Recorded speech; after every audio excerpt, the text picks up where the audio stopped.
to love me. Oh, I need someone to love me.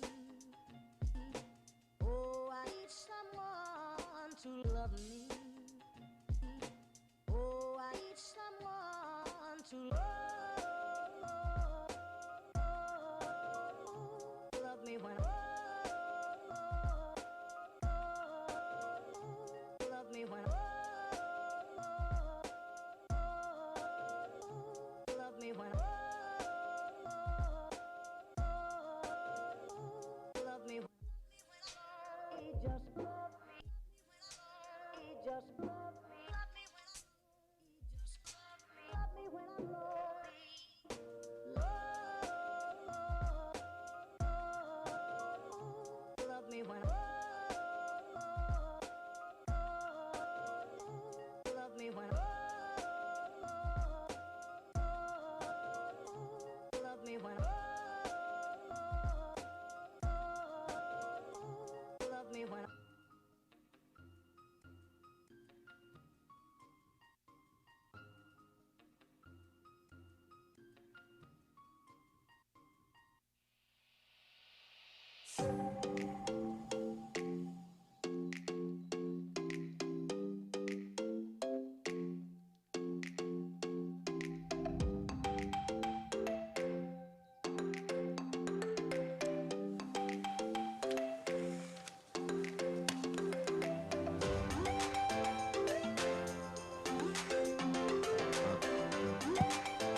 단 하나의 간절한 바람이 있었습니다.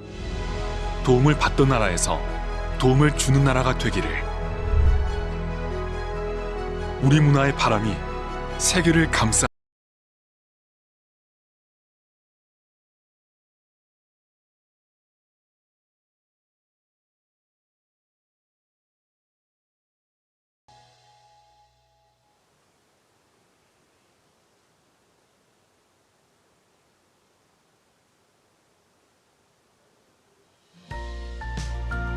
안녕하십니까. Good morning. 글로벌 코리아 박람회 우수사회 발표 세션을 This is the best practice session of Global Korea Convention 2020, and I am Jeon Heng-jin from Arirang TV. We had day 1 yesterday, and today we will have day 2. So there are 36 presentations in total, and each of the presentations are 15 minutes long. 연구회가 개최하고 한국개발연구원에서 This session has been hosted by the NRC and organized by KDI. It is participated by government ministries and public institutions and private firms and civil society groups. We will be presenting overseas cooperation best practices, and we will be able to learn about the best practices of the different organizations. 이 행사는 지금 현재 이 K호텔에서 진행이 되고 있고요.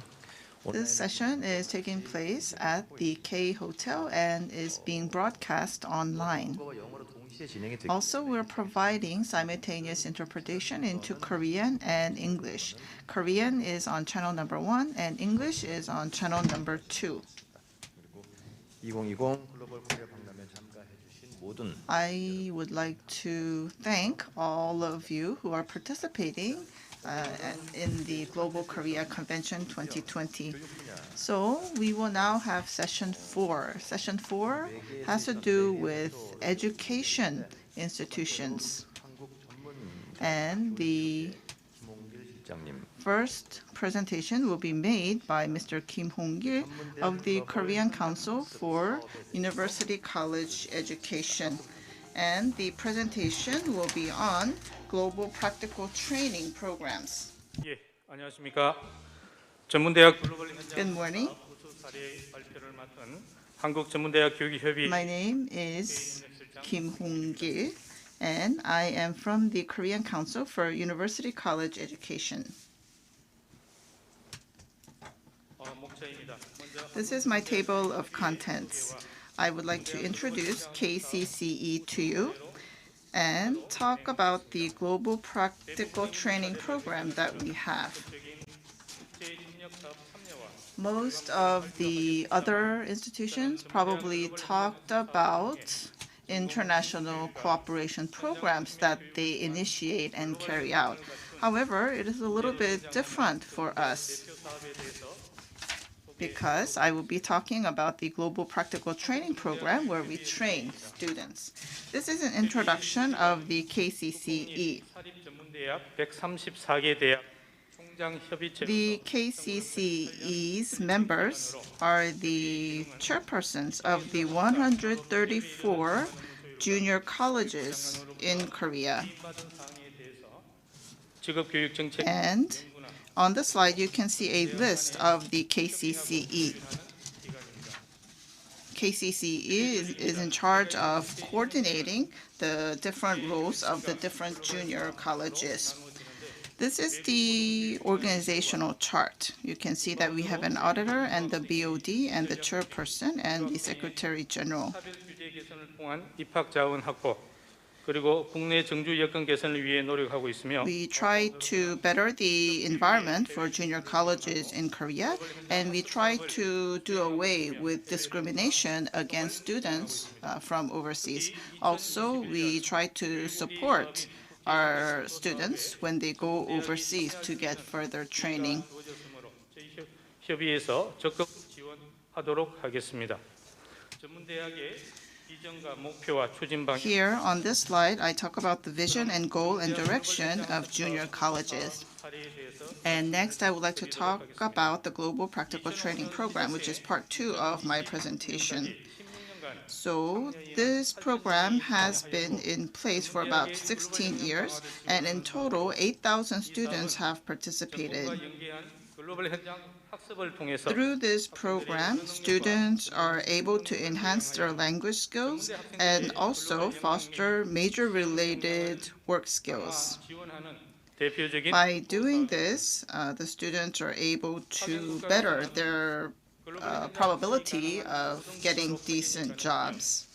비자 취득이 가능한 국가로 지금까지 And until now, students have been sent to about 20 different nations. So the US, Canada, UK, Australia, Taiwan, Malaysia, and China are the countries that are included in that list of 20 countries. 총 4개월에서 6개월 And as for the period, the student will be dispatched from 4 months to 6 months. 이를 통해서 직업 교육 맞춤 And through this training, the students are able to get on-the-job training, and they can receive around 20 credits. 그리고 학생 지원금은 Also, we provide financial support, and it depends on the country that the student visits. So 8 million for the US, Canada, Australia, and so forth. And for Japan and Singapore, 6.5 million, and 4.5 million won for China and Southeast Asia. Also, the schools, the universities have to provide a matching fund of about 20%. And the student will burden part of the payment, but this has to be less than 20% of the total cost. There are different selection processes. We have free selection and also designated selection. Under the free selection program, the colleges can decide to which job site the student will go to. As for the designated selection, KCCE has an open contest to select the organization where the students will be dispatched to. And under the free selection program, we have general selection and open selection. And we have different ways of qualifying the students. As for the general selection, the student has to meet the GPA requirements 기간에 and also must show language skills. As for the open selection, there is no GPA requirement, so more doors are open for the students. And as for the designated selection process, here there is the GPA requirement. And so here we have the colleges where the students will be sent to in 2020. 공공기관이 지정되었으며 You can see that there are 8 institutes. 국가의 대학과 This is under the designated program. And as for the free selection process, under that, 18 institutes have been sent. 국정 과제인 글로벌 청년 리더 10만 명 양 And 세부 단위 가지고 this program was selected as Let's Train 100,000 Global Adolescent Leaders program, which is a national task. 사업 평가나 학생들 만족도가 And you can see that the program has been well received and the satisfaction level of the students are quite high. Also, we wanted to expand the program, and we took extra measures in 2015. And we had an open selection process where students who left school for a few years and came back could participate. However, it was unfortunate that this year we had the pandemic and we had to stop the program this year. Anyhow, until now, more than 8,000 students have benefited from the practical training program. 사전 교육을 실시하고 And the universities, the colleges will select the students and carry out prior education in Korea. And then the students go overseas and they have adjustment training and also have language training. And then they receive practical training in a company that is linked to the student's major. So this is a very systematic system, and the students are able to become global talents. After sending the students overseas, 애로사항이 없는지 we follow up to see if there are any problems or difficulties that the students are experiencing. Also, the students can make suggestions so that 국내외 취업 any problems can be solved. 해외 취업 기회 제공을 하기 위해서는 Also, 지원 사업이 정해진 사업이나 we have a program that is supported by the Korean government so that the students can get jobs overseas if they wish to. 학생들의 안전사고나 And since the pandemic, we have tried to systemize safety management, and that is why we have brochures and pamphlets talking about student safety. And also, we have strengthened the accountability of the universities. Also, we are planning many online training programs to replace the face-to-face programs that we have. 노력하고 있습니다. And so we're working hard to enhance the satisfaction level of the students. So here I have the number of students that participated in the program and the number of students. And so in year 2005, we sent 368 students to 45 universities. And in 2019, you can see that 418 students have been selected and have been sent to 56 nations. And the US, Canada, UK, China, Japan are the main countries where the students go to. 진행을 하고 있습니다. And that's what you see on the pie chart. And on the bar graph, you can see the satisfaction level, and you can see that the satisfaction level of the students is very high. And as a result, the competitive rate has been increasing. The competitive rate was 2-1 in 2018, and it has increased to 4-1 in year 2019. 제공을 위해 2020년부터는 And from 2020, we are additionally selecting students from multicultural homes. 취업 지학계청에 참여 And if you look at the last 3 years' 31% results, you can see that the ratio of disadvantaged students was 17.9% in 2017, but it increased to 31% in 2018 and 34.2% in 2019. 제공을 통해 국내 및 Here I show you the employment rate of the students who have participated in this program. So for junior colleges, their employment rate is 70%. However, as for our program participants, this number is higher at 75%.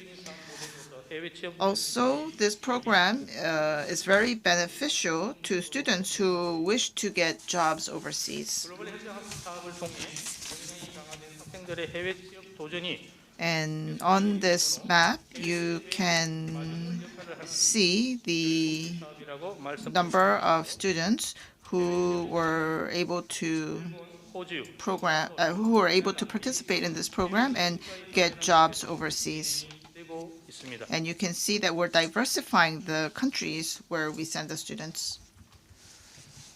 한국전문대학교육협의회는 모든 So KCCE 해외 진출의 꿈을 응원하고 도전할 수 있도록 최선의 노력을 will cheer and do our best for the betterment of the junior college students in Korea.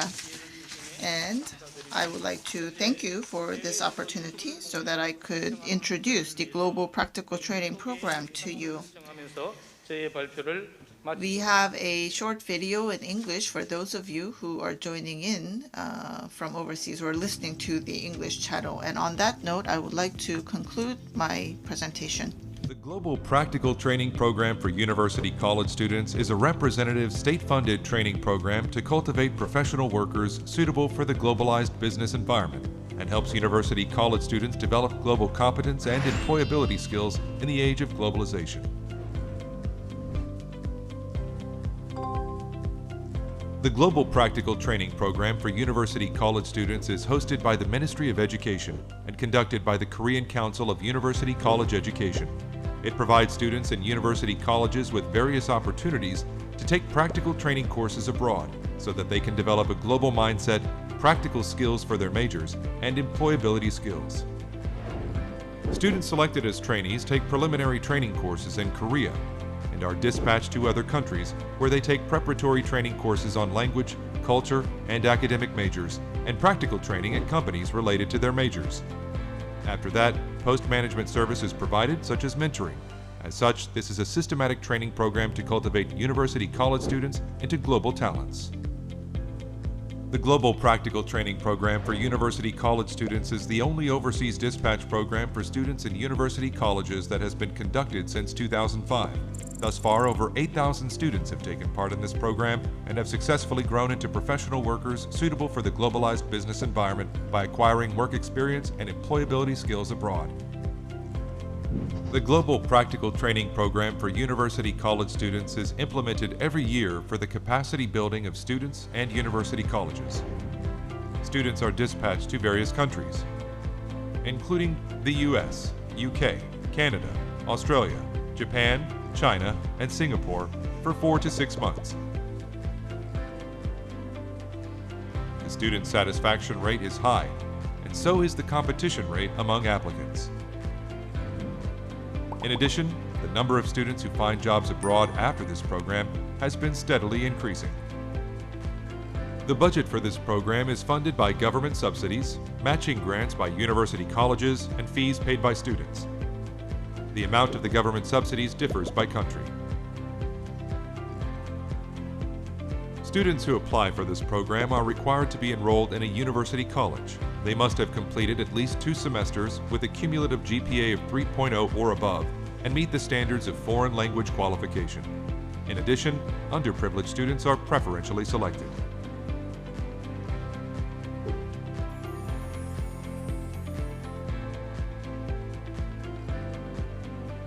University colleges across Korea support the youth with the spirit of challenge.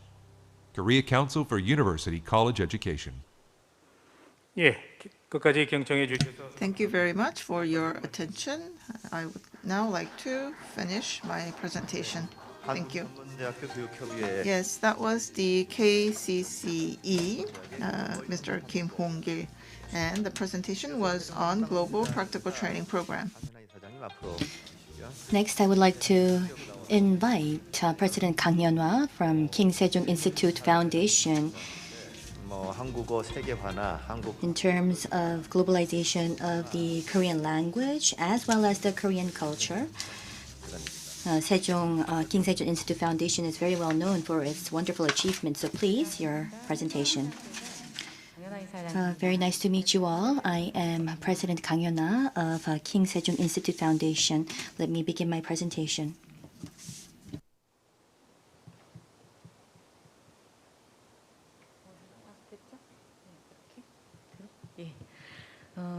저희 세종학당재단의 주요 사업을 Let me go into the major programs of King Sejong Institute Foundation. We're focused on globalization of the Korean language and also communicating Korean culture. We designate King Sejong Institutes. We prepare Korean materials and also reinforce teacher training, facilitate cultural exchange, and also promote King Sejong Institute's programs as well as engage in international cooperation. Next, moving on to our footprint. King Sejong Institutes are in 76 countries and we total 213. In 2020, we have added new 34 King Sejong Institutes to the map.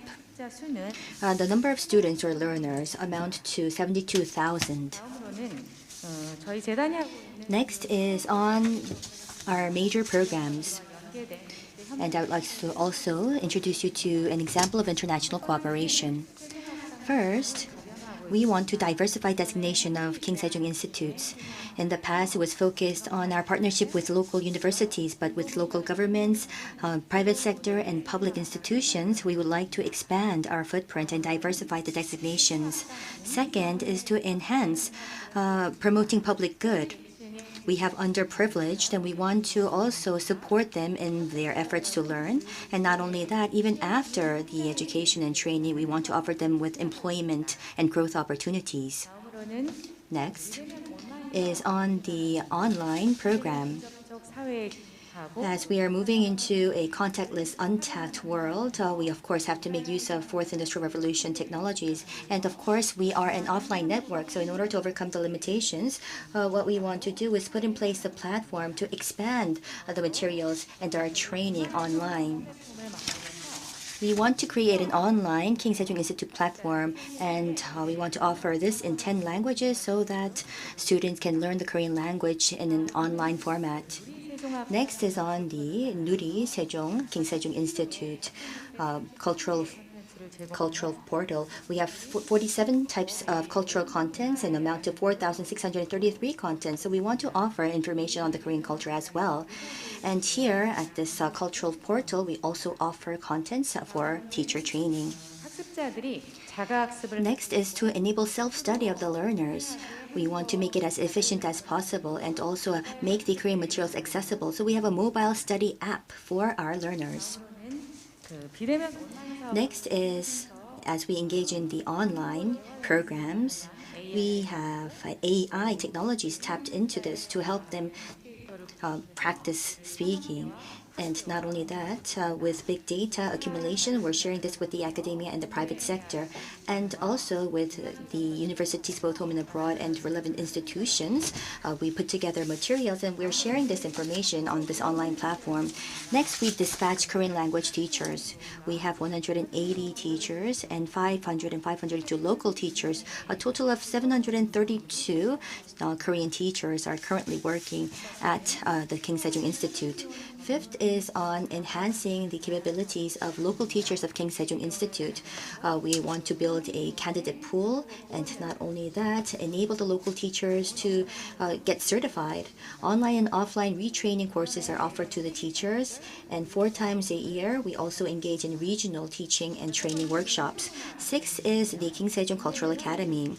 We have with arts and cultural institutions and relevant universities and colleges, we offer 11 King Sejong programs, especially focused on culture and arts. So in line with these strategies, let me now move on to an example of a best practice of international cooperation. First is engaging in cooperation with local institutions. As you know, we have many fans of Hallyu, or the Korean wave, and the exports of this Korean culture is increasing.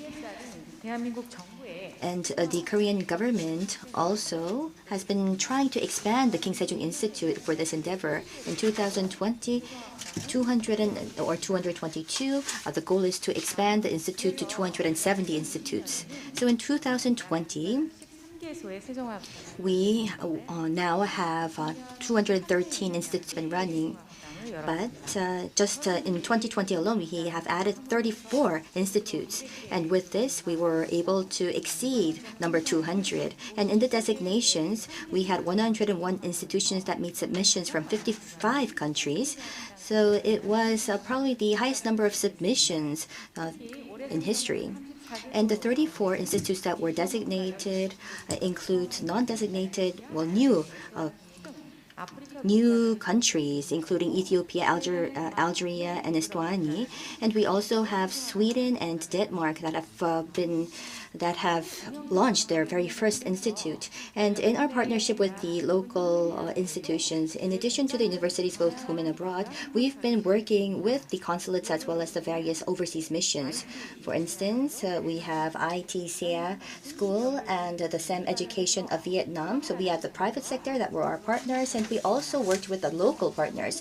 We have Yongsan-gu Office, Hongchun District Office, and Jongno District Office to work with Quy Nhon City Government of Vietnam, San Juan City Government of the Philippines, and Phoi Phet City Government of Cambodia. So we've forged these new types of relationships with different institutions.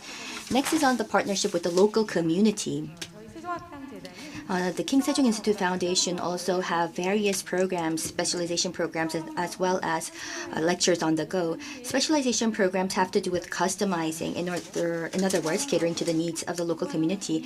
And the lectures on the go have to do with regions where they do not have institutes but want to learn the Korean language and the Korean culture, and we offer training for that. Let me give you an example. We have at the Sejong Institute of Kaohsiung, Taiwan, for the public officials of Taiwan, offered Korean language training, and at the King Sejong Institute of Ulaanbaatar II of Mongolia, we offered free of charge training for the underprivileged. And the La Soulaise Institute of France has offered club activities and programs for the youth, and the San Francisco Sejong Institute offered Korean cultural programs for those that use the city library. Not only that, we have the Palang City Institute and the Haiphong Sejong Institute of Vietnam. This is for the children of multicultural families as well as local workers. So as you can see, we've been offering customized and specialized education for various groups. And the third point I would like to make is on the partnership that we had with a local Korean language institution. At the end of 2019 to 2020, we put in place the online King Sejong Institute platform. 213 institutes switched to the e-class format, and the next slide also includes what kind of support we offered. There were cases where online systems were obsolete, so they were able to utilize our system to offer Korean language training. For instance, with the Bangladesh EPS Center has worked with the Korean Industrial Human Resources Foundation to offer education to migrant workers, and we also worked with KOICA to train the volunteers of Korean language education. Next is on our partnership with the Korean cultural centers as well as the consulates and overseas missions in 4 areas: in Turkey, in Indonesia, and Vietnam. And India, we've offered these pilot programs, online, offline programs, hands-on programs, and OJT was the process to nurture the candidates of Korean language teachers. This is what it looks like when the classes are conducted. And the fifth is the partnership with local institutions. In November this year in Vietnam, we had a King Sejong Institute workshop. In addition to the 15 King Sejong Institutes, we had KOICA and KF dispatched employees that were involved, and we worked with 30 universities of Vietnam, and we've gathered the teachers and the experts of Korean language. Here, the Minister of Culture, Sports and Tourism also was a part of this workshop, and he has mentioned that he wants the Korean language to become the second foreign language of Vietnam. And a operation committee of Vietnam that focuses on languages have announced that Korea will be the first foreign language in the curriculum in 2021. So this was a very good start in terms of our partnership with Vietnam and also the prominence of the Korean language in Vietnam. We've also facilitated cultural exchange with local institutions. The Asia Ibero-America Cultural Foundation was our partner to provide Korean culture contents to the regions. Not only that, there are many examples of our partnerships with the local institutions to spread and disseminate Korean culture. Sixth is on how we produced Korean materials locally with the press in the local region. There are many customs issues and cost issues related to exporting materials. So what we did was in 2019, starting from Vietnam, we published Korean materials there, and also in Turkey, we've published Korean materials. And the seventh is on the cooperation with the local governments as well as the academia. We've taken part in various exhibitions hosted by local governments to disseminate Korean language and Korean culture, and we also took part in educational exhibitions by the academia to provide Korean language materials to the participants. This picture indicates the November 2019 exhibition in Turkmenistan. The Ministry of Education, the Sports Youth Ministry, and with the Chamber of Commerce of Turkmenistan, we opened booths. We provided Korean language materials at this exhibition, which was a great achievement. Next is the exhibition exhibition with the AATK, the American Association of Teachers of Korean. This consists of teachers of both elementary, middle, and high schools of North America. And we were able to provide our materials at this exhibition, and we were also a presenter at this exhibition. We provided an example of blended learning that's offered by Nuri Sejong, King Sejong Institute. So that were some of the examples of our international cooperation, and let me conclude. Thank you very much.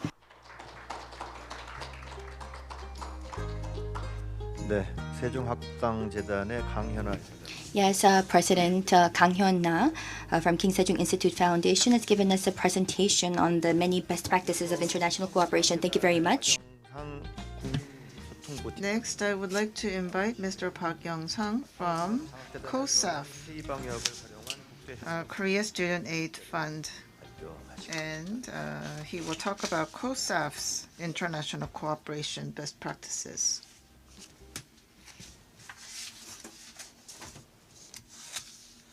네, 안녕하십니까? Good morning, ladies and gentlemen. 박영상입니다. My name is Park Young-sang. I'm in charge of international relations at COSAF, and I'm very glad to be here. I would like to congratulate all the other organizations for being selected to present during this best practice session. I will now begin my presentation. I will begin with an introduction of COSAF and talk about international cooperation programs that we carried out using K-quarantine and talk about results and future plans. First, I would like to briefly introduce COSAF.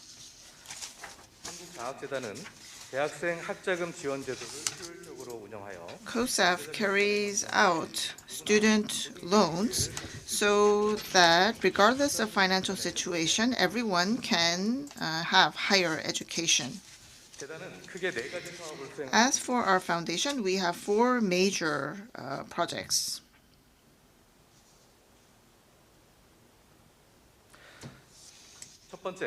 First is to provide state scholarship and other scholarships. Also, we have a student loan program, and the students can pay back the loan after they graduate. We also have a training talent program, and lastly, we have a dormitory business. And we provide dormitories and also workspaces for students and also people who are starting new companies. And so COSAF has very diverse and numerous programs. Next, I would like to go into part 2, which has to do with our international cooperation program using K-quarantine. This is the current status of our international cooperation. We maintain international cooperation relations with 44 institutes in 27 nations. Notably, I would like to point out JASO of Japan and HESFB in Africa, DSW and CNOUS in Europe, and CACUS in North America, and ICETEX in Latin America. We have regular forums with these different institutes, and we have made our network stronger. We have a forum biannually, that is every 2 years. And through these forums, we were able to learn best practices and also learn about trends in terms of scholarships and student loans. However, this year was quite different. Because of COVID-19, we were able to have face-to-face meetings with our partners. However, we did not give up. Instead of the face-to-face forums, we found ways to make our networks stronger through other means, and our answer was K-quarantine.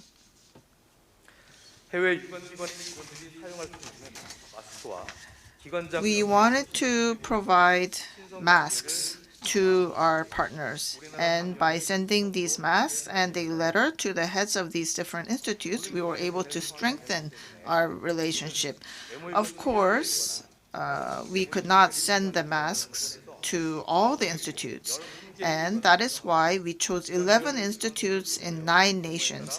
These are the institutes where we already have an MOU or will be signing an MOU.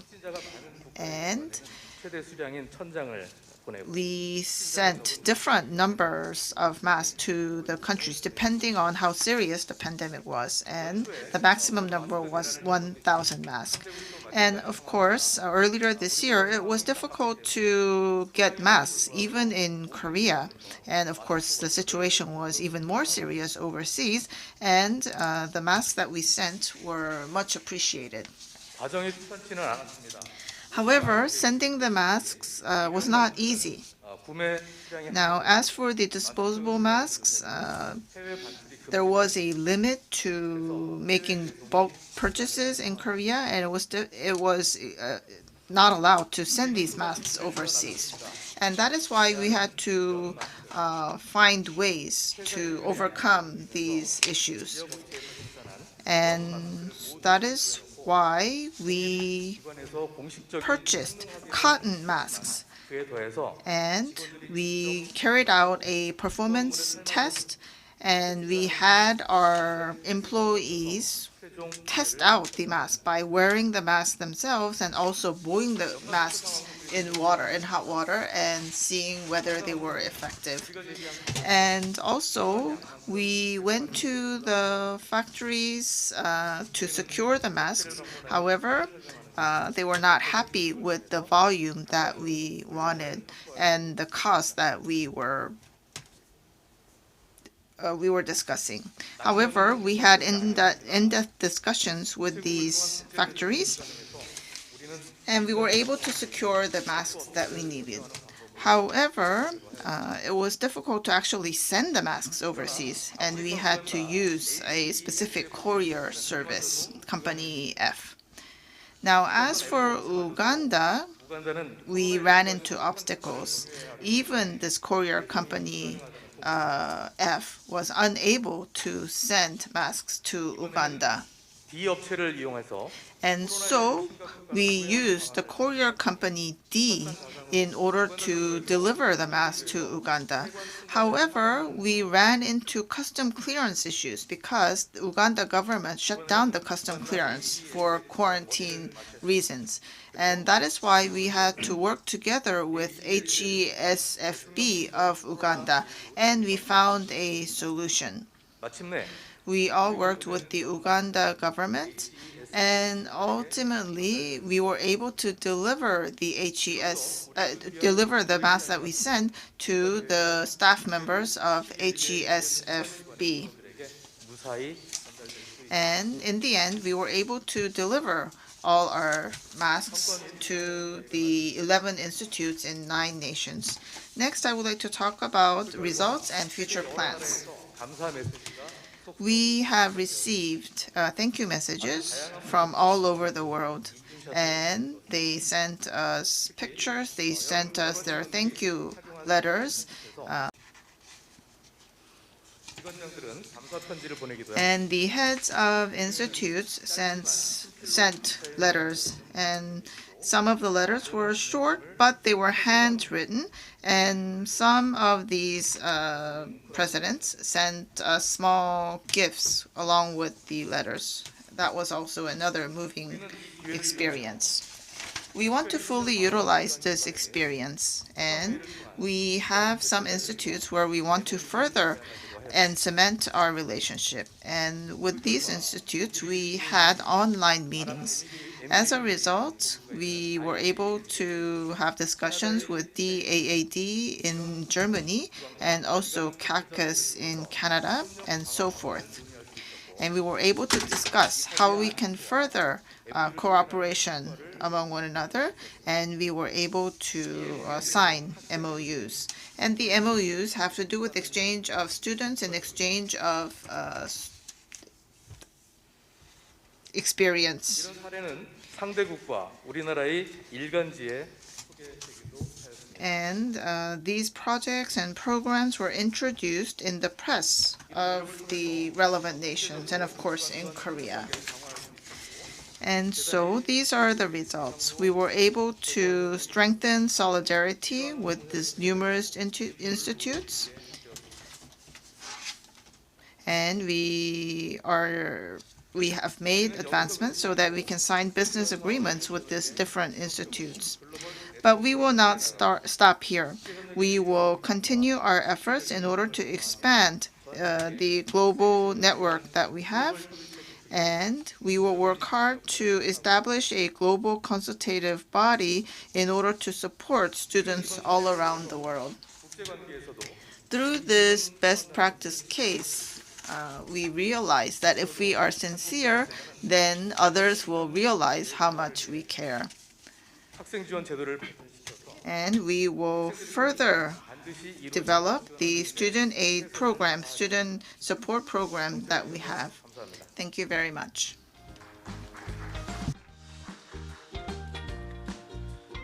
네, 한국창학재단의 Yes, that was Mr. Park Young-sang from COSAF.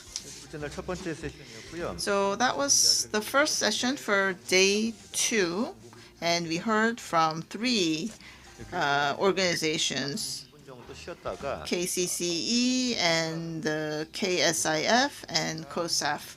We will now break 공사, 한국철도공사가 20 minutes, and then in the next session we will hear from Korea Land and Housing Corporation, HUG, KIND, and KORAIL. Thank you.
love me.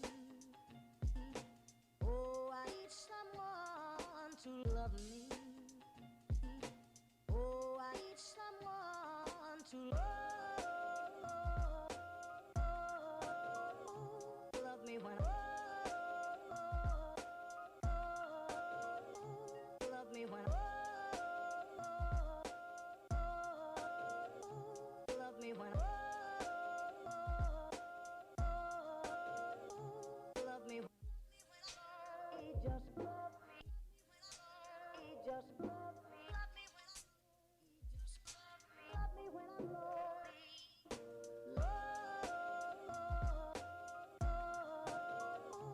Love me when love me when love me when love me when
네, 2020 글로벌 코리아 박람회 우수 사례. This is the best practice session of Global Korea Convention 2020. This is session 5 and the second session for the second day. And the theme of this session is infrastructure. And the presentations for this session will be made by Korea Land and Housing Corporation, HUG, KIND, and Korail. And first, I would like to invite Mr. Kwak Hwan-gon from Korea Land and Housing Corporation. 택공사에서는 한 미얀마 The Korea Land Housing Corporation will be giving a presentation on their Korea-Myanmar Industrial Complex project. 안녕하십니까. Good day, everyone. I am Kwak Hwan-gon, in charge of the Myanmar Project Division at LH.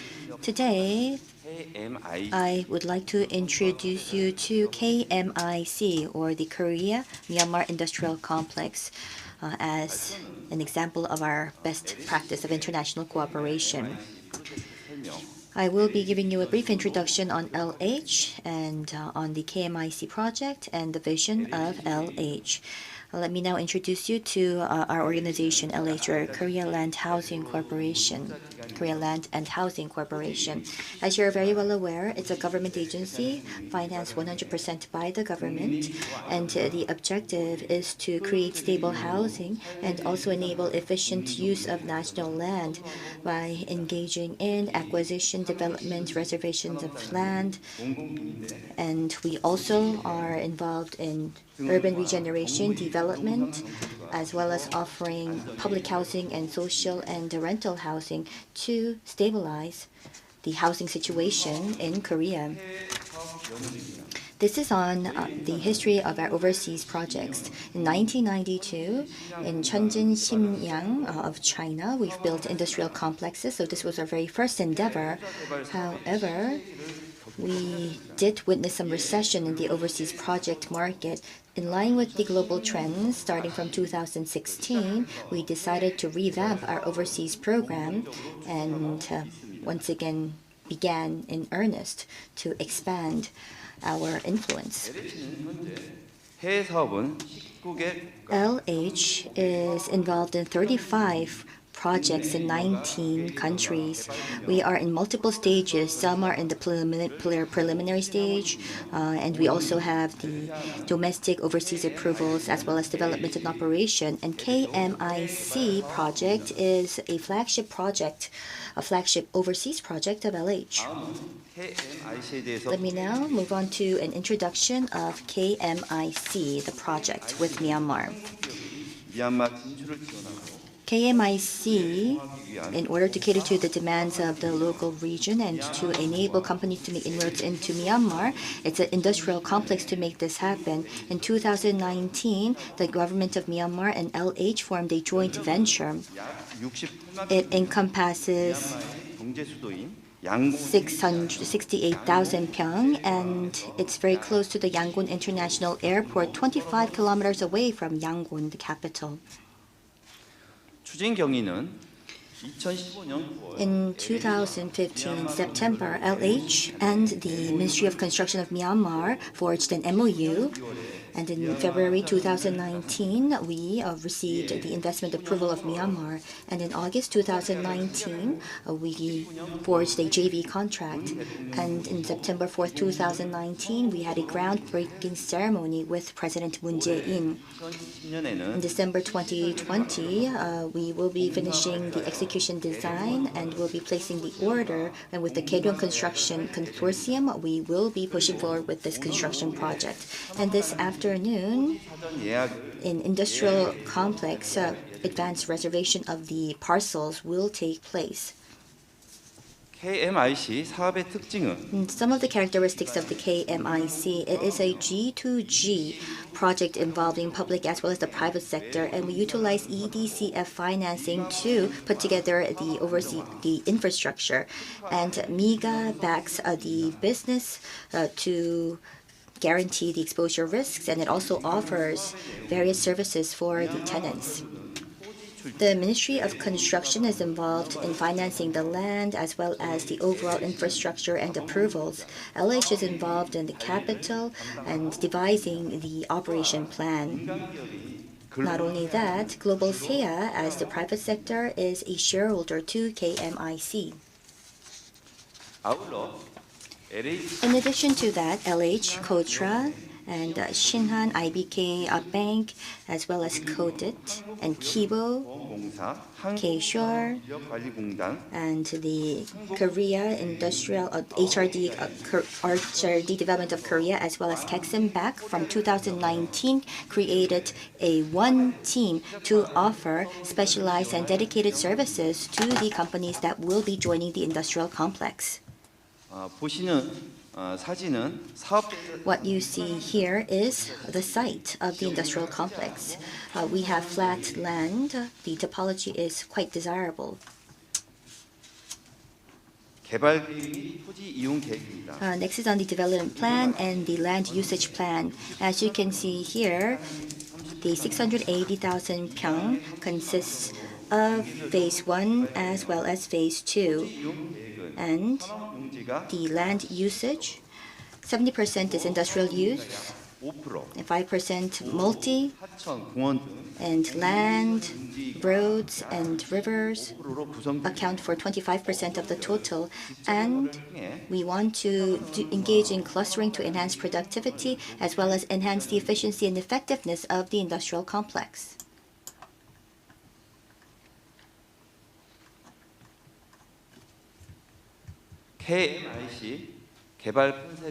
This is the development concept of KMIC. LH wants to ensure a smart green industrial complex where corporations can engage in their business in an efficient fashion. As you can see here in the layout, we have here the central lane or the backbone, and we will have the major roads. Not only that, for the workers and the residents, we also have housing. In addition, we have waterworks as well as water treatment facilities to enable a safe supply of water and also process the wastewater. And through the substations within the complex, stable electricity supply will be offered to all of the tenants. Next is on the advanced reservations for the parcels. We have Zone A, Phase 1, where 71 parcels, a total of 270,000 pyong, will be subject to this advanced reservation. And individuals or corporations that want to join the industrial complex can apply, and the notification will be posted on the joint venture's website. The process is to designate the parcels, first come, first served, and the procedure is as follows. January 20th, 2021 is when we'll be receiving the applications, and after you forge a contract for the advanced reservation, and at the end of 2021, the formal contract will be signed. The average price will be $72 per square meter, and by pyong, it will be around 260,000 won per pyong.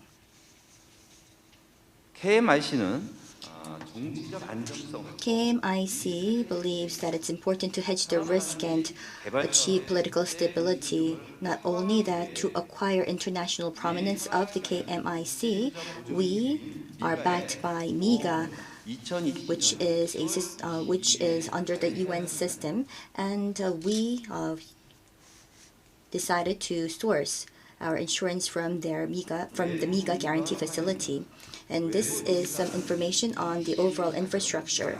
We have 70 billion of EDCF that we are using, and the Ministry of Construction of Myanmar will be conducting the construction, which consists of roads, electricity, as well as waterworks. And this will be in place in line with the tenants moving into the industrial complex.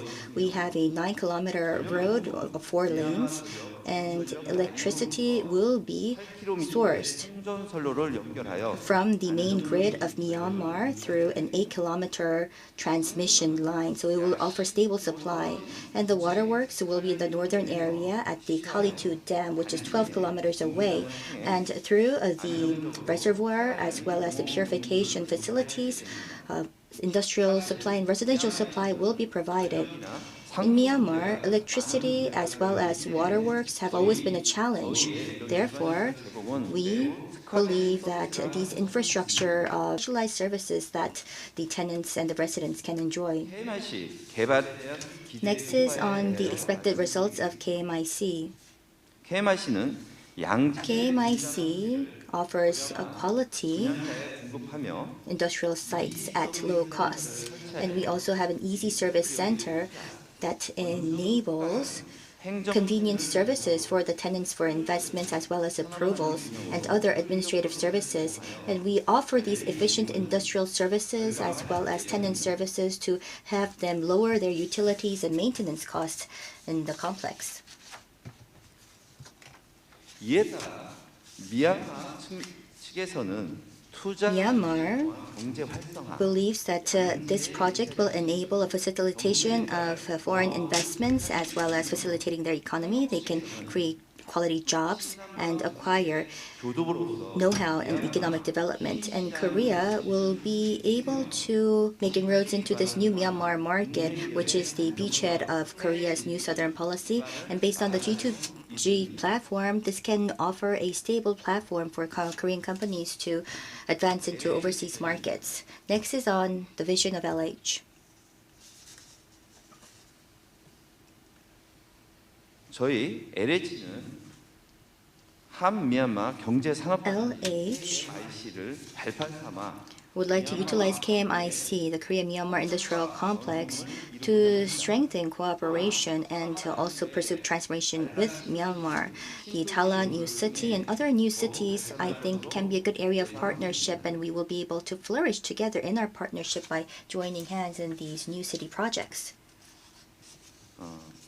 저희 대한민국은 50년 동안 Korea, for the past 50 years, witnessed urbanization as well as industrialization, and in the process, LH 도시, 산업, 주택 focused on city and industry as well as housing, and we accumulated know-how as well as experience throughout the 50 years. Accumulated know-how, we would like to also serve as a platform for new city development across the world. 보시는 바와 As you can see here on the slide, LH 국가 has 35 projects in 19 countries under our belt, and we are, through various overseas development projects, want to be at the forefront in overseas businesses in Korea.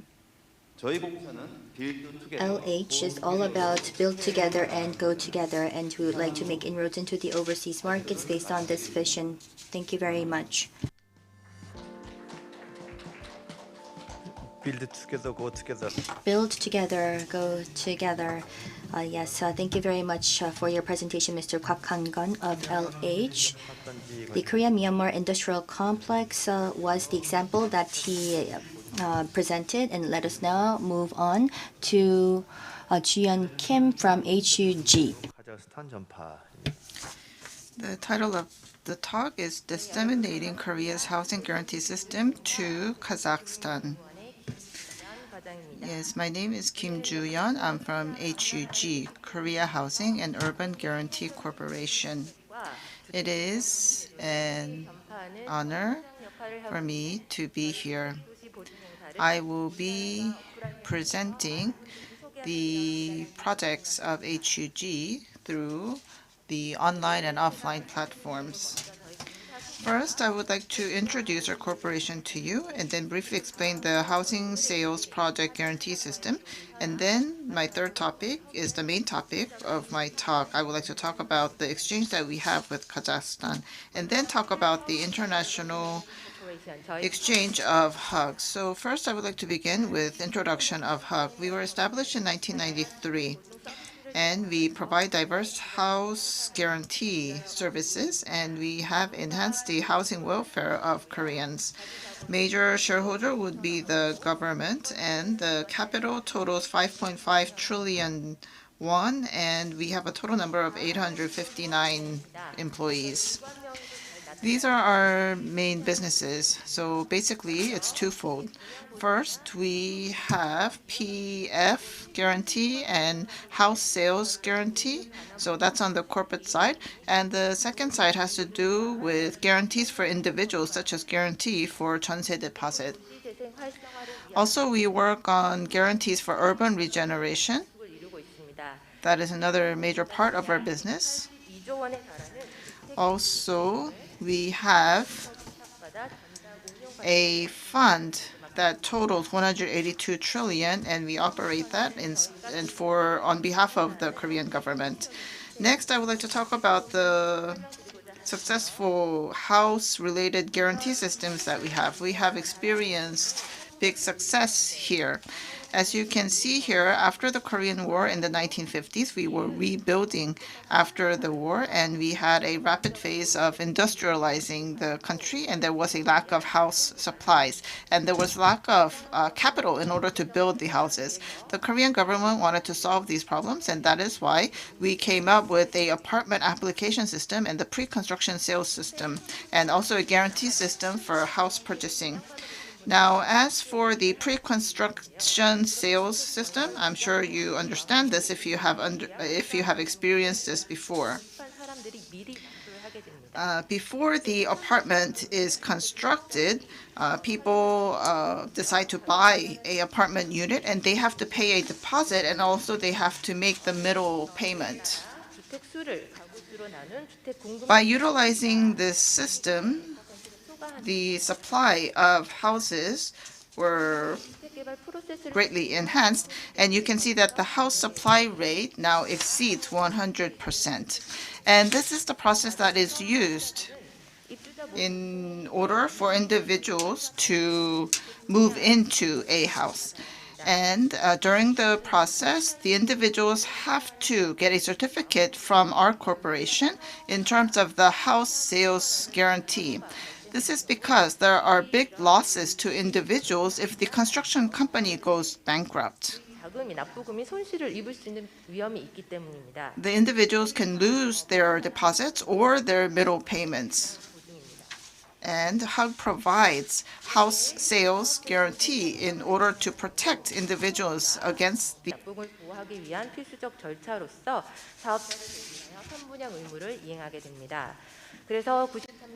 And since we were established in 1993, for 27 years, we were able to provide guarantees for 5.6 million households. And so this is the policy that we have in Korea, and this is the program that we have at HUG. And we are trying to disseminate and spread these type of successful programs to the developing nations, and that is now what I would like to talk about. So here I have the case of Kazakhstan. Now, Kazakhstan was very eager to adopt our system. So first of all, I would like to introduce the company briefly.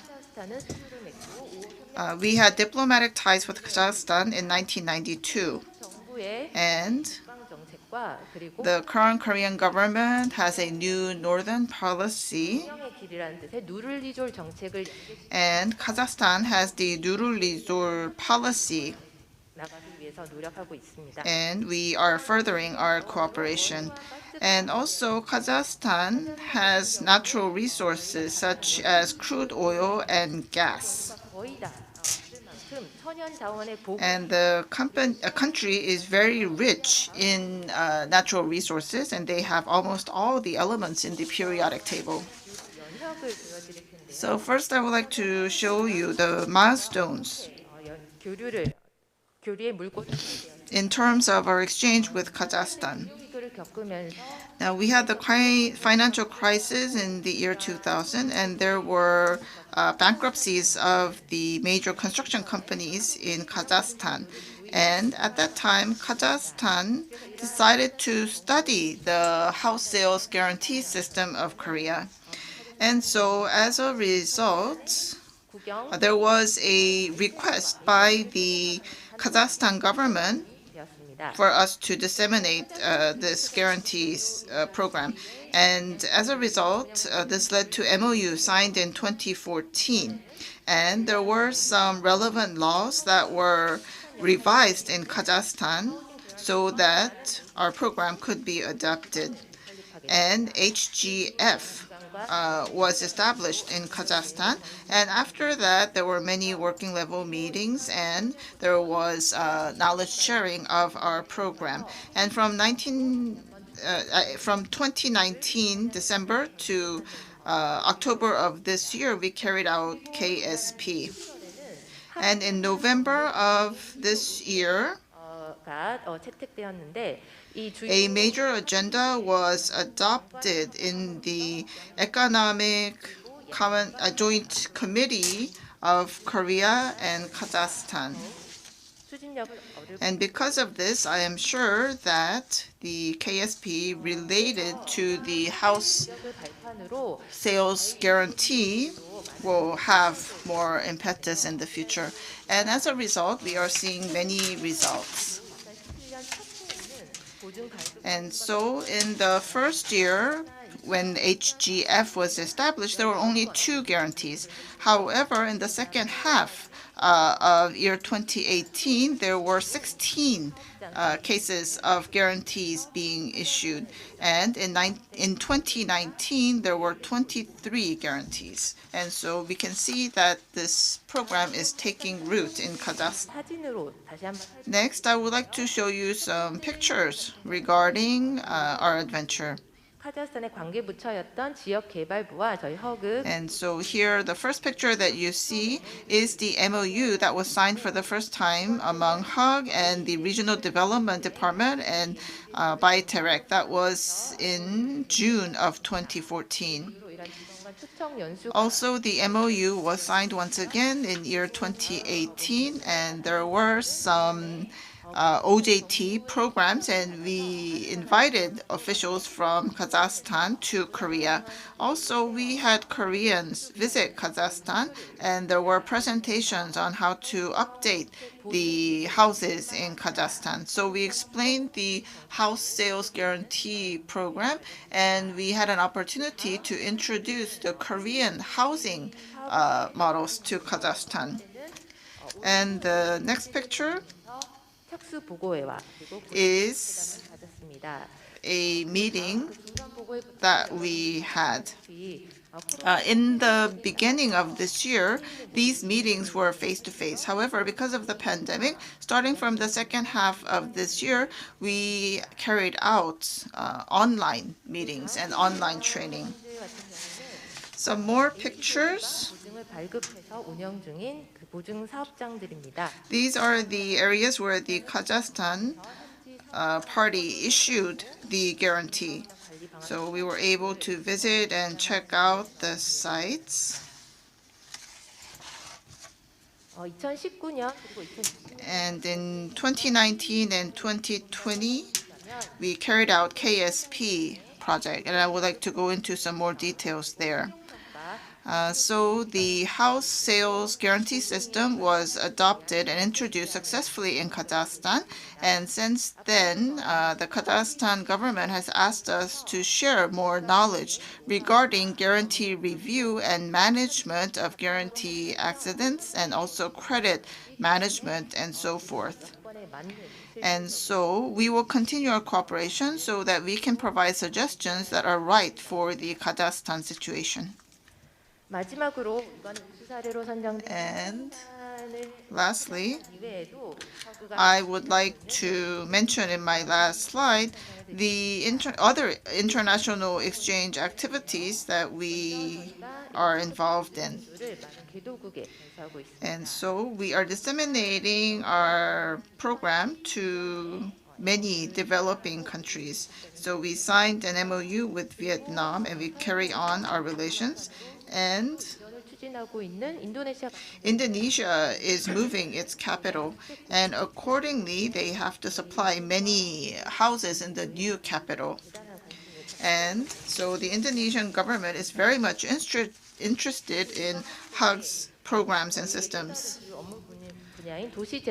Also, we are working hard on urban regeneration, and we are learning the success cases from Europe, and we want to adopt the advanced technologies from the US.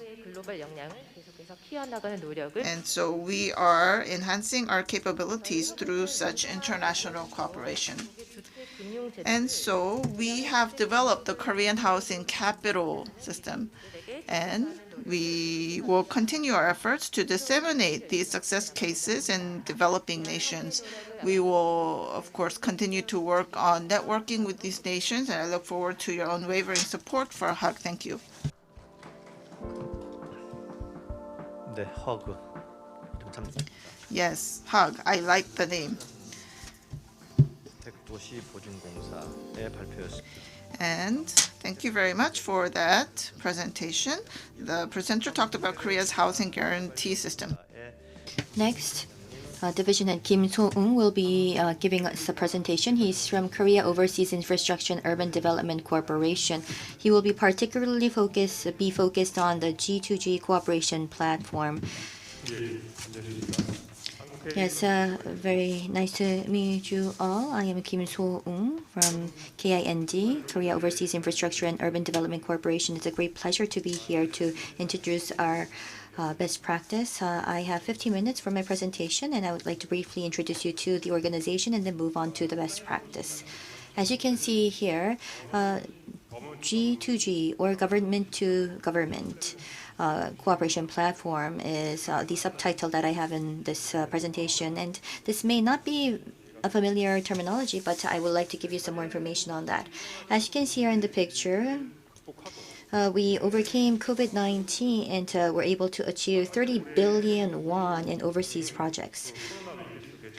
Amid COVID, low oil prices, and with uncertainties in the world economy, and with postponements and delays in programs and projects, of course, it was a major hindrance as well as a hurdle, and there were negative prospects. However, what the government did was in the ministerial meeting, they were actively invested in winning projects. And as you can see here, with the strategic countries, based on a G2G consultative body, what we did was not just try to focus on just winning single orders. It was about building a Team Korea to have the public and private come together to help us engage in these various projects. One example was the Bangladesh-Korea Third joint PPP platform that was put together by the governments of the two nations. Simply put, in kind, Korean government forged an MOU with PPPA of Bangladesh, and we've suggested mutually the businesses, and without a competitive tender, we won and forged a private contract to win priority rights based on this joint consultative body. So you can see that this process in itself is based on this consultative or cooperative platform. So that was what I wanted to mention in terms of the platform. So let me now move on to the introduction of KIND. First, on the organization. As you can see here on the slide, we focus on expanding infrastructure markets in the developing nations. And there are some limitations in terms of supporting, in terms of being offering support by the government and also unleashing creativity by the private sector. So what we want to, you can see that we do see many dedicated organizations springing up, and we also thought that there was a need. There was some stagnation in the overseas market, so from the product development and from the preliminary stages, we wanted to build a Team Korea, or a coordination body that where we can help join our forces. So the government amended the Overseas Construction Promotion Act to bring together this organization. This organization is a developer and also the leader of Team Korea, and offers equity investments as well as financing support for PPP projects. In 2018 June, we were launched as an organization, and ever since, we were involved in feasibility studies as well as overseas infrastructure studies. And we also have a PIS fund that we're currently managing. And Indonesia, Uzbekistan, Vietnam, and Kenya, we have cooperation centers that were established where we offer information and we also receive information. In addition to that, what I want to talk about here today is the Korea-Bangladesh Joint Consultative Body. We run this joint PPP platform and we forge cooperation with Bangladesh. We do have a very short history. However, you can see that we're very much busy. We have about 85 employees, 3 divisions, and 10 offices in terms of our overall organization. This, we see you have transportation infrastructure, city urban development, electricity, energy plants, and water resources and environment. In other words, we have no limitations. We offer support to all of these sectors. We do have G2G projects and our services to the private sector, and we create this Team Korea by enabling a free flow of information. And we offer, of course, advice. And last but not least, we also engage in equity investing to involve ourselves in operation and management. So with Korean companies as well as overseas companies, we try to create this revenue stream. So from the very beginning to the very end, for the companies that want to work and do business in overseas markets, we will be a very steadfast partner along the way. We have about 80 projects under our belt, and these are projects that we are serious about. As you can see here in Asia, we do have a lot of our projects there, but it's not confined to Asia. There are many types of projects that we're currently reviewing. And on the bottom, we have about 200 million of our direct investments and an EPC about 3.5 billion. So this is the actual contributions to the exports. There are direct and indirect services that we provide to the companies. And once again, the G2G cooperation, this platform is a new platform that we want to continue on to focus on and expand. Next is on our best practice. So this is to provide a G2G cooperative platform for the companies. It's quite similar to what I've mentioned right now, up till now. It's to bring all the players together on one single platform on a G2G basis. Of course, we've did a lot of study on this platform, and a case in point was with Bangladesh because they had a relevant law in place to enable this G2G. So there was a very long discussion process, and we each suggested this business, and without competitive bidding, we were able to win the priority rights. And if everything goes well, then we will be forging a private contract. So this was a G2G partnership platform that was operated in earnest. In addition to our government, if the counterparty government has a policy or a law in place, if there's the right negotiations and discussions in place, a joint PPP platform will be put together. So once we compose a joint PPP platform on behalf of the Korean government, will be suggesting the projects and also mobilize the developers. And here, this was a case of Bangladesh. So Bangladesh also suggests the businesses, and they review the projects that we propose. So there's this matching process that is involved. So once we do have the projects in place, then we select the bidders or the developers, and the feasibility study will be done along with the due diligence, and then you would sign the contract. Through 3 platform meetings, we were able to acquire priority rights for 4 infrastructure projects. And on the left, it indicates $10 billion worth of projects where we already have exclusive rights. And this is the progress. Up till now, we had 3 platform meetings, and ever since the MOU in the first and second meetings, everything was on smooth sail. However, we had COVID-19, which was an unexpected turn. In the case of the third meeting, it had to take place both online and offline. And the Ministry of Land Transport was also involved in this joint platform meeting. And it was a great success because we based it on robust goals. Some pictures. So once again, it's COVID. Everybody is wearing face masks. The third meeting was both online and offline, and Minister Kim Yeon-mi of Land Transport and Infrastructure, of course, she'll have to check her temperature when she wants to be a part of this offline meeting. So that's what was done.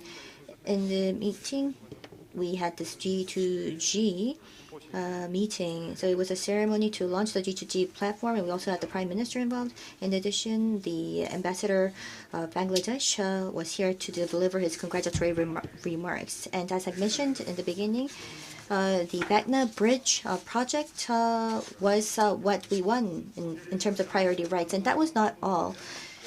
There was a working group that was formed to engage in irregular and irregular meetings based on this COVID situation. We are currently engaging and hosting online meetings to push forward with the project. This G2G platform is, of course, not confined to Bangladesh.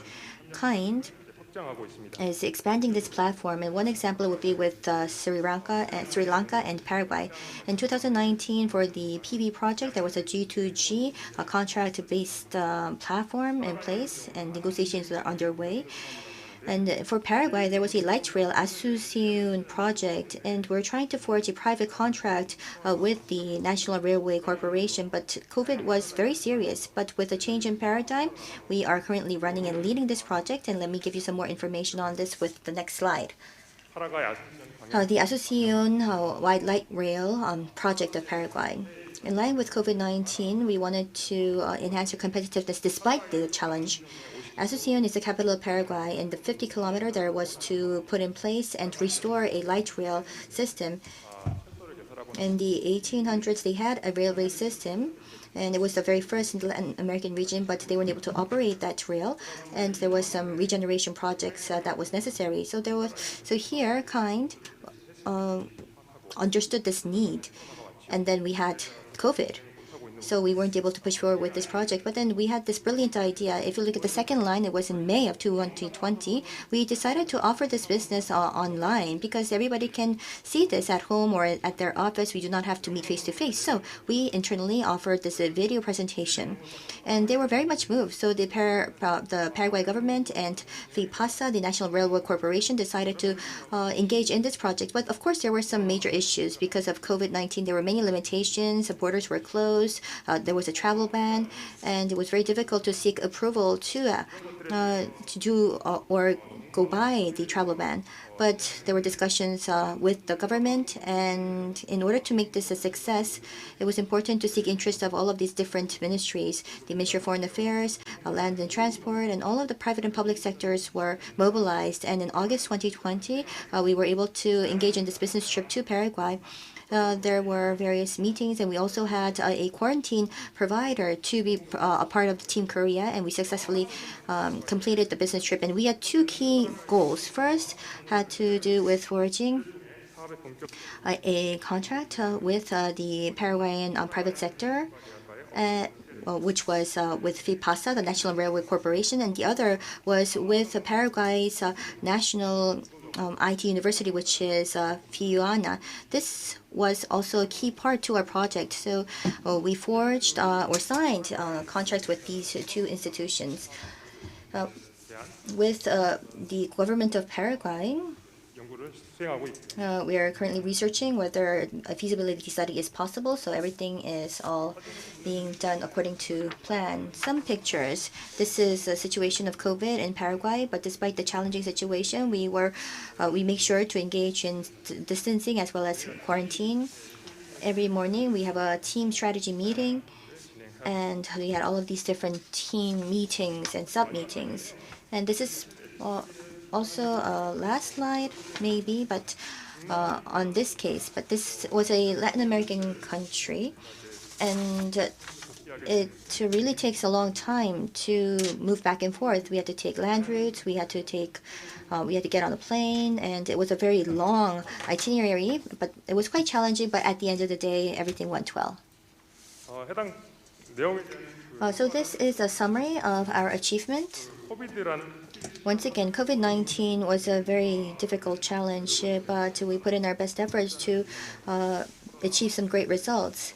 And there were no issues with COVID as well due to strict quarantine measures. And we had some key goals from the very beginning, and that's why we were able to attain those goals. Online video conferencing, and especially for G2G, we had online and offline platforms. So we were very flexible and we had a very robust business logic, which helped us be successful. And this organic structure that we have in Team Korea, I think, was key. We were one team and we worked as a team, and I think that is enabling us to strengthen our competitiveness in the overseas infrastructure market. So last but not least, my concluding remarks.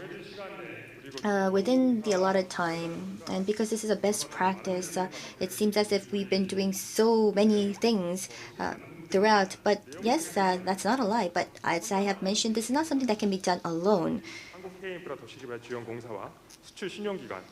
We have construction companies, and we have these export credit guarantee companies, various credit agencies that were involved, and local companies. And in addition to that, we have many operation companies as well. So all of these players have to be in this in order to gain competitiveness in the infrastructure market. G2G platform, of course, it's still in the beginning phase, but based on this Team Korea platform, I think that we can provide some even better achievements. So in the COVID-19 world, G2G, a creative platform, was something we thought was very much useful, and KIND would like to join with you in this endeavor in the future. Thank you. Yes, so that was a presentation by Song Kim from KIND. Thank you very much for your presentation. He talked about the importance of a G2G platform in the infrastructure market. And the next presentation will be made by Mr. Park Tae-hoon from Korail. He will talk to us about the co-prosperity that resulted from railroad project cooperation with Philippines and Tanzania. Good morning, my name is Park Tae-hoon. It is a pleasure for me to be here. Korail is quite active in the Philippines and Tanzania, and through these projects, I believe that the governments of the three nations and the relevant institutes will develop further. I would like to talk about Korail and talk about co-prosperity that can result from the railroad project cooperation. First, my table of contents. I would like to talk about the overseas projects that we have at Korail. And secondly, I would like to talk about the Korea's railroad management technology and how we send this overseas. And thirdly, I would like to talk about shared growth of the Korean railroad-related industry. And then thirdly, talk about the platform that we will use to make inroads to overseas markets. So my first topic. Now, as for Korail, we have overseas offices in 5 nations, including France and China, and Russia, Philippines, and Tanzania. The Korean government wants to realize the EARC, and we dispatch employees to UIC and OSJD. And we have numerous overseas projects in different nations, as you can see on this slide. And in 2016, Korail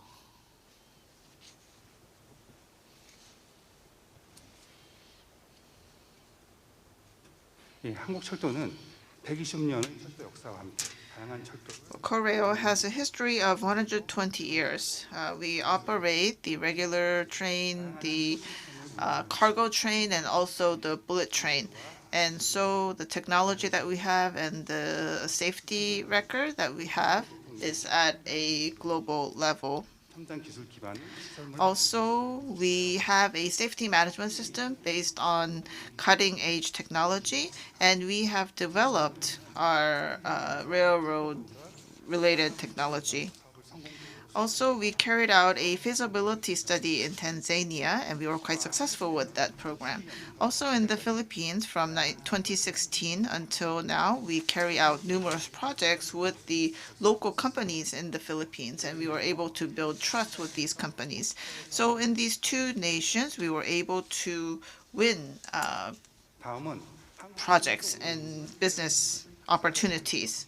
Next, I would like to talk about how our railroad management technologies are entering overseas markets.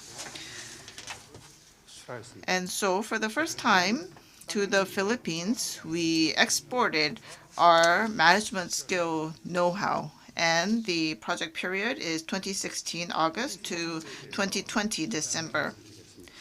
I would like to briefly talk about the business structure of the project that is going on in the Philippines.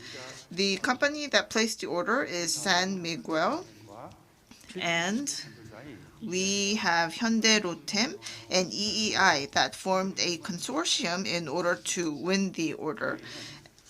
As for EEI, it is in charge of civil engineering and the roadbed, and Hyundai Rotem will be in charge of installing the system and the rolling stock.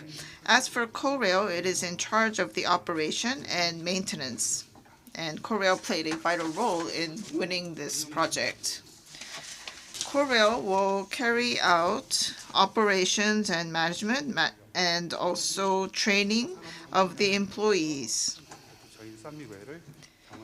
And Korail is providing advice on all these fronts to San Miguel. And as for the consulting area, it covers 7 areas and 13 experts are participating. Next is the plan to start the railroad service. So we are aiming for partial opening as of December 2021 and a full opening until 2020. And on the Korean side, we will be carrying out training for the engineers and the controllers. And also the key E&M engineer training will take place before opening of the railroads. And also after opening up the system, the train systems, we will be in charge of the operation and maintenance. And we will do our best so that we can minimize trial and error in the initial stage. And by directly participating in maintenance, we will be able to minimize issues. And that is the agreement that we have with San Miguel. So we have San Miguel and Ayala in the Philippines. They are large companies and they have competitiveness. So it is very important to have good partnership with these major companies.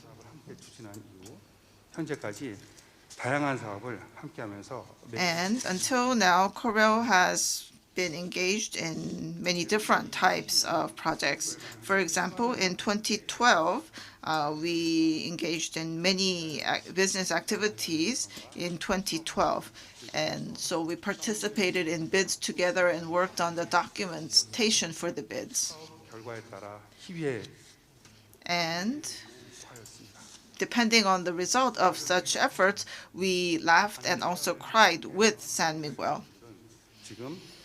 And the employees of San Miguel, they were able to further their business capability, and now they are very strong supporters of Korea and of Korail.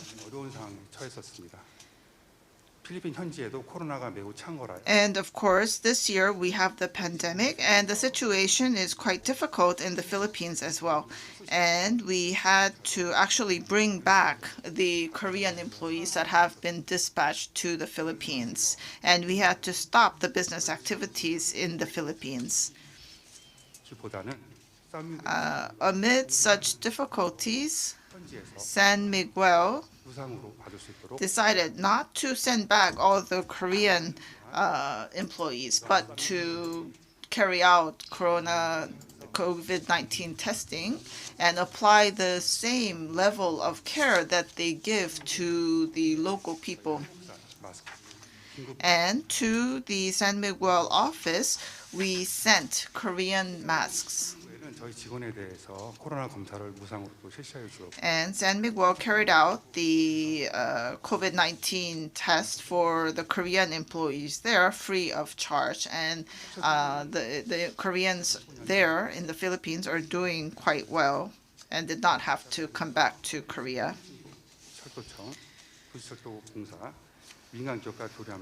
Also, there was cooperation and exchange among the Philippine government and Korail and the relevant companies.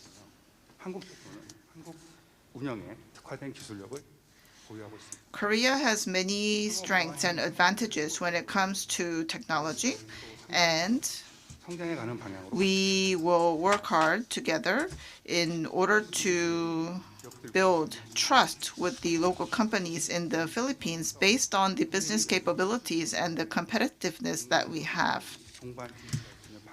Also, we will seek ways so that Korean firms relevant to railroad can make inroads to overseas markets.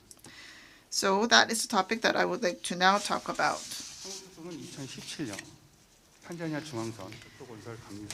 So Korail began the supervision for the Tanzania Central Line in 2017, and that paved the way for cooperation with Tanzania Railways Corporation.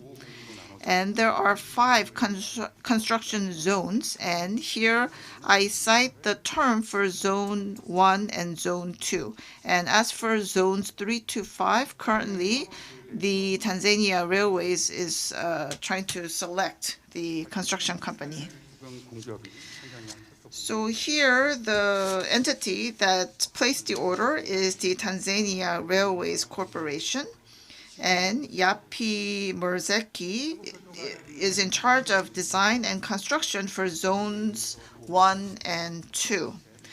And as for the design review and supervision of the overall project for all 5 zones, Korail Joint Venture will be in charge.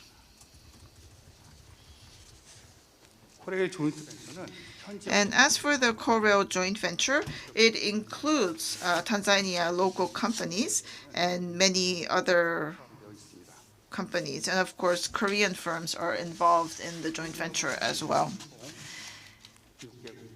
And 122 persons from 8 companies from 6 countries are participating. The countries are Korea, Tanzania, Botswana, Germany, Italy, and India. And once we have the construction company confirmed for zones 3, 4, 5, additional companies and people will be joining in. Next, I would like to talk about the opening and the operation plan. As for Zone 1, it will open. It is planned to be opened in October of 2021, and the opening for Zone 2 will be 2020 and so forth. Now, Korail will work on engineer training, controller training, and safety training for the engineers prior to opening the lines. And we will do our best in order to minimize safety problems and trial and error in the initial stage. And after opening the lines, Korail will work on operation and provide advice on the maintenance system. Tanzania is in a very important location in East Africa. And so this is a good opportunity for us to train engineers in nearby countries, because Tanzania is in the process of establishing a training facility for the neighboring nations at this moment. So some implications of this project. So from the beginning, a consortium was formed, and this gave the expertise that was needed. Of course, there were numerous participants, and because of that, it was very difficult to reach a consensus and to make decisions in an efficient way. However, we worked through these difficulties. And Korail hired local people and worked on localization. And due to that, we were able to train experts within Tanzania. And also, we invited the executives of Tanzania Railways to Korea, and they were able to directly see how the advanced train systems run in Korea. And so the Korean railroad system has set a standard to the eyes of the Tanzanian experts. And so that is the reason why we are entering the Tanzania market now. And aside from the business, Korail is working on CSR as well. And so we build wells in remote areas and send computers to schools in Tanzania, and we also send educational material. And we also do volunteer work in soup kitchens. And because of these efforts, the image of Koreans and of course Korail was greatly enhanced in Tanzania. And that has of course helped our business as well. Next, I would like to talk about establishing a platform for entering overseas markets. So Korail, through IRATCA, is strengthening the marketing support for entering overseas markets.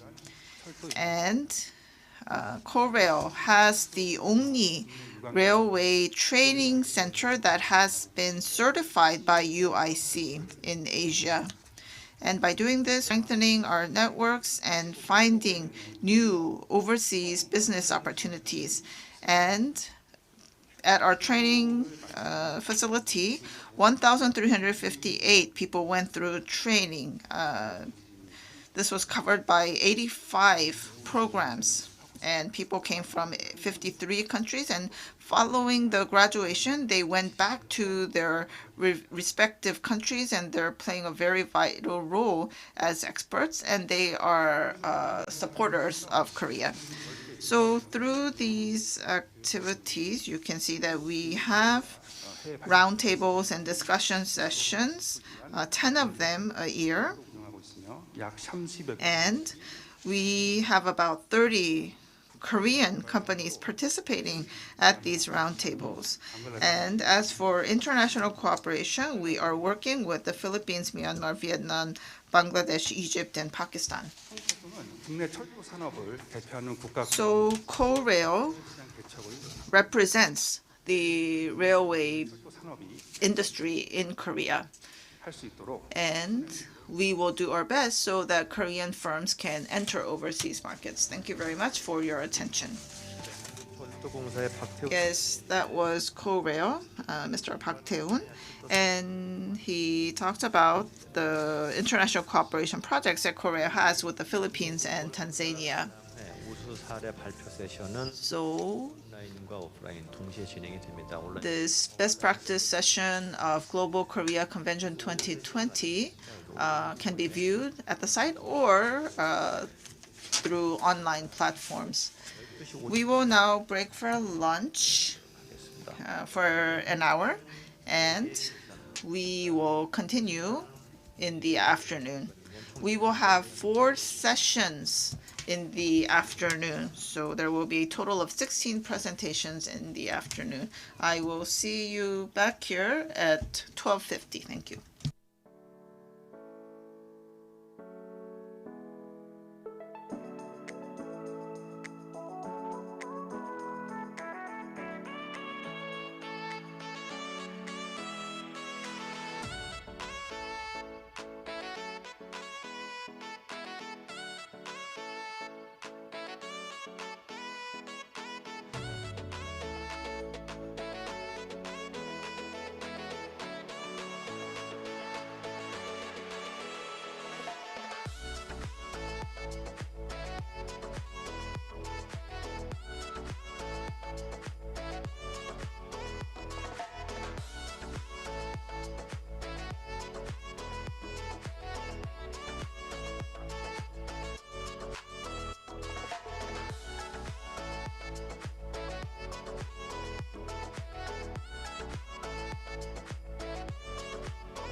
to love me. Oh, I need someone to love me. Oh, I need someone to love me. Oh, I need someone to love me when love me when love me when love me when just love me just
love me.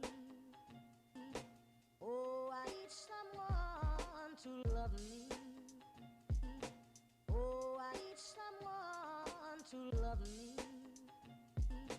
Oh, I need someone to love me when love me when love me when love me when he just love me. He just love me. Love me when I'm low.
2020 글로벌 코리아 박람회 We will continue with the best practice presentations of Global Korea Convention 2020. We began in the afternoon yesterday, and we are continuing throughout today. We covered 2 sessions this morning, and we have 4 sessions remaining in the afternoon. This is session 6, and during this session, we will have presentations by K-Water, KMI, Green Technology Center, and KETTEP. First, I would like to invite Mr. Kim Tae-won from K-Water or Korea Water Resources Corporation. The title of his presentation is in the era of climate crisis, international cooperation and water resources in response to climate change. We are participated by through both online and offline platform. And let us now begin the presentation. Very nice to meet you all. I am from Korea Water Resources Corporation. I'm Kim Tae-won, and I'm from the Global Business Division.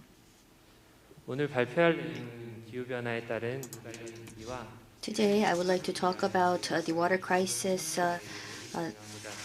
from climate change and also what kind of global cooperation projects K-Water has. First, let me go into the threats and crises in the water domain due to climate change. As you are very well aware, the international community is conducting various climate actions to respond to climate change. The young girl in yellow is a very well-known climate activist. Her name is Greta Thunberg. She's been urging the current generation for responsible actions and to be proactive in climate response. China has announced to go carbon neutral by September 2060, and Korea also announced its plans for carbon neutrality by 2050. This announcement was in October. Climate change is something that's very dear to our everyday lives. It's not something of the future. Changes in the ecosystem, sea level rise, and wildflowers, droughts, and floods are news that we can see in the media. According to United Science 2020, the recent 5 years, if you look at the Earth's temperature compared to pre-industrial times of 1850 to 1990, it increased by 1.1 degrees Celsius. In addition, the carbon neutrality target, even if it is achieved by the countries, still Earth's temperature is to increase by 1.5 degrees. Therefore, according to the 2020 Davos Forum Global Crisis Report, climate change, extreme weather events, and the water crisis is assessed as the most threatening global risk that's in existence. Climate change, extreme weather events, and water crisis is not only witnessed in advanced nations. Developing nations are even more vulnerable due to rapid economic development and increase in population and urbanization. Water challenges are exacerbating, and therefore we need solidarity and cooperation across the international front in order to achieve SDG goals.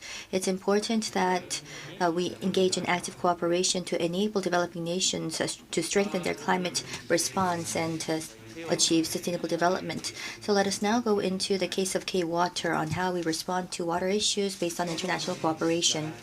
K-Water up till now has been focused on supplying stable drinking water, prevent floods, and also developed water-friendly cities that uses renewable energy. We've been basing our projects upon our experience and technologies that were accumulated home, and we are trying to graft that to international cooperative and overseas projects, and we're actively supporting the efforts to overcome the water crisis and to respond to climate change. First of all, we're trying to solve water problems with the Philippines, Indonesia, and Uzbekistan, the government agencies of these companies, and with international institutions like OECD and ADB. We're trying to solve water crisis that comes from climate change, and we're strengthening our cooperation and joint projects with these institutions and governments. Particularly, the 7th World Water Forum was held, and ever since, in Asia, there were many efforts taken to solve the water issue, and the Asia Water Council was established, and we're currently partnering with 144 institutions in 27 countries. Substantial solutions and projects for the pending issues have been brought together under water projects, and we're currently cooperating with multilateral development banks as well as local governments. Right now, we are also working with the Asia National Assembly Water Consultative Board in order to provide institutional support as well as enable these products to be feasible. Out of the 7.7 billion world population, more than 1 billion people are not supplied with stable electricity. In addition to rapid population increase and urbanization, water is lacking, and due to the lack of water works and sanitation facilities, waterborne illnesses are prevalent in developing nations. Therefore, K-Water believes that our renewable energy project, the Hydro Water project, and our consulting project can be crafted together to help the international community tackle these problems. Today, I would like to introduce you to two projects. The first project is in response to climate change. We have in the South Pacific, out of the South Pacific Islands, we have the Solomon Islands, and this is the Tina hydropower project. I would like to show you a video to better your understanding.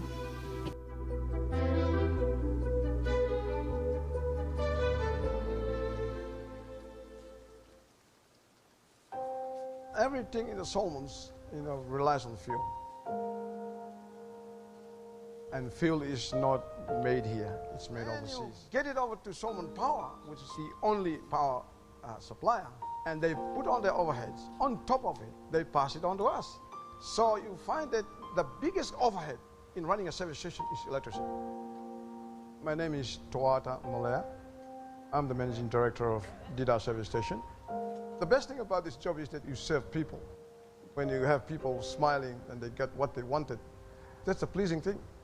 But if the price of electricity doesn't change, I have no choice. I will not.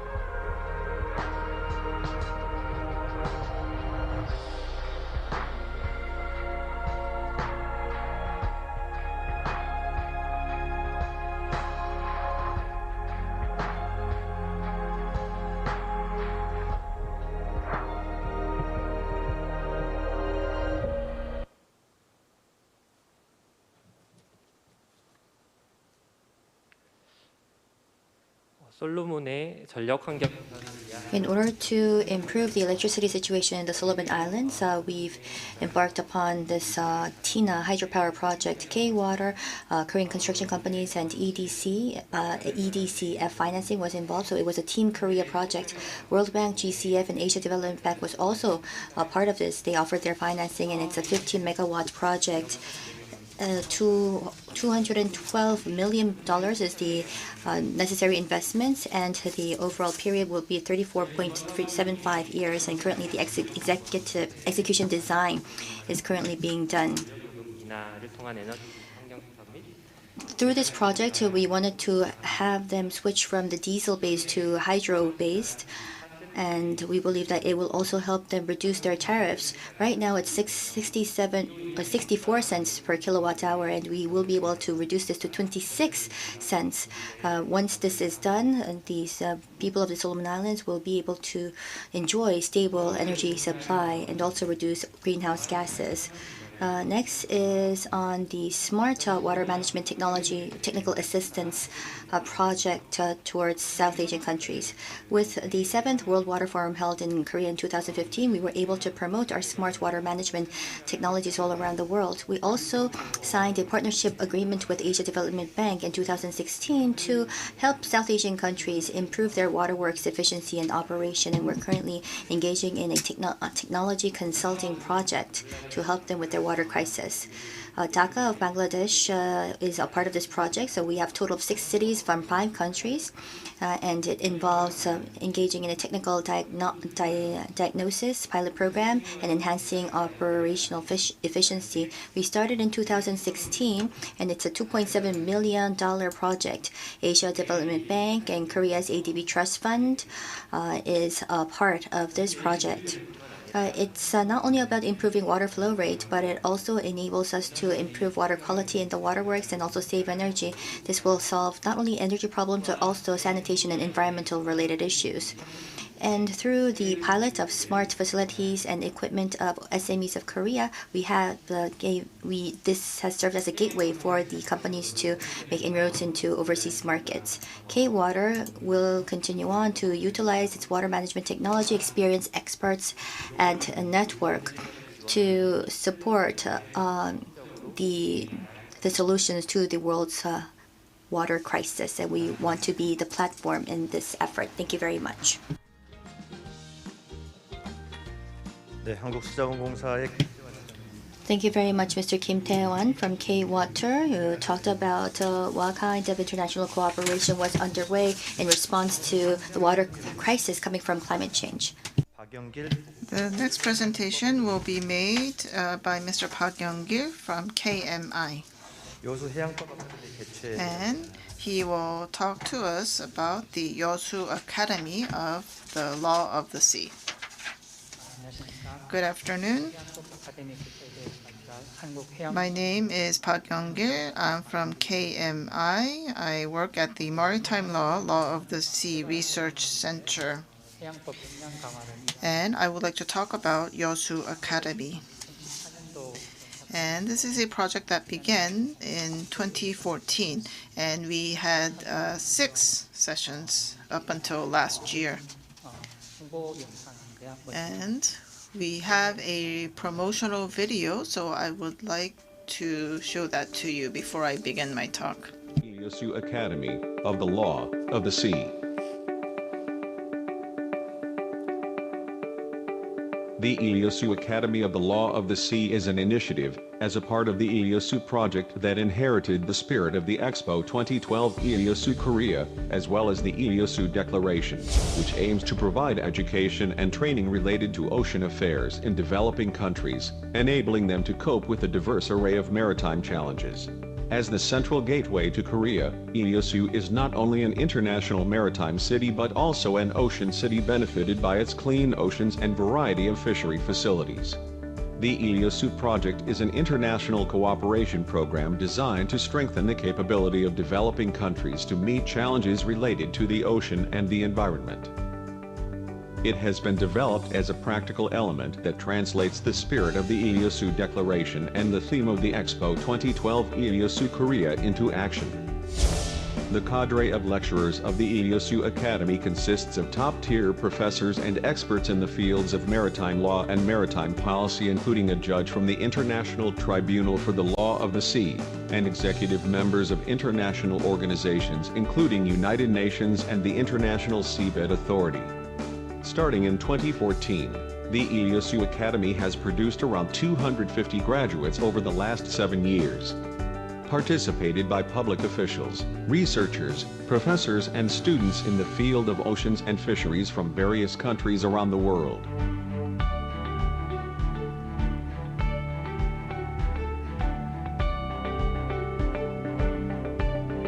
The Ieyasu Academy offers a 2-week program for government officials, researchers and other professionals engaging in ocean policy making, as well as professors or graduate students who are interested in ocean affairs from developing countries.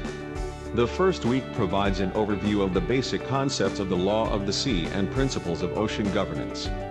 The second week focuses on the implementation of the law of the sea and other related practical issues based on the prior week's study.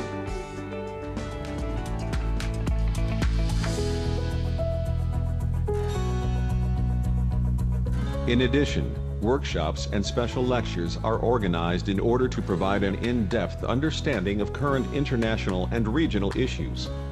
The Academy also intends to establish a close network among professionals and scholars in the field, thus seeking a variety of cooperative methods such as the development of intergovernmental policies.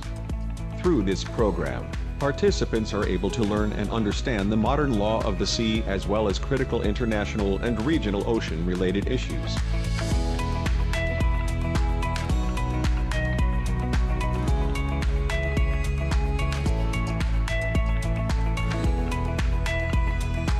Several field trips are arranged for participants to enjoy the beautiful scenery of Ieyasu and its surrounding areas. Also, there are further opportunities for networking with lecturers and other students through various gatherings. We hope the Iliyosu Academy of the Law of the Sea give us all a chance to consider our roles and duties in regards to maritime issues and to present a blueprint to the world.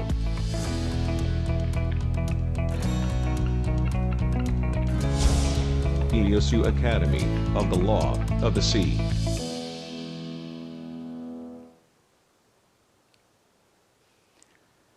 네, 개선 중에 있는 홍보 영상입니다. Yes, we're still working on improving this video, and so we will improve the video and use that for our promotional purposes. So let me begin my presentation. I have 6 parts to my talk. I will begin with background and objective. So we had the Expo 2012 Yeosu, and it was a very successful event. And the Korean government declared its commitment in the Yeosu Declaration. And as part of an action plan of the Yeosu Declaration, we began a number of projects. And one of these numerous projects is the Yeosu Academy. And we are cooperating with the Yeosu Expo Foundation and the relevant ministry. And we have the goal of the Yeosu Academy. We want to enhance the capabilities of the different surrounding nations, developing nations, in terms of marine policy development and current issue solving. And so the academy takes place for 2 weeks, sometime in late summer to autumn. It takes place at the Yeosu Expo site.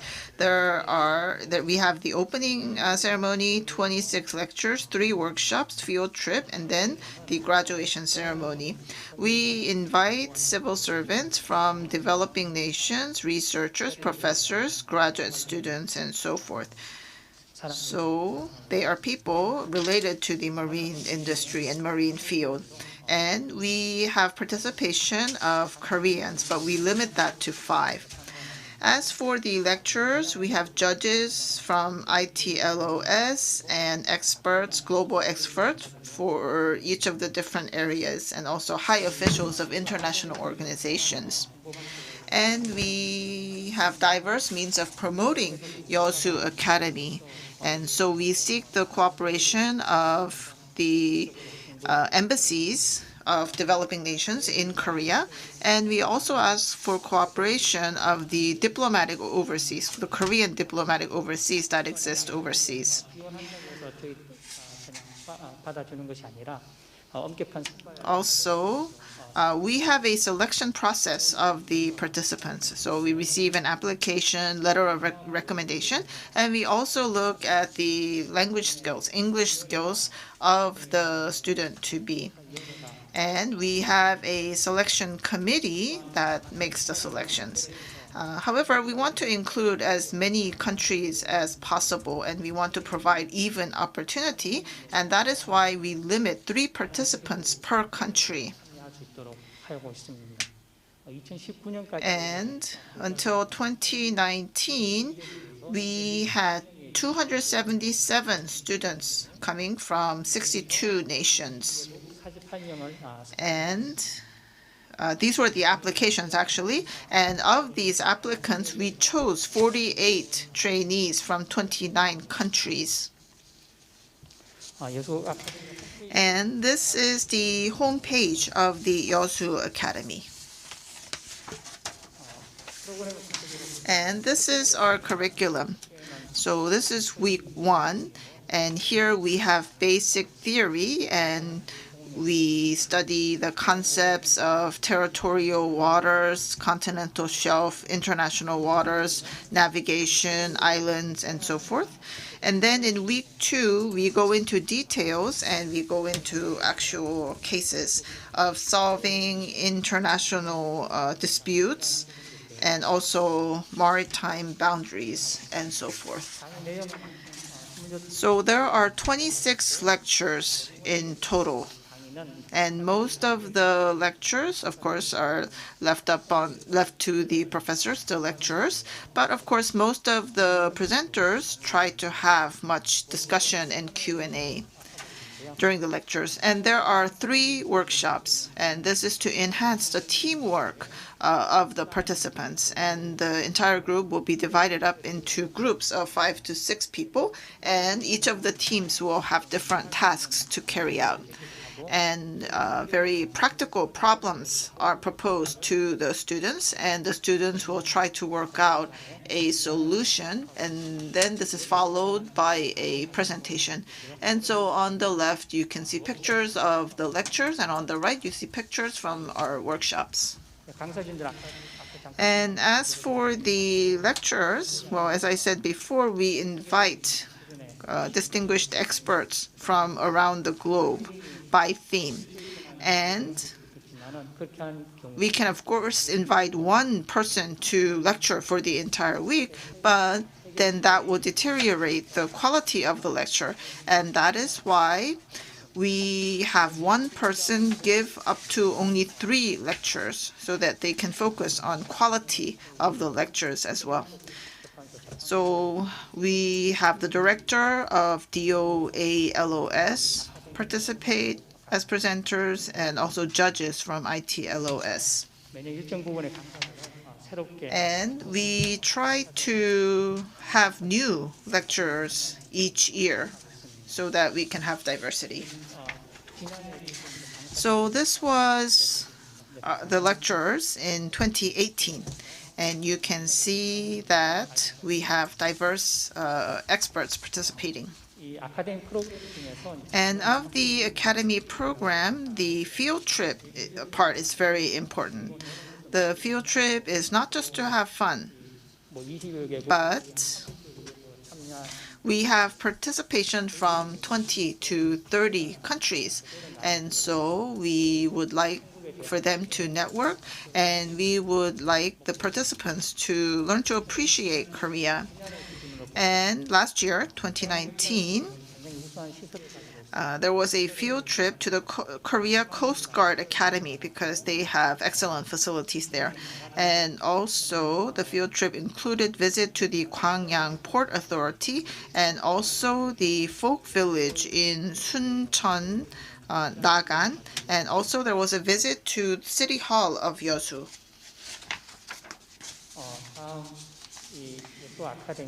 And next, we have many students coming from developing nations, and we pay for their accommodations and travel costs. And so many people would like to participate in our Yeosu Academy program. And we do not want them to come to Korea just to have fun. It is important that they learn while they attend Yeosu Academy. That is why we have a test at the end of the program. And so there is a test for week 1 and also for week 2. In week 1, there is an essay test, and during week 2, after week 2, we have an oral test.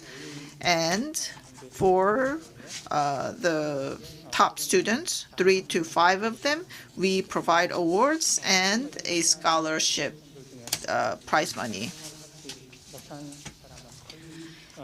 And very few people failed to receive their graduation diploma. Everyone worked very hard to pass the tests. And at the end of the program, we hand out questionnaires and evaluation sheet to our participants.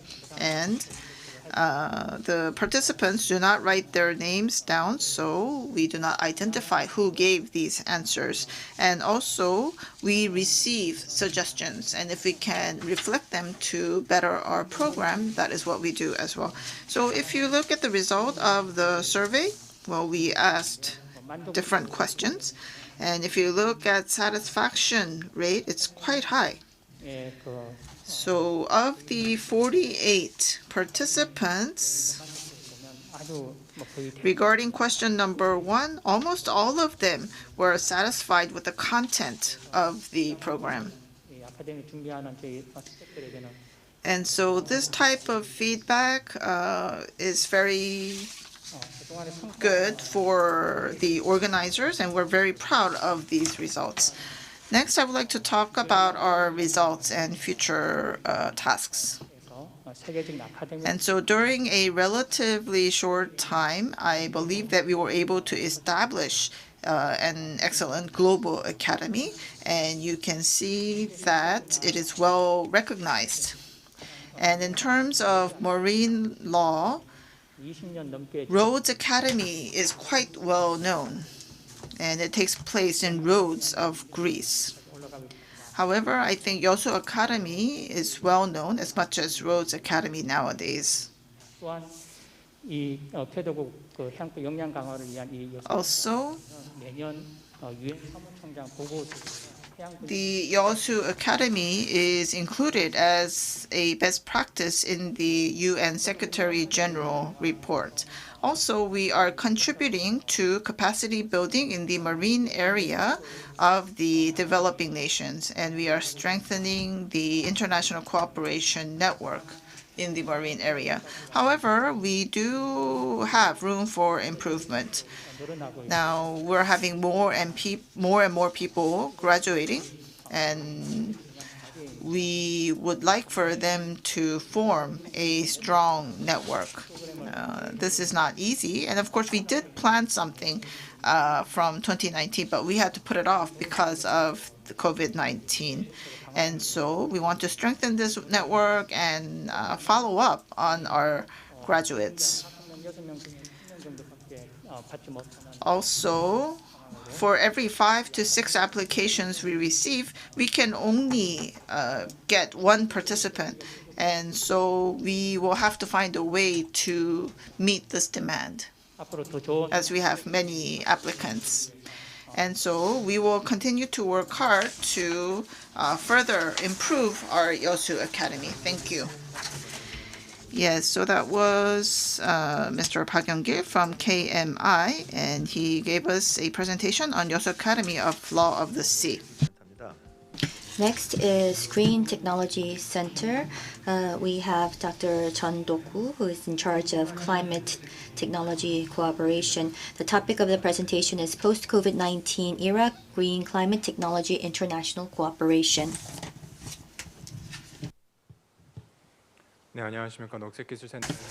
Hello everyone, I am Chun Do-gu, in charge of Climate Technology Cooperation at GTC, or Green Technology Center. I would like to talk about ways to engage in international cooperation by utilizing green and climate technology.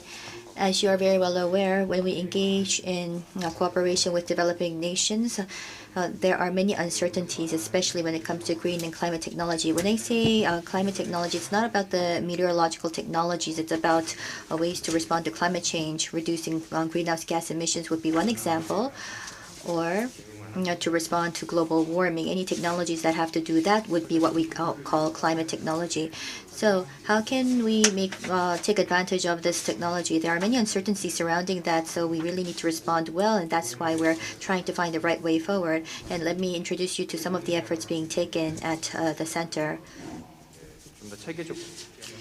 In order to engage in systematic international cooperation, we of course need cooperative platforms. I would like to especially focus on what kind of platforms were quite useful.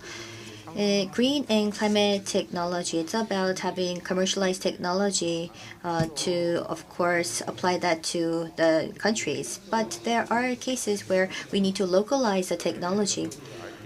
Then we need R&D. We do research and as well as demonstration. So there's a validation process that would be necessary when we have to localize the technology. We have to reduce the technical risks and also raise the understanding level of developing nations in many cases when this is involved. So typically, there are technologies where we can go right to commercialization. And if that is the case, of course, we can just base it off on that technology and then disseminate. However, there are cases where R&D is necessary. So if that's the case, we have to first understand the needs for R&D and then conduct the R&D in itself. So these are some additional processes that will be involved. As you are very well aware, there are many stakeholders that are part of such projects, and they are all involved in the decision-making process as well. It's quite a complex web of stakeholders, so how can we satisfy all of these needs and make quick decisions? This is the question at hand. And in addition to that, all of the achievements or milestones would be the input of the next stage. And it's important to make sure that all of these results feed in to the next stage in an appropriate fashion. Due to COVID-19, it's very difficult to communicate with the stakeholders, and we have to engage in an online format. But of course, efficiency and effectiveness of communication is hindered. And as I've already mentioned, depending on the processes, the resources, and the results of the previous stage have to feed into the next. But due to COVID-19, there's a fragmentation in that process as well. So in the post-COVID world, there are many pending issues in international cooperation, especially in green and climate technologies. So how can we effectively overcome the challenges? A global partnership platform, I think, is something that would be necessary, and it's also about taking full advantage of all of the established platforms. Let me give you an example. This is in the case of Indonesia. This is a landfill of Indonesia. Indonesia has many issues with waste management and waste treatment. Therefore, a sustainable system is necessary, so we are putting in a lot of efforts to put in place a systematic way to do that. Most of the landfills and the waste were all here in the landfill. And we have young children as well as refugees picking trash to bring bread to the table. In order to solve these issues, well, once again, it's not just about having all of the waste buried in the landfill. It leads to leachlets, which of course pollutes and contaminates groundwater, and a lot of greenhouse gases are emitted in the process, which of course exacerbates global warming, making it more serious. So this was what we identified. In order to overcome the situation, we decided to provide a sound system. This was the master plan that we established, and based on this master plan, we connected that with financing to make this into an infrastructure project. So as you can see here, in the case of food waste, it's separated out. We also have recycling and reusing, and there's a recycling center in the interim or in the middle to take out the recyclable rates, and the rest would be all burnt and then sent to the landfill. This was what we've suggested, and we're continuing on with the discussions. What we identified was that the processes were very complex and complicated. There were many cities that we worked with, and one was Makassar City. At Makassar City, we suggested the project, and we came to an agreement. And it was about getting international financing. So you can see that we have Bapeda and Pyopia, which is their Ministry of Land, and Bapanas, which is the Ministry of Economy and Finance of Korea. So we had to seek approval from all of these ministries, and then EDCF, KOICA, and international organizations would be connected to this project, and within their own internal chain of command, they will be offering the financing. Of course, these processes are necessary. I'm not saying that we should get rid of all of this, and this is not just small financing. So, of course, we need reasonable decision-making in the process, and we need to make sure that we make the right decision. But all of these interfaces, these processes all involve interfaces, but then these can be barriers in the process. Therefore, we wanted to find a way to maybe quicken the process and maybe use a platform to have this more effective and efficient. So at our organization, we have many international cooperation projects. And here are some of the examples of our projects. But we're not just focusing on international cooperation. It's about creating this cooperative platform. I think that this could contribute greatly to the nation. So that's why we put in a lot of efforts to bring in place a platform. So in the upper right, we put together a Green Technology Hub Center in Indonesia. We wanted to make this into an innovative platform, an open platform, and we're forging many partnerships to make full use of this platform. I give you an example of the waste management or waste treatment, but one of the reasons why it's difficult to treat these wastes is because we lack data. So how can we collect data in a systematic fashion, and how can we share this was the challenge that we wanted to tackle. So we put in place facilities and equipment, and we're trying to put in place an online platform. In addition to that, CTCN is under the UNFCCC umbrella. It's very well known for its expertise, and I'll give you some more information on that. But CCTN and MSIT, the Ministry of Science, is actively working in partnership, and we of course support the efforts of CTCN. Based on our experience, CTCN of course has a very good platform in building the demand, and if we can effectively utilize that, we thought that that would be great. So we decided to open up an office of CTCN, and MSIT gave us the approval. And last year, we were able to attract CTCN office in Korea, and we're currently signing the agreement. This is underway as we speak, and next year we will have an office of CTCN in Korea. Also, matching with the financing of international organization is what's necessary. So where we will have this office of CTC, and would be the G Tower where GCF is there. So I think that this will help us strengthen our cooperation with the GCF as well. In addition to that, we have GGGI. The Triple GI are also our key partners, and we're trying to identify further demand. And not only that, in Korea, as a platform, there are many attempts being made, and one is the Council for International Development Cooperation. In other words, the Ministry of Economy and Finance provides the financing, and KOICA is the chairing organization, and there are many other secretary organizations that are involved, and many public organizations are a part of this to identify demand around the world.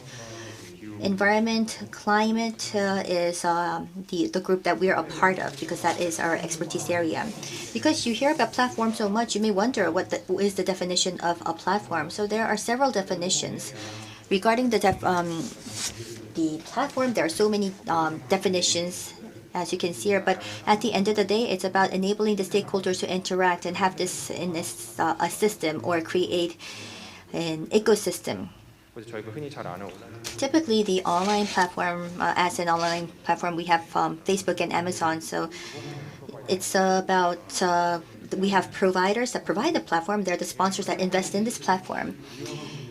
And the platform will be participated by those that own the technology, and also those that need the technology, which would be the developing nations and also the decision makers. So we have these demand side and the supply side. So it's about effectively connecting the supply and demand, and the platform is to do just that.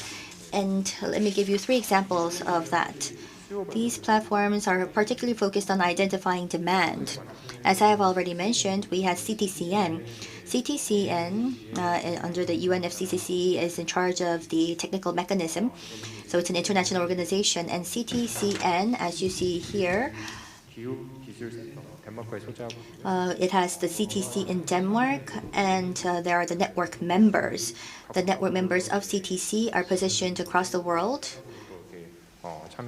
And we have active participation of the institutions, and MSIT is the nationally designated entity of CTCN right now, and there are about 75 institutions that are part of the CTCN network, and we, the Green Technology Center, are the secretary organization that involves itself with the administrative work. And I'm sure that you all know P4G.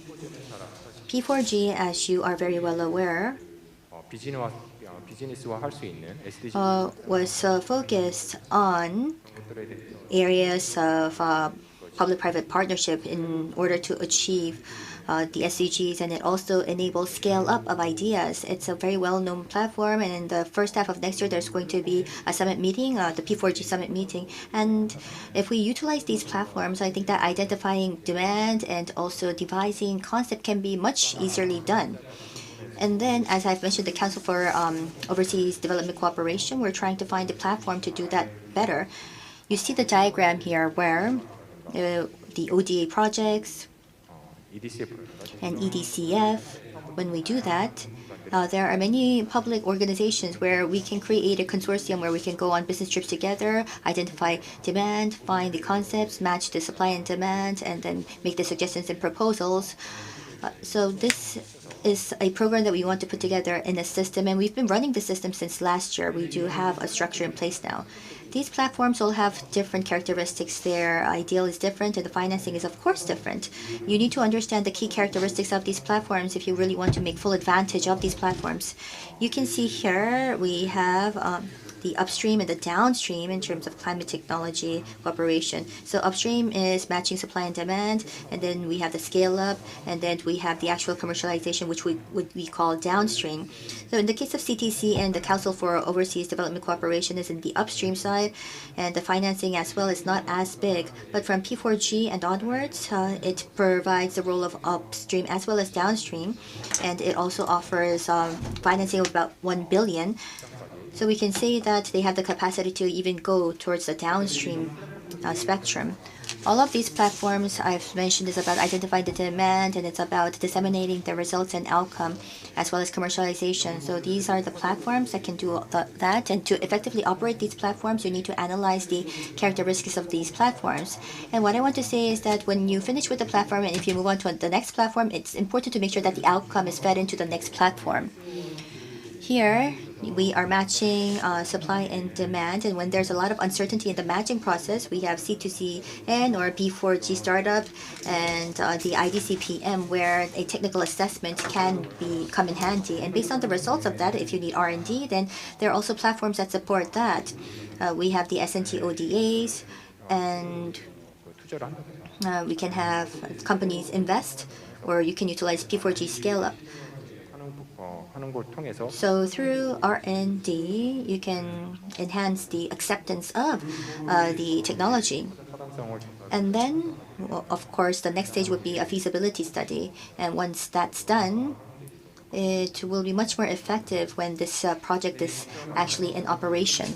But once again, you need to understand the traits of the platform, and the data of the platform needs to be well connected. And to connect all of this data, we do need performance indicators to make this systematic. The technology and the demand, of course, needs to be assessed beforehand. It has to be quantified, and we have to link the data and the information. So at GTC, these platforms are connected, and data plays a key role. Therefore, in order to be faithful to our role, we are currently planning a database, a cooperative ecosystem platform. So based on the major projects, we want to build this platform of cooperation, and there are many partners that can be involved. So all in all, we want to make it as efficient as possible to make the right decisions in a timely fashion with the partners. So in the post-COVID world, we believe that a global cooperative platform is something that's key, and we need to take full advantage of these collaborative platforms. And not only that, we of course need a scientific approach based on data. So that is all for my presentation. Thank you very much. 네, 녹색기술센터 전덕. Yes, Dr. Chun Do-gu, in charge of climate technology and cooperation at the GTC, gave us a presentation on international cooperation in post-COVID. Next, let us move on. We've heard from KMI, K-Water, and Green Technology Center, and let us now move on to the next presentation, which will be made by CATEP. And the presentation will be on online meta-cyclical evaluation system.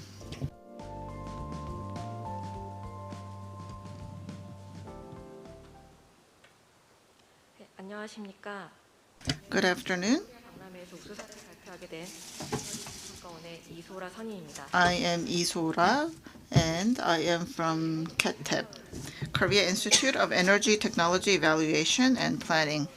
We have employed an online meta-cyclical evaluation system, and it was helpful in overcoming the COVID-19 situation. So that is why I would like to present this case. Before I begin, I would like to briefly introduce CATEP.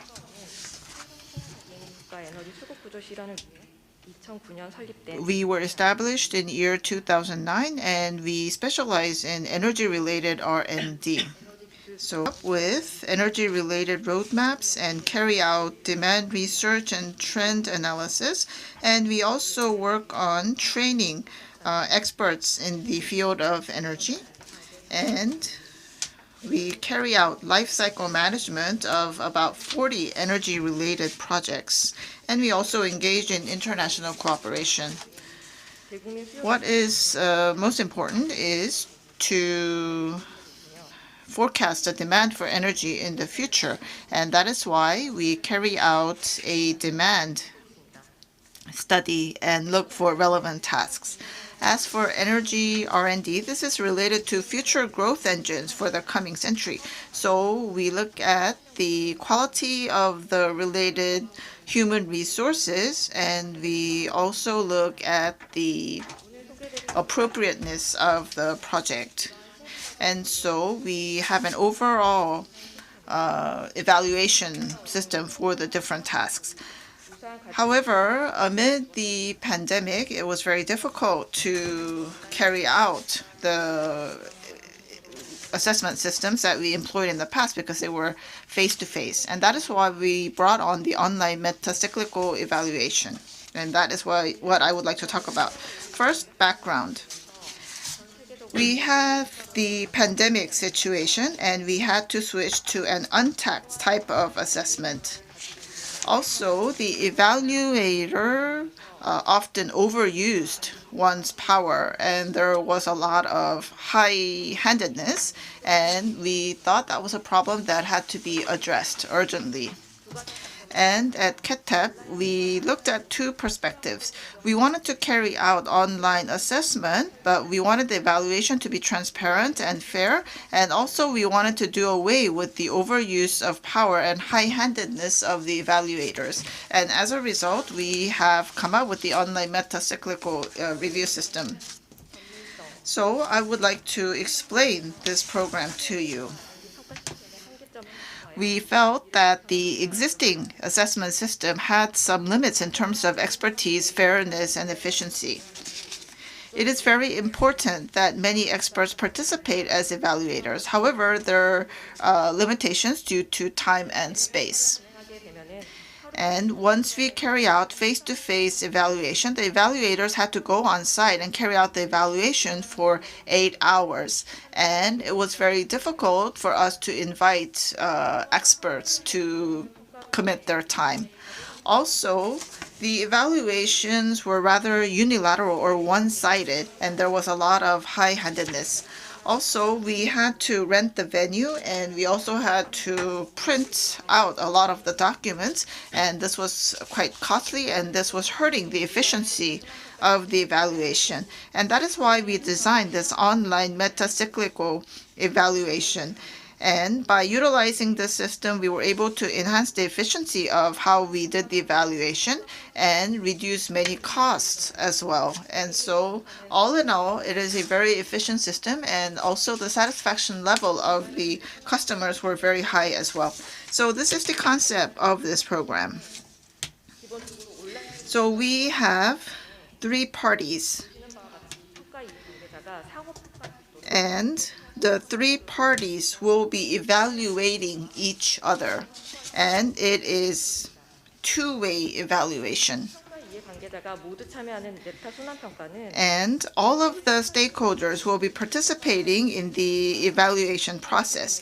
So we broke away from the existing paradigm where the evaluator just did the evaluation of the personnel or the organizations that were being reviewed. And so we have the managing organization and the evaluators and the administration organization. These are the 3 entities of this program. And as you can see here, by bringing in this program, there was check and balance among the 3 parties, and as a result, we ended up with a much fairer evaluation system.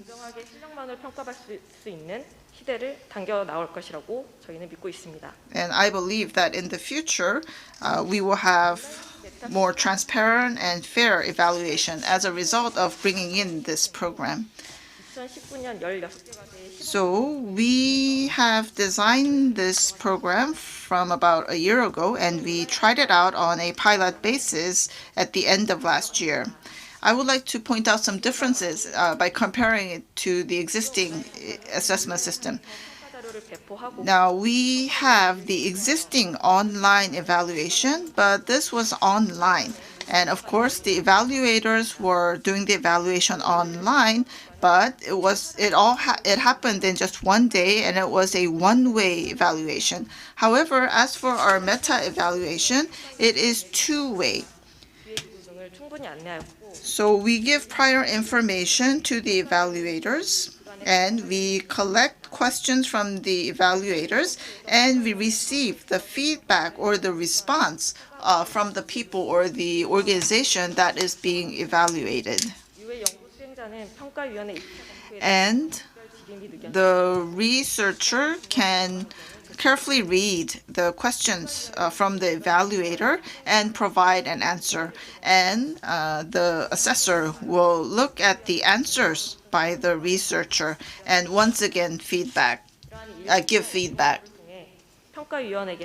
And so by having these process steps, the evaluator will have ample time to fully understand the project, and the researcher will have ample time and opportunity to fully explain what they are trying to do.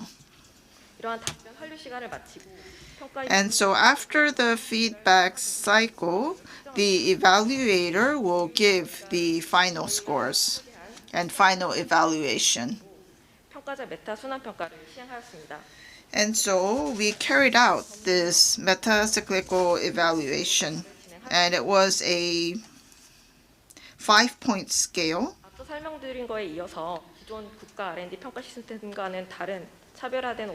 And there were points given for expertise, fairness, and diligence. There was in-depth evaluation of each of the steps. And so by doing this, we were able to enhance the expertise and fairness of the evaluators. And also, the evaluation process, before it was just one step, but now it became 4 steps. And before, it only took 1 day to go through that single step, but now it takes 3 days in order to go through the 4 steps. Also, the evaluation process is no longer a one-way evaluation, but a two-way or dialogue-focused online evaluation. And there is ample discussion and Q&A in the process. So this enhances the transparency. Also, there is this meta-cyclical evaluation in order to evaluate the diligence of the participants.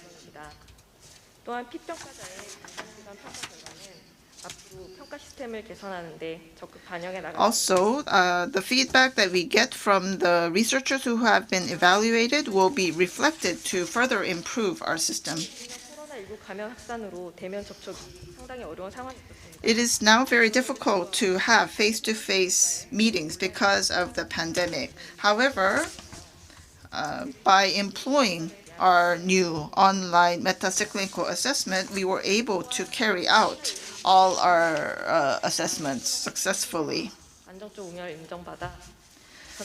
Also, the system seems to be very effective and stable, and we received 95.4 points when the system itself was evaluated, and the satisfaction level was very high.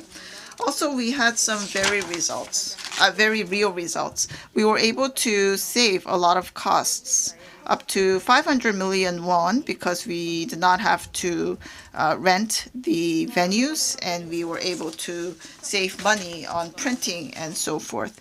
Also, objections regarding rejected products went down by 50%, and the satisfaction level was very high. It was above 90%. Also, we ranked 28th. KETEP was ranked 28th as one of the 110 think tanks in Korea. Also, we were selected as the top 96 best practices in terms of government innovation.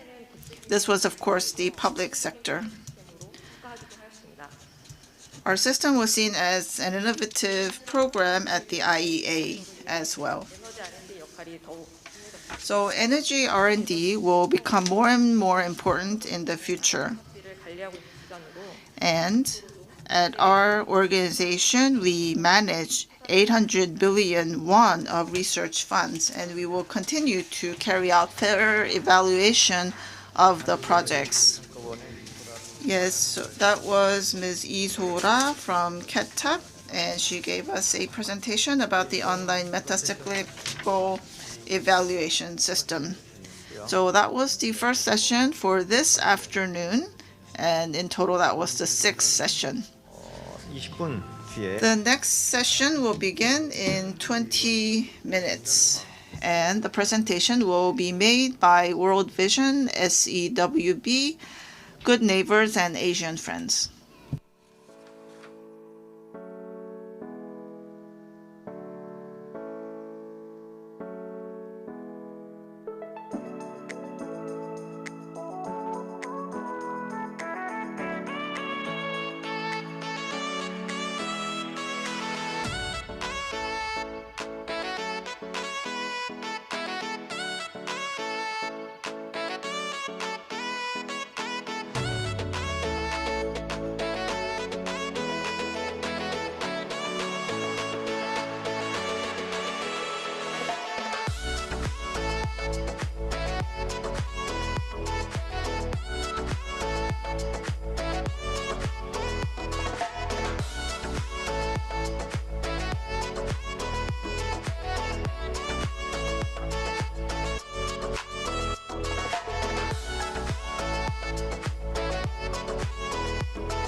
love me. Oh, I need someone to love me. Oh, I need someone to love me. Oh, I need someone to love me. Oh, I need someone to love me when love me when love me when love me when just love me just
2020 글로벌 코리아 박람회 우수 사례 발표 세션입니다.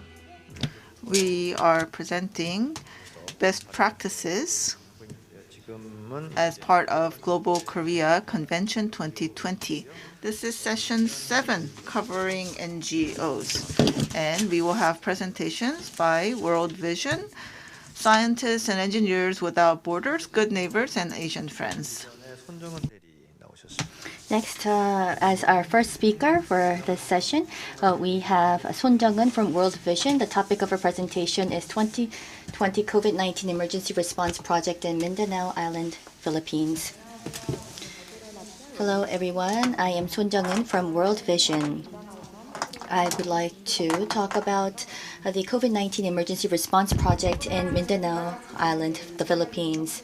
There are 4 questions that I would like to pose and answer the questions along the way. First is why we had to support this project and what we supported, what change we anticipated, and what was the differentiation of this program versus other projects. As you're very well aware, most of the Filipinos are Catholics.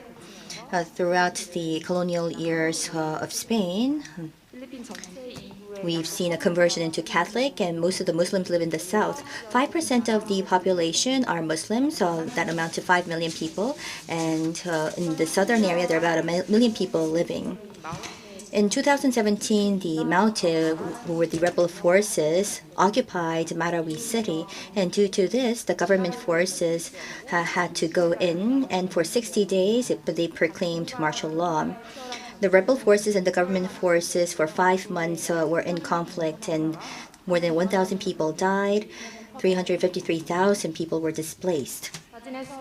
As you can see here in the picture, after the conflict and war, the city was destroyed, and even now it's been 3 years, but already 25,000 citizens are displaced, and they're currently in temporary households and temporary shelters.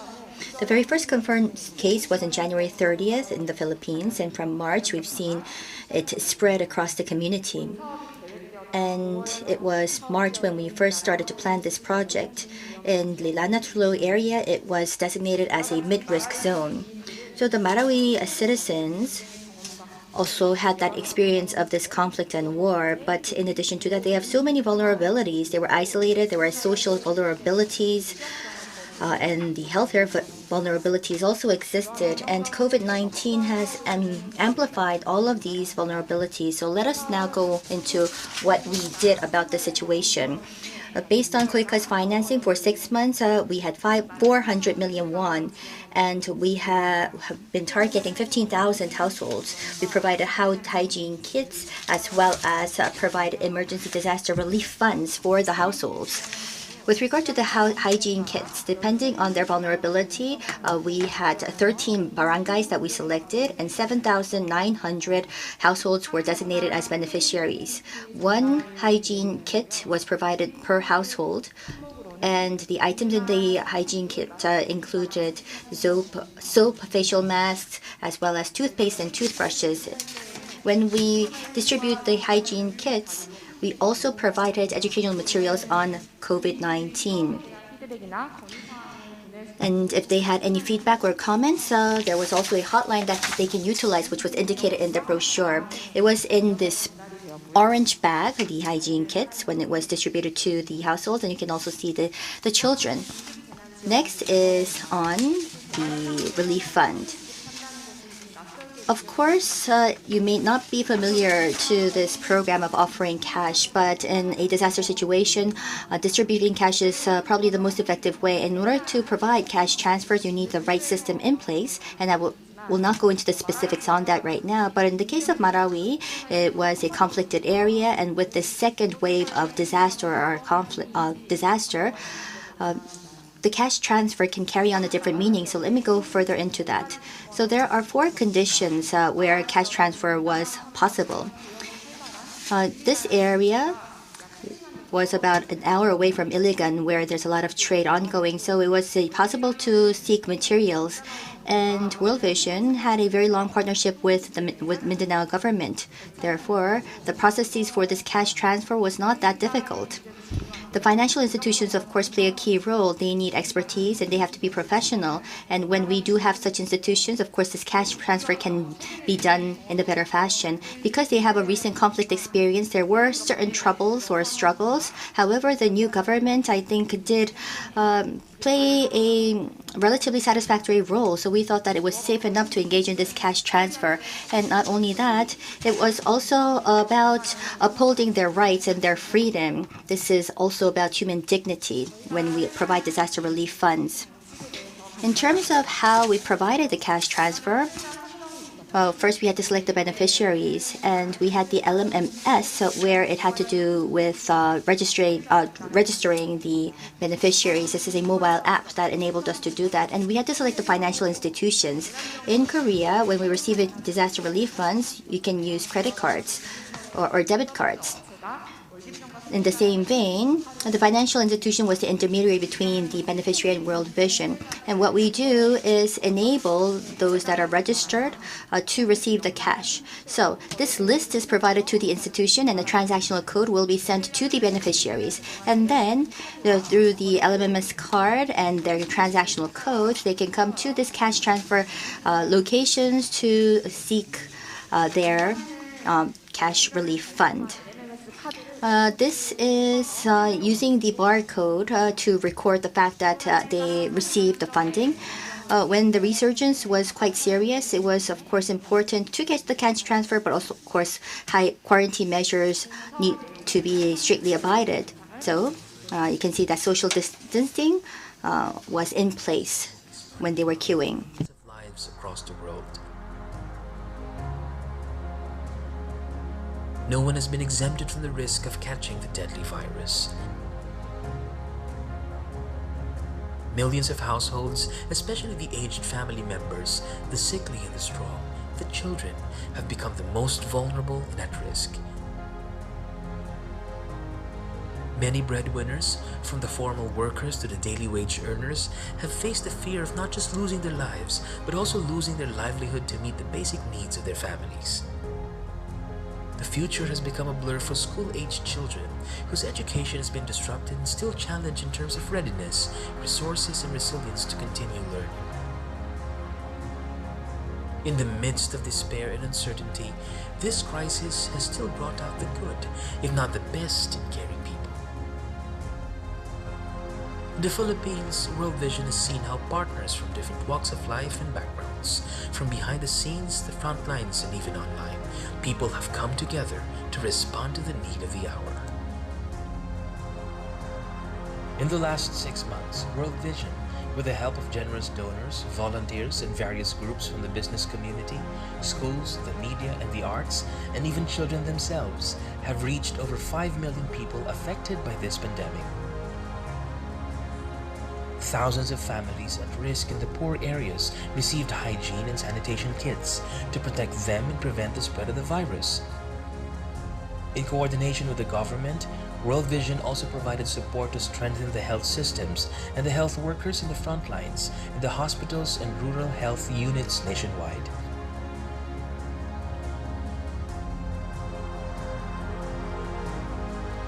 For children and families impacted by COVID-19, support also came for their education, child protection, food security, and livelihood interventions.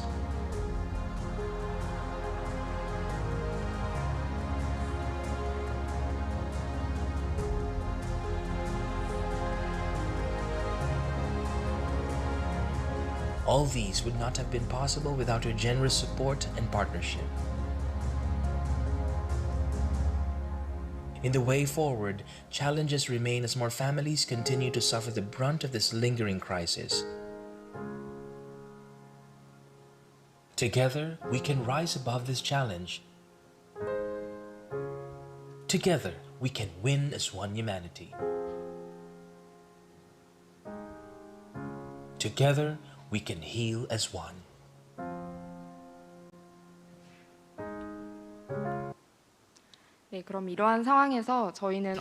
Under such a situation, let me now go into what kind of changes we anticipated. So this is on our monitoring scheme. We wanted to understand the changes in circumstances of our beneficiaries. So we conducted a monitoring and survey on the households. It's currently underway on the field. And let me now give you an overview on the plan. It was for 3,360 households, which was 30% of the beneficiaries. 25 surveyors will be monitoring based on 12 modules, and the modules have separate themes. And let me just focus on the key modules. The themes, of course, have some details to it. In the case of the key modules, there's also the response as well as short-term results. For instance, if it was on preventative measures or knowledge on COVID-19, we would look into whether they acquired that information and whether they received the brochures on the COVID-19 quarantine measures. And we also looked into whether they have knowledge on how they can be inflicted with the virus. Module 8 and 9 is closely related to our core project. Let me first look into Module 9. It's on food security and livelihoods. This has to do with the cash transfer. It has to do with the performance of the cash transfer particularly. And so we would look into the satisfaction rate and also the way of cash transfer, whether it was done appropriately, and we also check the actual amount. 1,000 pesos, in other words, $20 were to be provided to the households, but World Vision wasn't aware that there may be illegal commissions in between, so we wanted to check that as well. As the short-term results, we wanted to understand how they used this relief fund, and we went into the details of whether it increased their food consumption, did they improve their dietary needs, or did it actually have them relieve any educational expenses. Not only that, we checked whether food security was better. This was on the number of meals they have per day. This was in a humanitarian crisis situation. Therefore, protection and do no harm principle is key. In other words, in selecting the beneficiaries and throughout the distribution, it's important that there are no bribes along the process. Not only that, the employees of World Vision and any organizers, was there any harassment or any violence? And was there any conflicts in the process within the local community and household was also something that needed to be assessed. As mentioned, the survey is underway, and when the outcome does come out, we would like to share that with you as well. Last but not least, what is the differentiating point of this project? First of all, is that we had a reliable partner and we engaged in this partnership with them.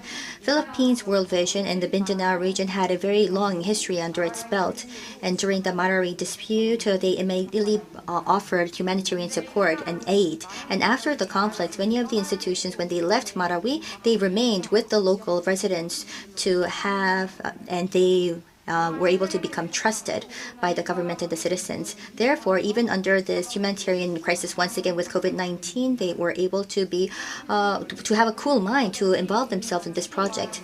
Not only that, you can see that the Philippines for the past 5 years had typhoons, 16 typhoons, including Haiyan, and they were very much they had this preparedness team in place, so they had the system. Not only that, they had 250 members in the NDMT, National Disaster Management Team. They, of course, are a part of World Vision. Of course, they have their day job, but when there is an emergency, they are the team members that are trained to respond to crises in the front line. And the second, I would like to talk about the fact that we utilize the validated framework in response to the crisis. There are triggers that will amplify the crisis or the threat. So we had trigger indicators that we set forth, and we monitored these indicators. And this, of course, enabled us to make timely decisions. Government guidelines and our trigger indicators internally, and also the information with the Mindanao team has enabled us to make quick decisions. And through flexible module utilization, we were able to make the right choice. When I say mode here, it's survive, recovery, and build a future mode. We first started off with the survive mode. So depending on the mode, follow-up measures and any additional assistance will be decided. And the third is that we utilize the digital platform. We were able to enhance our efficiency in the process. The LMMS is the service that enables us to register beneficiaries and track the services. we register them into the mobile system and we provide them with an ID card. World Vision, whenever we offer a service, through this ID card, we can check whether they received the services, and this LMMS will be keeping track of all of this data. Real time, we can understand the progress of the project, and depending on the objective or goal, we can also extract reports from this platform. Not only that, due to COVID-19, it's important to be untacked, and it helped us reduce the time that needs to be spent in person. And last but not least, on the principle on do no harm and how we applied the conflict-related principles. In other words, continuous channels with the beneficiaries was key. That's why we had a hotline. And even after the distribution, and in the process of monitoring, we will, of course, conduct a do no harm principle assessment as well. An integrated approach was also looked into.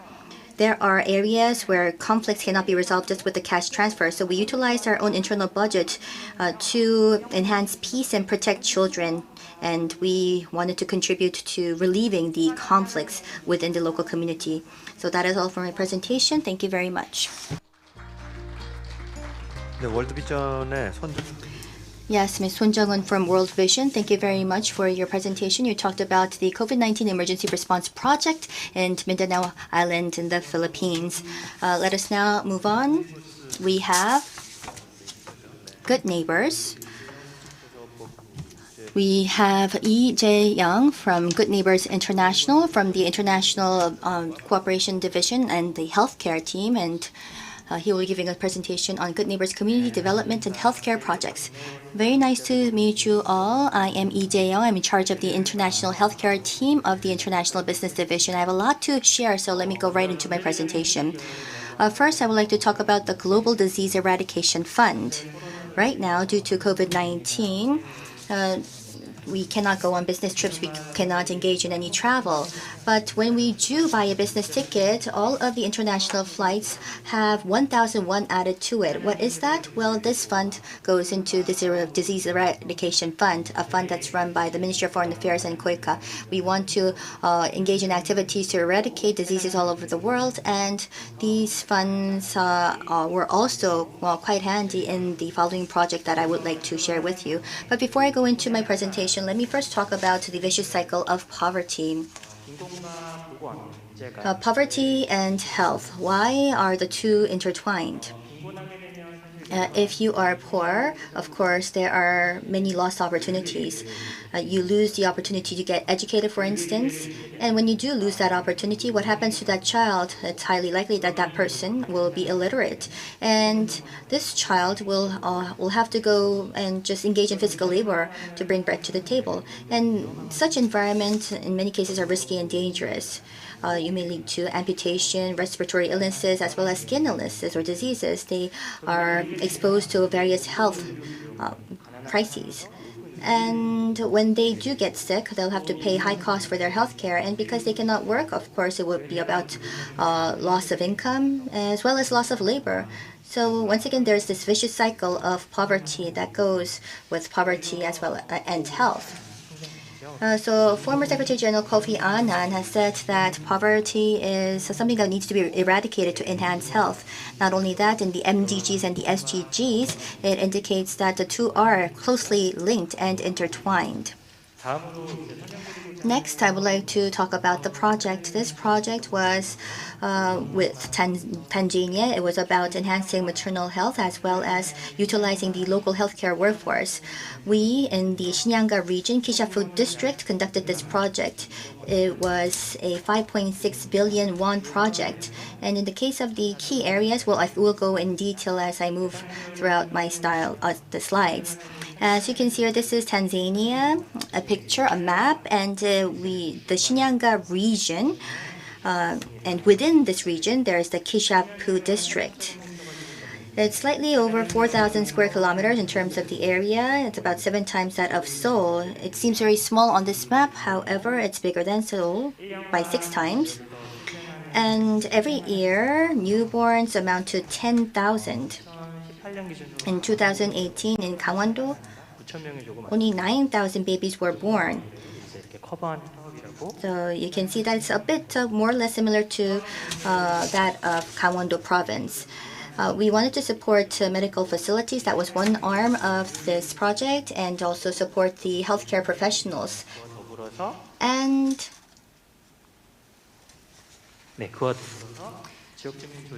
we also wanted to mobilize the local community members. What I mean by number 3 has to do with putting together the CHW, or the healthcare workers of the community, and also enhance the awareness of the community by utilizing photo voice.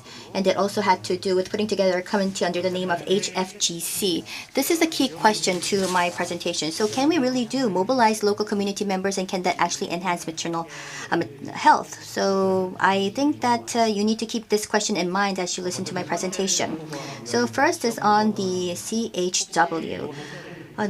Can you read this Chinese character? I'm not sure whether you can. So let me give you an example. This is the picture that will offer you with the hint. In Korea, Korean, it means chokgaeuseng. In other words, it means red feet. Red feet means barefoot doctor. Why are they barefoot? It's because they're actually originally farmers. And if you see this picture, we do have a farmer. And this movement first started in China. In the past, they did not have enough doctors, but most of the doctors resided in the city area. So in the remote areas, in the countryside, they did not have any doctors. So the community members, the residents, basically the farmers, were selected. And they went through basic training. And then what they did was offer these basic healthcare services. So this was the focus of this community health worker type of group, or CHW. So what kind of work do they do? If you look at this first picture, they have a bag, and they also have a water bottle, and they're going to somebody's home. They're paying home visits where they see antepartum women about to give birth. So when they do see pregnant women, they're also register them in the facility's log. They also provide healthcare related education and training, and awareness raising activities. And if we have newborns or children, as you can see in this picture, they also manage their data. CHW, or community health workers, not something that Good Neighbors International established. It was something that existed already, starting from the Barefoot Doctors of China. This movement has continued on. We do not select the CHWs, or the health workers of the community. In the communities, they select their CHWs, and the training, of course, is not done directly by Good Neighbors. As you can see here, there's this educational process where what we do is nurture the trainers.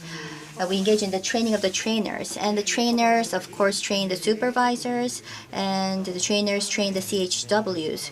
So even after Good Neighbors goes back or leaves the region, there is this ecosystem where you can have a chain of talents. Not only that, assessment and monitoring is also done by the community health workers or the local residents. We want to make it as participatory as possible. So here we have we put together a 48 healthcare committee, and this committee deals with 8 CHWs. In other words, one CHWs visit 26 households based on the stats. So let us now look into what kind of changes were foreseen in the villages. The first case story is a pregnant lady, and she already had many babies, and she gave birth at home, but the CHWs wanted to make sure that she was provided with the right services. So if they found out that her uterus, there was a fraction in uterus, so a hysterectomy was understood and identified, and she went through a C-section, and it was quite safe. And here you can see that somebody was knocking on their door. It was at night, and it was about an urgent situation where a lady had to give birth. So this was a case where this person helped the person give birth. And this is a picture of a nurse. Our CHWs, when the women are pregnant, they know danger signs, they know symptoms. It's really important to understand that. So You can see that this information was offered as well, not only individually, but in the case of the project, you can see that there were some key significant changes. WHO, in order to reduce maternal deaths, are focusing on 3 points. First is the antenatal care in pregnancy, and second is after giving birth, care and support in weeks after childbirth, and third is that all births are attended by skilled health professionals in the right facilities. And as you can see here, you see the baseline and the end line. This is the information on that. So the 12 weeks of antenatal care, it was increased by 31% to 92%, and also 4 times of antenatal care. And the percentage of births attended by skilled health professionals and the care and support in weeks after the childbirth are indicated here, and all of it increased. Next is on the photo voice activity. The process of photo voice is quite simple.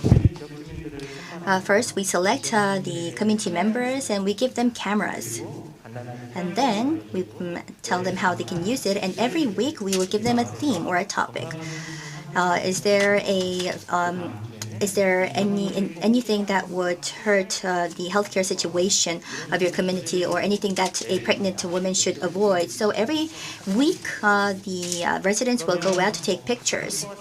So the pictures will be gathered together, and they would be talking about why they took this picture, and they go into the reasons behind that. And then there will be this discussion amongst the residents. And in the process, they can understand the risk factors and also talk about how they can resolve that. They can find the solutions for themselves. For instance, this is a picture that was taken through the Photo Voice program. Here we have a mom, a child next to her, and you can see that she's pregnant, and she has some tools on her shoulders.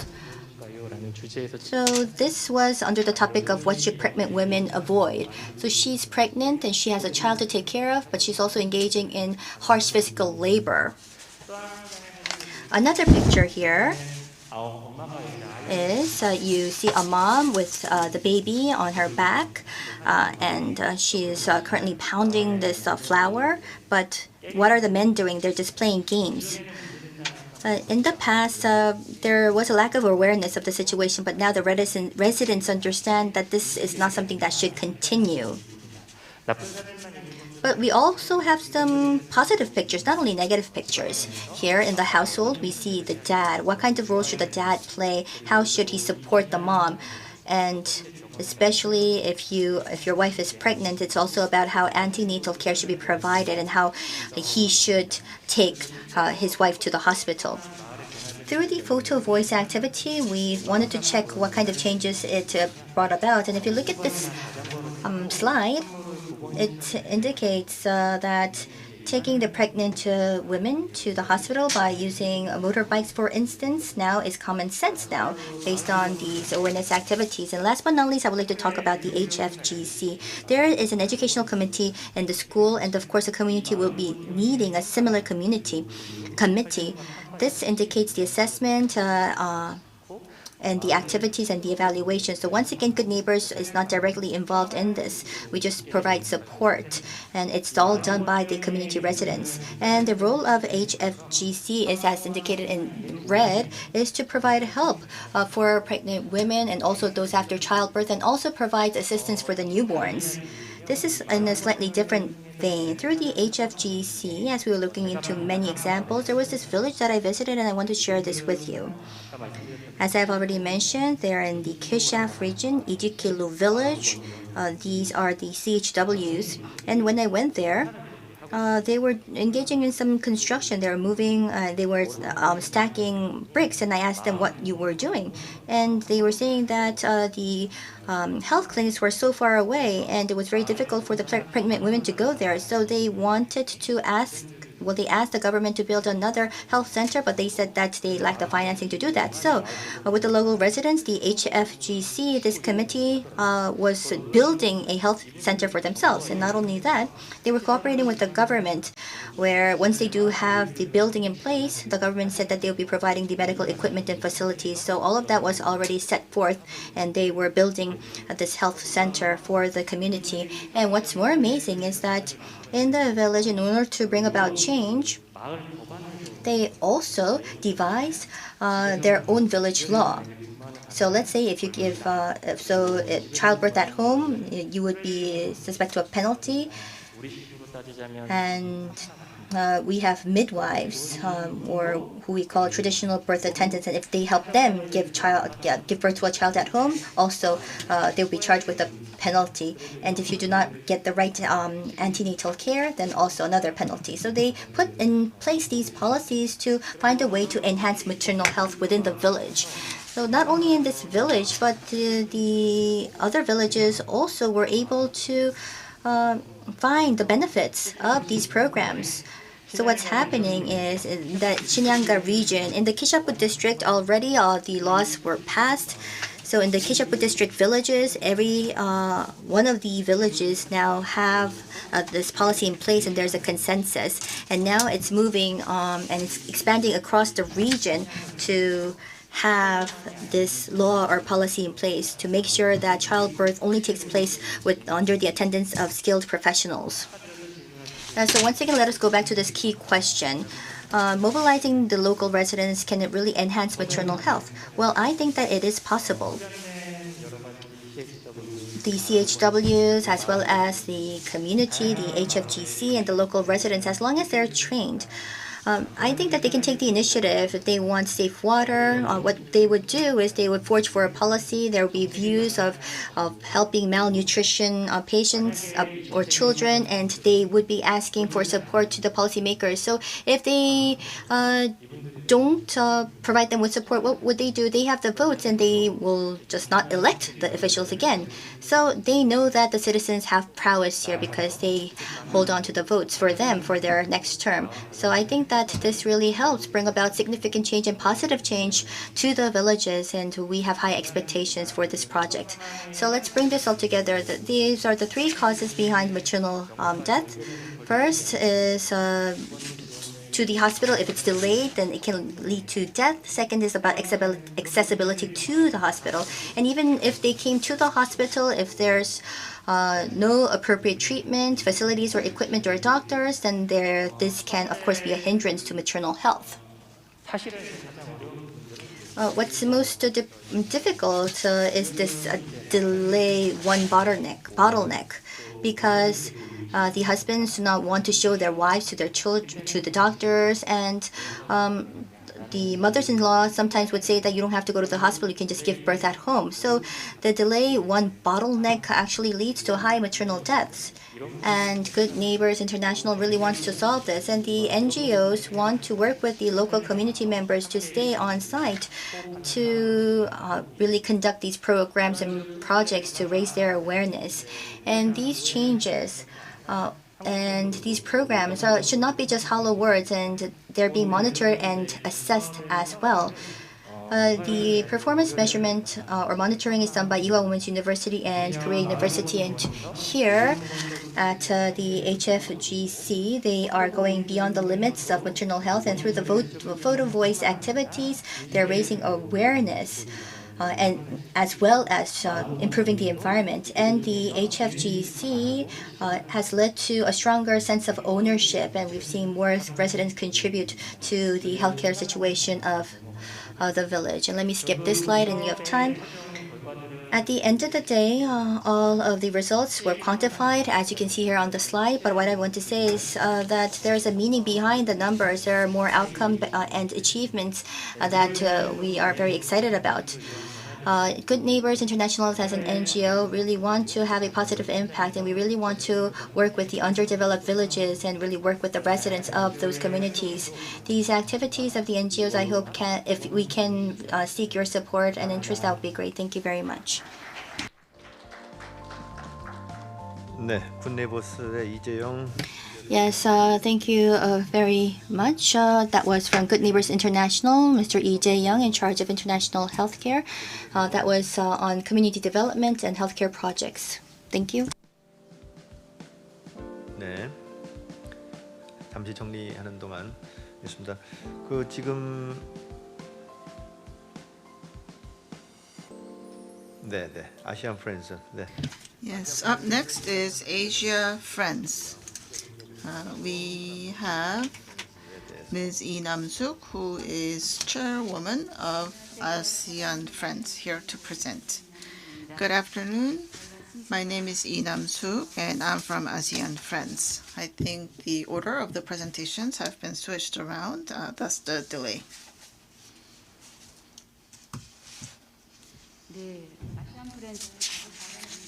So we are a very small NGO, and we were founded in April of 2009, so we are only 11 years old. And the neighbors in the Asian region to move away from poverty, and we wish to become friends. And of course, there are many big NGOs and they carry out bigger projects, and what we work with would be the niche market. And so I would like to talk about the major projects of Asian Friends. So first of all, these are the projects that we carried out in Mongolia. Here we have some programs to assist and support the children and the adolescents. There is a small town called Paganoru. It is a coal mining town, and it is 130 kilometers east of Ulaanbaatar, the capital. It has a population of 30,000.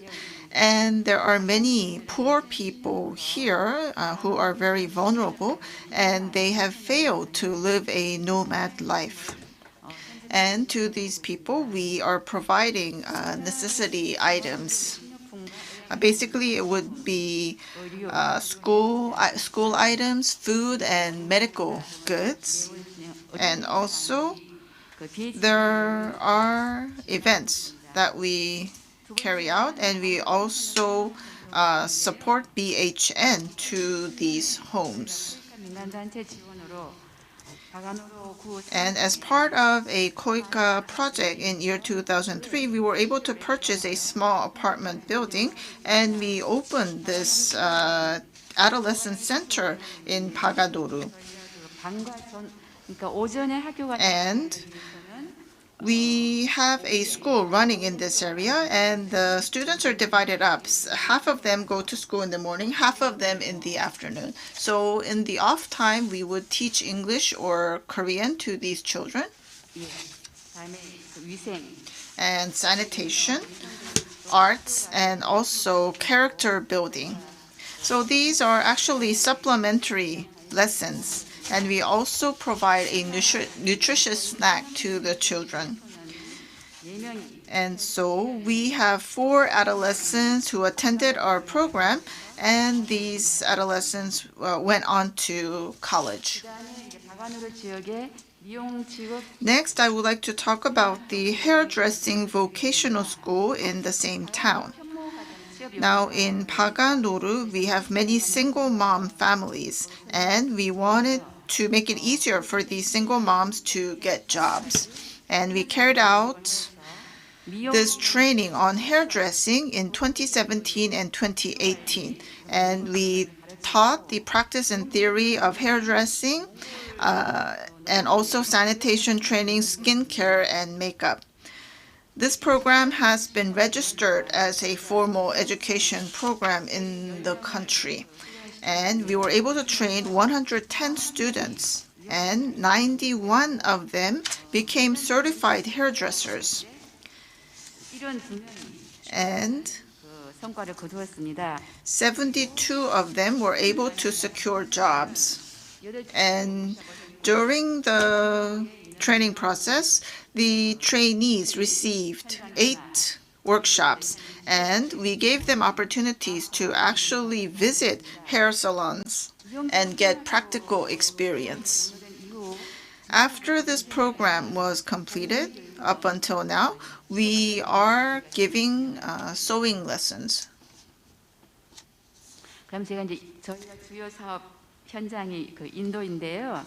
And we have many of our projects happening mainly in India. And so next I would like to talk about India.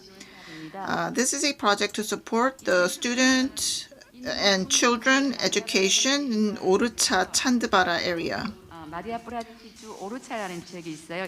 There is an area called Orucha, 이곳에서 오토릭샤로 and to Otoruxia, 50여 가구 200여 명이 거주하는 불가촉 천민마을. if you travel about 25 minutes to that direction, you reach a village where the untouchables reside. 마을 학교가 운영비가 And there used to be a village school, but it ran out of operation funds and it was no longer open.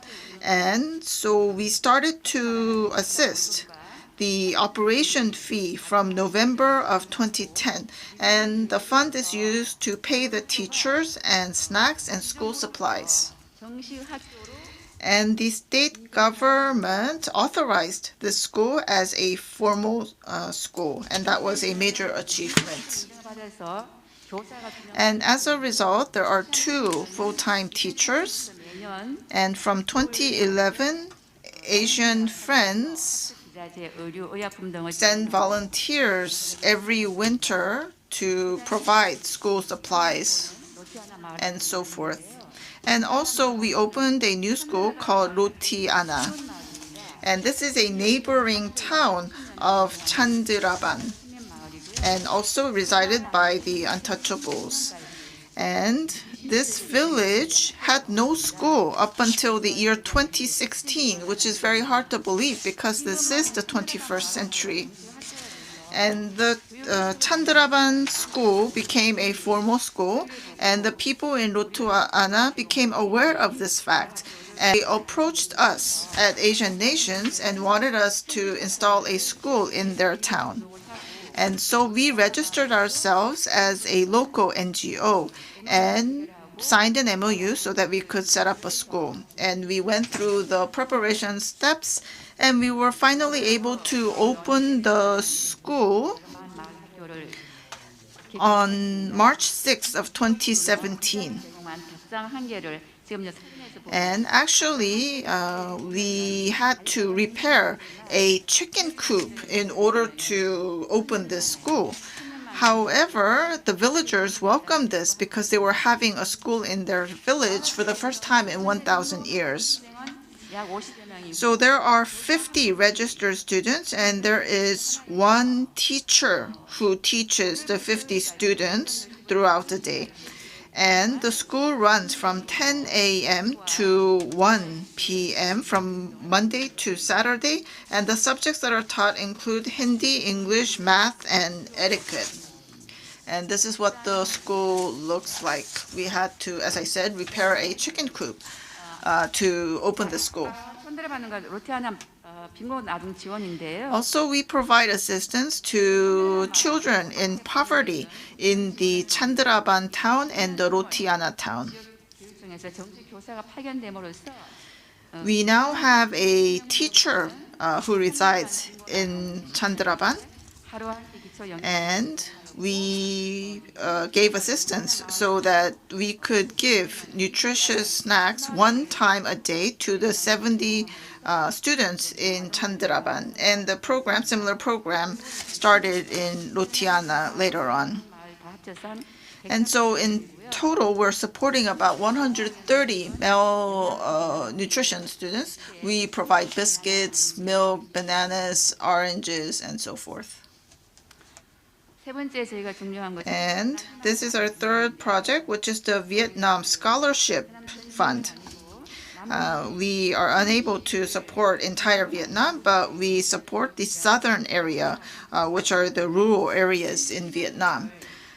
So it was August in 2011, 트레이닝 짱방형 이쪽에 이제 초중고생 and 장학금을 지급한 것을 계기로 we began to give scholarship to schools in the rural areas of Vietnam. 3,580여 명에게 And I counted up the number of students to whom we gave the scholarship, and in total is 3,580. In addition to that, we are carrying out projects to improve the education environment in the schools. And we have installed computer rooms and also libraries in these rural schools. Next is part 3, which is helping Asian children. I have many things to cover here, but I don't think I can go through each of the cases. So I would like to just mention some of our cases. And I would like to briefly explain this case. I would like to introduce a girl to you. Her name is Annelisa. 서울여대 글로벌 서비스 러닝 나눔 여행단에 갔을 때 And our sharing trip volunteers visited this region, and at that time the volunteers found Annelisa. Now the family was too poor, and even though she was quite sick, she could not visit the hospital. And the volunteers were from Seoul Women's University, and a fund was raised to help this girl. And she received a formal diagnosis of frontonasal encephalomenincocele. And she went through surgery to get rid of this lump. And you can see what has happened after her removal surgery. And then the procedure was followed up with cosmetic surgery. And this is the 7th project that I would like to talk about. This is installing of a library in elementary schools in Gohate, Patrikot. 저희 이제 아시안 프렌즈의 또 주요 사업 중 And one of our regional programs would be the sharing trip by our volunteers. And so the volunteers go on these sharing trips, and we make visits to very remote areas. And we have continued these trips from year 2009. So it is an ongoing program, and actually the villagers in these regions look forward to us visiting. And until now, more than 880 people or volunteers have participated in the sharing trips. Because of time limitations, I cannot go into all the details, and I would like to show you a video of one of our schools.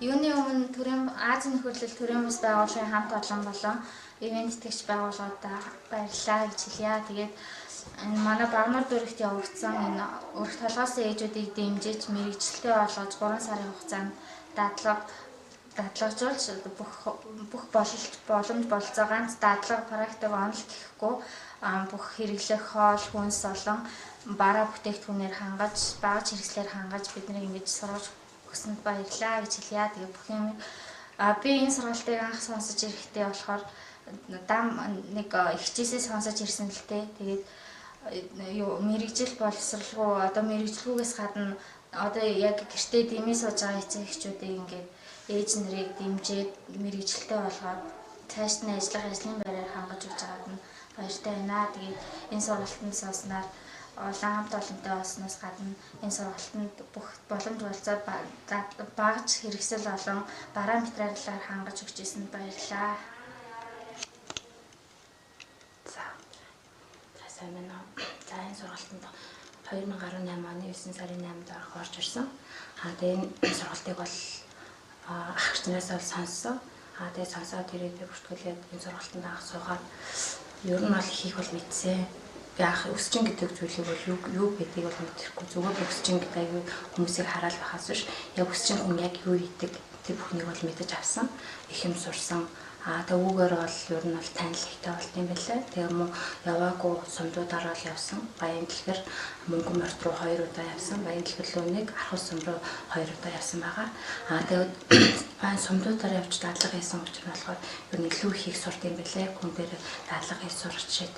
Тэгээ яг энэ сургалтынхаа байран дээр бол сурч дадлага хийхээс илүү тэгж сумдуудаар явахаар илүү тийм хүрээ ихтэй юм байлаа.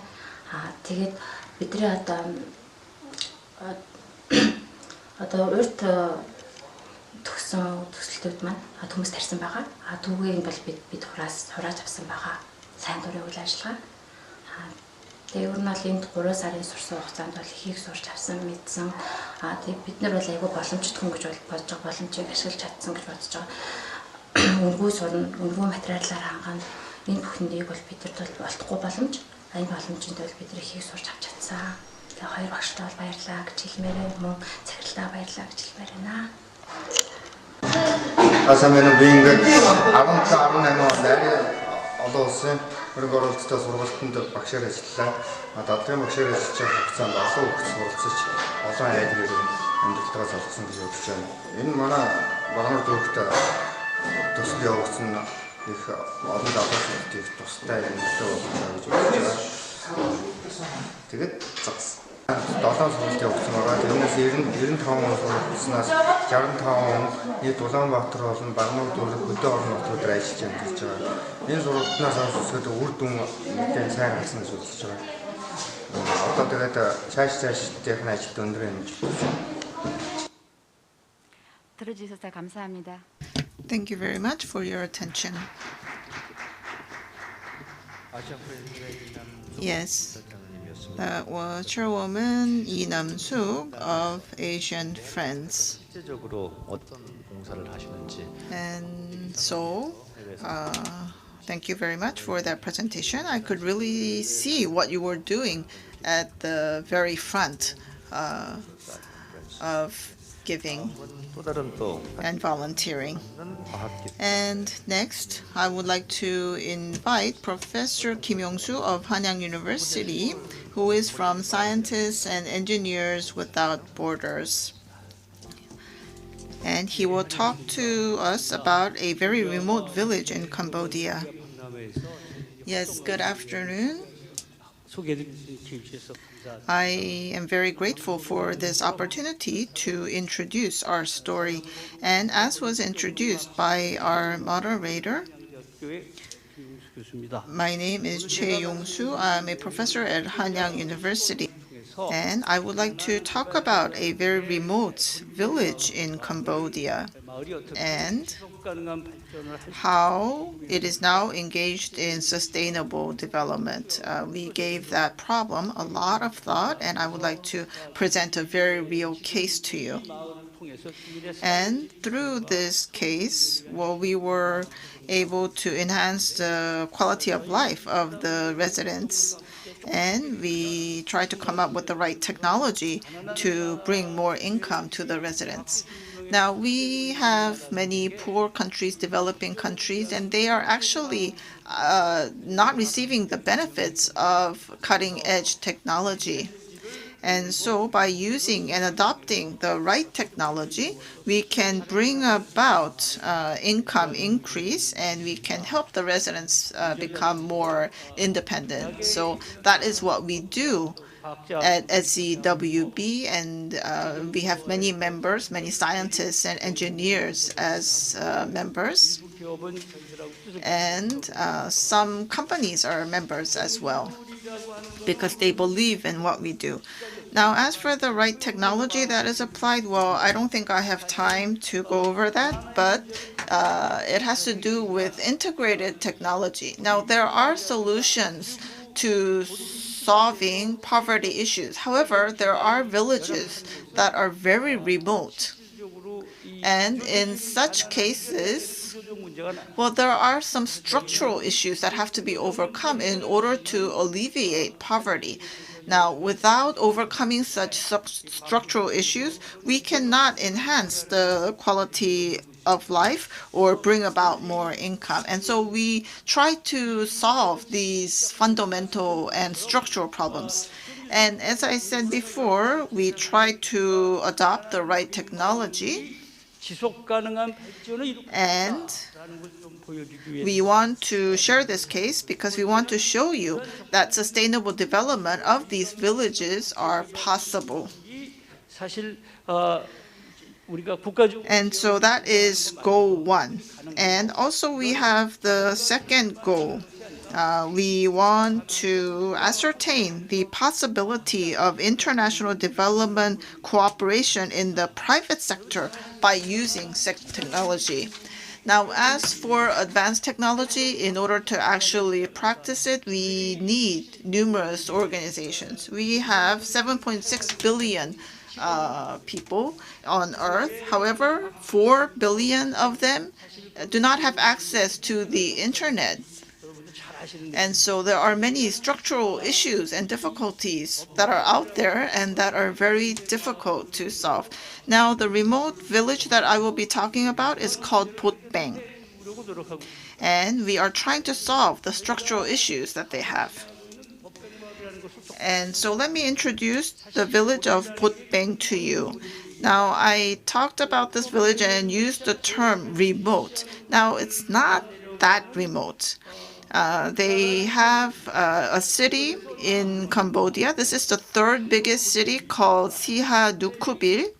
And Potbeng is on the outskirts of Sihanoukville. However, these two cities or towns are divided by a river, and there is no means to reach Potbeng because there is no bridge. And thus, the isolation. And the isolation continued on over the years. And this village has no electricity and no water.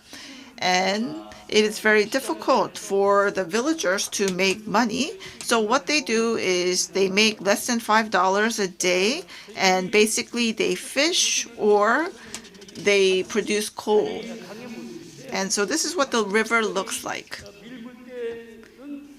And when the tidal water comes in, this river is filled with seawater. And that is why the groundwater is undrinkable because of its high saline content. And in a very narrow part of the river, they have a wooden bridge. However, well, people or bicycles can pass the wooden bridge. However, trucks cannot cross the bridge. And so this is what the poor village looks like. The children are on bicycles. And here the villagers are baking coal to sell. And this is water. And water is not plentiful in Cambodia. And if you go to these countryside, you can see these water pots in each of the houses.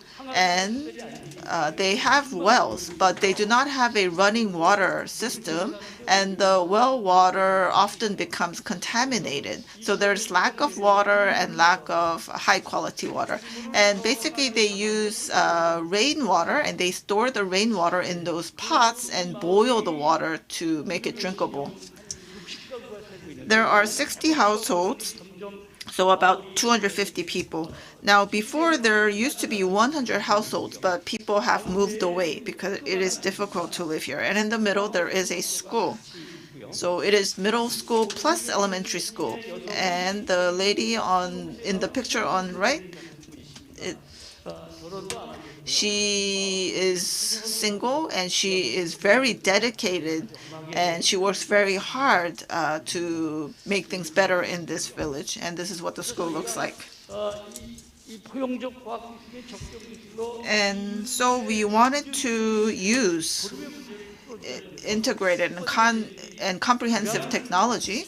And so the first project that we tried was to build a bridge so that the town will have access to other areas. And we firmly believe that we had to solve the water issue. And so we decided to think about reverse osmosis, but this technology requires electricity. And so we had to find some sort of equipment to provide reverse osmosis technology very cheaply, but we were successful in doing that. And to solve the electricity issue, we installed these solar panels in the schools. And so we made the town accessible, and we tried to provide portable water. And as for electricity, we tried to provide some electricity, although it may not be enough for the needs of the village. Now, following that, we believe that the villagers needed to become independent so that they could help themselves. And so we planned a poultry farming. And so we're working on that. And in the poultry farms, they will be able to grow 1,000 chicken. And they can sell the chicken and also the eggs. And that will bring about more income. And the villagers will be independent. So that is going very well. And this is the wooden bridge. It's not in a good condition, and only bicycles can pass. So we worked on the wooden bridge, and we reinforced this bridge, and we built it. Now, in case of Korea, in order to build a bridge like this, well, I had a discussion with a civil engineering professor, and it was very costly. And we decided to use technology from the Joseon dynasty, which utilizes these stones. And so in the result, well, it was not a stone bridge, but we were able to use concrete to use this bridge. And now the bridge is open. And this was funded by the Community Chest of Korea. And the neighbors were very happy, and they came to celebrate when the bridge was completed. Now, once we have the bridge, we have cars going into Potbeng, and some neighbors became concerned because heavy trucks were passing the bridge. And so we made some reinforcements, so there could be a height limit. And there's a placard on top. And that actually works as a height control. So if a truck exceeds the height of, if the truck has a capacity of more than 2.5 tons, it will be too high to pass that flag.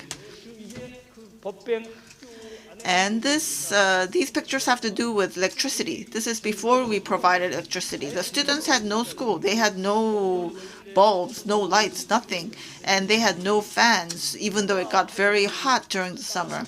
And so we installed solar panels at the schools, and we provided lights and also fans. And this is a solar cow on the roof.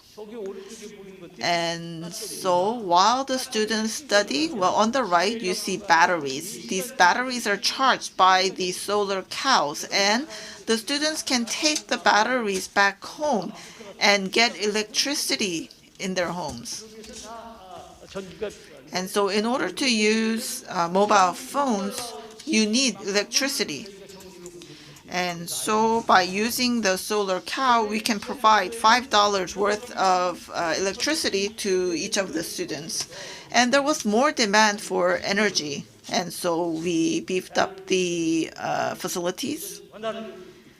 And so more electricity is being provided. You see the lights in the ceiling and also the fans. Next is the water problem. And the residents resorted to rainwater for a very long time. And this is what was existing in the schools, but it was unusable. However, we resigned this so that 2 to 5 tons of clean water can be produced. And we rebuilt the filter room, and we also painted the walls to make the facility look pretty. And so we get 2 tons of clean water by utilizing this facility. And in year 2004, the design had some shortcomings.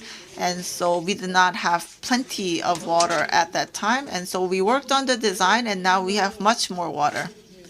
So the residents that used to depend on rainwater would come to the facility and collect water in these containers. And so this is a picture of residents enjoying the water, and we tested the water quality. So these are official test results by the Cambodian government, and on the left you can see that we passed all the tests, including microorganisms. And we trained the students so they could maintain and manage these facilities. And I'm skipping some slides. These pictures have to do with the chicken farm. We transferred knowledge and we built the chicken farm with a capacity of 1,000 chicken. And this is the construction process. And now the chicken farm is complete. You can see the completed picture on the left. Now, because of the pandemic, we could not visit, but the villagers got together and celebrated the opening of the chicken farm. And so there are many things that need improvement, not only technology, but we have to work on education. We also need medical support. So we had healthcare professionals visit the village and give medical service. And there were people who had received healthcare services for the first time. And when we tried to measure their blood pressure, they were quite surprised because they did not know what we were doing. And they had their blood pressure measured for the first time. And so these are the wall paintings. The art came out very well.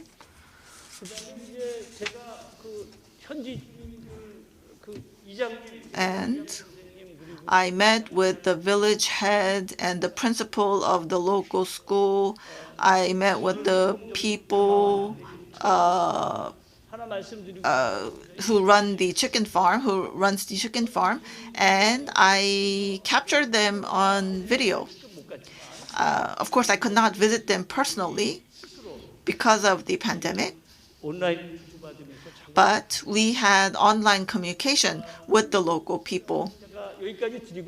And so that's my presentation, and I would like to show you the video of the local residents.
ហើយខ្ញុំសង្ឃឹមថាជាជននៅទីនេះនឹងអាចមានឱកាសចូលរៀនបានច្រើនជាងមុនហើយខ្ញុំសង្ឃឹមថានៅទីនេះនឹងអាចមានលក្ខណៈមានការងារធ្វើកាន់តែច្រើនទៅជាងមុនបាទសូមអរគុណ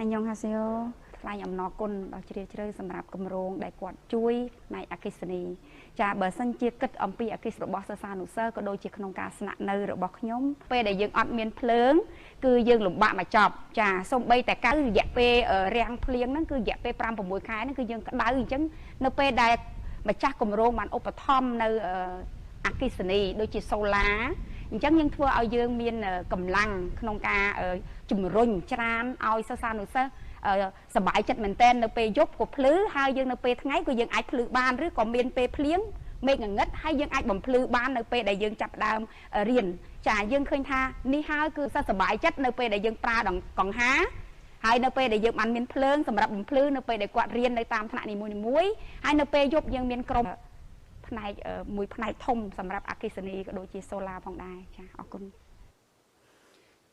예, 그러면 발표를 마무리하겠습니다. So I would like to wrap up my presentation. So can I have my slides back? So we are engaged in these cooperation projects, and we have a very close relationship with people in Cambodia. We have translation issues, of course, but we have a very close relationship. And we have 1 year remaining in this project, and this is what we will be doing. We want the residents to become autonomous and independent. And we want to provide hope to the villagers here, and that is most important. Now, we started out with more than 100 households, and that has reduced to 56. And by helping them and giving them assistance, we believe that we can have people moving into this village and actually giving hope and providing education to the students here is very important. And we will be supporting the villagers from the background, and we will work on making them more independent. And in some nations, well, the technology that is right for the village are sometimes unwelcome. However, in these remote areas, these types of technologies can be very effective. And I think I demonstrated that through this project. And if we provide just the technology and just leave it up to the locals, then it will be very costly. However, we worked with a very small budget, but we were able to work with the villagers, and as a result, it was very effective and very welcome by the residents of Putbing. And so the public sector is quite active in international cooperation, but there is much to do from the civic side as well. And on that note, I would like to conclude my presentation. Yes, thank you very much. That was a presentation by the SCWB. And so we take many things for granted, such as electricity and water. However, by providing electricity and water, actually, I believe it was a life-changing experience to the villagers in Putbing. And so I think this is a very meaningful project. So that was a very meaningful session. We had presentations by World Vision, SCWB, Good Neighbors, and Asian Friends. We will take a short break before we continue. We will resume at 3:30.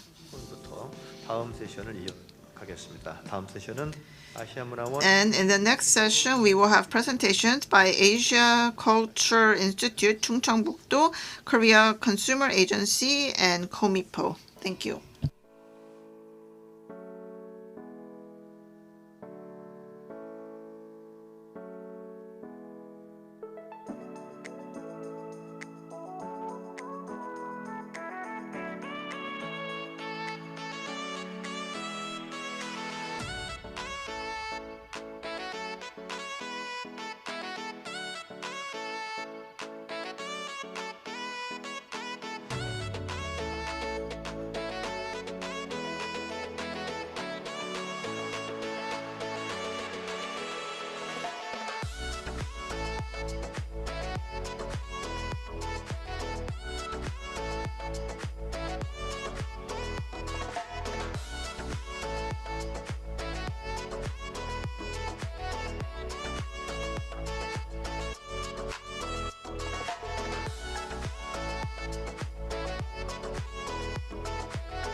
네, 계속 이어가겠습니다. 2020 Let's continue with today's program. So, best practices. 첫 번째 And so this is session 8. 북도 And we will have presentations by Asia Culture Institute, Chungcheongbuk-do, Korea Consumer Agency, KCA, and also Korea Midland Power, Komipo. And we will begin with Asia Culture Institute. I would like to invite Mr. Ki Young-jun from ACI, International Cooperation and Cultural Contents between Korea and the 5 new northern countries is the title of his presentation. Hello everyone, I am Ki Young-jun from the Management Innovation Division at Asia Culture Institute. Asia Culture Institute with the government has engaged in a project with the 5 new northern countries, and it's a great pleasure to share that with you today. The 5 countries are particularly the countries in Central Asia, so let me talk about what kind of project was underway and how we shared cultural contents. And let me just brief you on the organization. You may not be very much aware of with our institute, so I'd like to talk about that and the background behind the project, some contents on the project, the achievement and future direction. And I have a quick video to show you. 문화를 담았습니다. 상상을 담았습니다. 아시아를 담았습니다. 다양한 아시아 문화가 어우러지고 상상이 현실이 되는 것. 세계를 향한 아시아 문화의 창. 독립 아시아 문화 전당. 네, 지금 보신 영상은 광주에 The video that you saw was the Asia Culture Center in Gwangju. In 2005, based on government policy, wanted to nurture Gwangju as a culture center, and there is a law to support that. In 2015, ACI and ACC was established, and we met with we celebrated our 5th anniversary, and particularly at the opening ceremony a couple of days ago and the closing ceremony, 2 of our contents were showcased and will be showcased. So please stay tuned to the closing ceremony as well. The ACI is focused on creation, production, as well as distribution of culture and arts contents in Asia. We are a part of the Ministry of Culture, Sports and Tourism. We're a quasi-government agency. We want to become a partner of production and creation of Asian cultural contents to have an impact in the world. Active Asia, cooperative creativity, innovative institution is some of the core values that we have, and also the partner, or also the core value of being a partner. Culture always changes. I mean, the concept changes, and internationally and socially, economically, there are many transactions, a lot of interactions, and it's very difficult to set the scope of culture. Raymond Williams, a very well-known cultural expert, wrote a book on culture, but that, of course, was not enough. So he's actually making it very difficult for the next generation. But we believe that there will be a change in the scope of culture and arts going forward as well. ACI also focuses on a number of contents, but it's not just about making something beautiful or aesthetic. It's about identifying new Asian cultural contents. It's about translating existing culture and contents. So it's not with a Western perspective. It's about creating Asian culture in the eye of Asia, and we also want to maximize social value coming from that culture. So our international cooperation is not as a donor-recipient relationship. It's like a partnership. And the many themes of our contents are very much Korean, but they're also Asian. So ACI, as well as Asia Cultural Center, ACC, I think is benefiting from the abundant culture that surrounds us. So once again, we want to become the partner of the world's best Asia culture content creation and production. There were many contents that we launched, and last year at the APEC Summit, there was a media content named Light in ASEAN, and Pansori was another content that we put together using animation. We called it Dragon King, and the Inachi band was a part of this performance. And a song from Inachi band was, of course, crafted to this performance. And at the Red Dot Winner Award, we created an experiential center for children that mimicked the Ifugao fields of the Philippines. When you come to the center, you will be able to refer to all of these wonderful performances as well as contents from the Philippines and from many Central Asian countries as well as Kyrgyzstan. These days, from the planning to production and to distribution, there is a full cycle, and there are also showcases, and through these showcases you can develop the contents further. The ACI is a public agency as mentioned. However, we also engage in production, we do research, and we distribute. So there aren't any public agencies do that, so we are quite different. And we also decide whether we are going to engage in exchange or cooperation or whether we're going to collect information and engage in research. So we're doing the archiving as well, depending on that. And we continue on to offer services based on our creations and productions, and we distribute and disseminate. And the IPs here are continuously used as an OSM or one-source multi-use type of contents. Next is on our strategy for international exchange and cooperation. There are two tracks. Because we are a dedicated cultural institute, we focus on bilateral ties. So there's a lot of exchange for creation and production. Also, contents exchange, resource exchange, nurturing talents is a part of this. And the new Southern and Northern policy related strategy is something that we're focusing on keenly with the Southeast Asian countries, traditional music, and Southwest dance. And with the new Southern and Northern policies, we focus on storytelling. And I will be giving you some more information on that, especially with the Eurasian countries. With the new Northern countries, we engage in many storybook and storytelling contents. We also match our achievement with social value.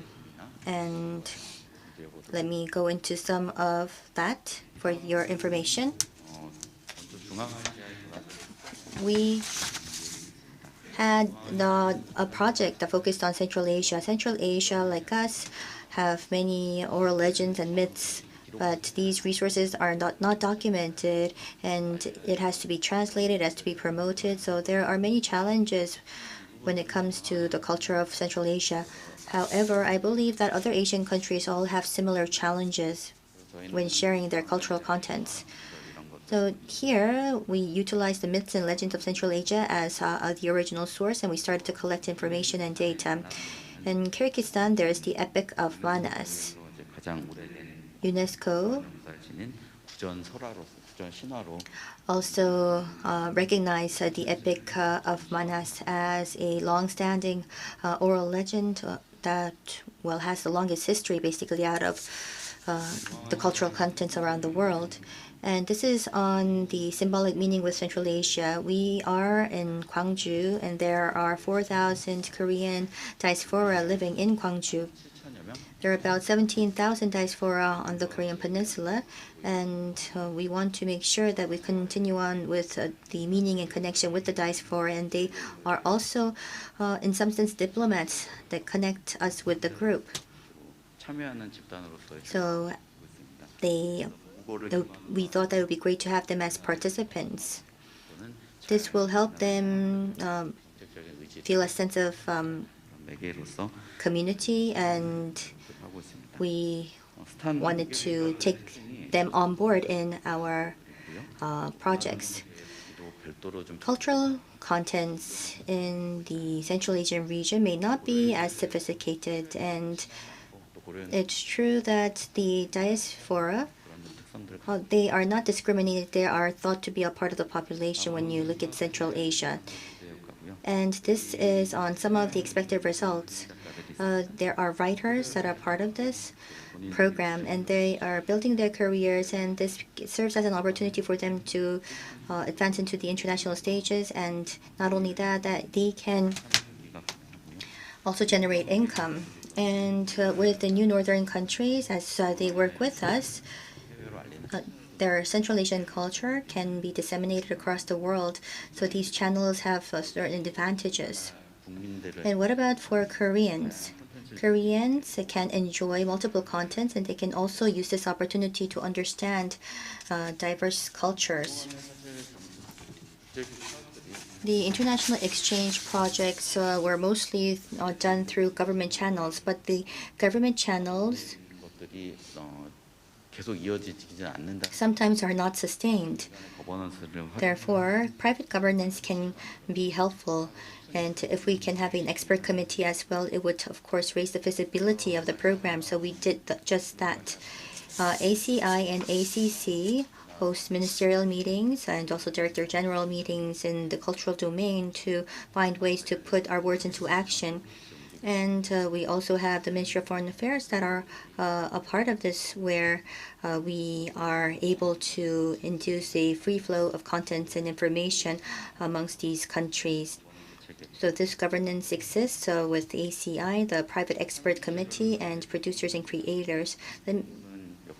The government, well, amongst the governments, we have the Korean Central Asia Cultural Ministers meeting, and when needed, we also adopt joint declarations. And if you look at the private consultative body, they select authors and writers and artists. What we do at ACI is to run the international exchange programs and also match the artists and distribute and disseminate the contents that are produced. The new northern countries, as I have already mentioned, there is a certain principle of control. Sometimes it's very difficult to bring out a certain piece of work. Sometimes we need the approval of the government to have that exported out. That's why the government role is key. In 2018, at Turkmenistan, there was the Asia Storytelling Community Project. A book fair was held, and we submitted our contents, and it was very well received. And also, the embassy sent us an official letter of gratitude. Next is on the costs. What's most difficult is that countries are all different. So starting from selecting the book or the writers, it takes a lot of time and a lot of costs, and it's not as easy to publish a book. That is why there's a role that the government and the private sector can play. Those that are certified by the government can be involved to speed up the process. Next is on some of the achievements. The Central Asian contents are being translated in 5 languages, which is of course a source of income. And with Russia and the STAN countries, their languages are all slightly different, and they have their own traits. And some of the countries, of course, are afraid that some of their traditional dialects are disappearing. So we are trying to also make sure that that is sustained in these cultural contents. The Central Asia storytelling book also plays a role of public diplomacy. It's also noted as a content that helps promote the image of Korea, like BTS. And the picture book writers, they can also build their career. The writers, especially for this book that you see here, was participated by 300 writers, and at the Bologna Children's Book Fair, it was selected as this year's illustrator, and it, of course, helps them gain a reputation, and, of course, it helps them also source their income from their work. We do the publishing, and we also do the distribution and dissemination. So the stamp revenue we use to protect the rights of the writers and the authors. and it is very well received by the participants. 공연화 And some of the stories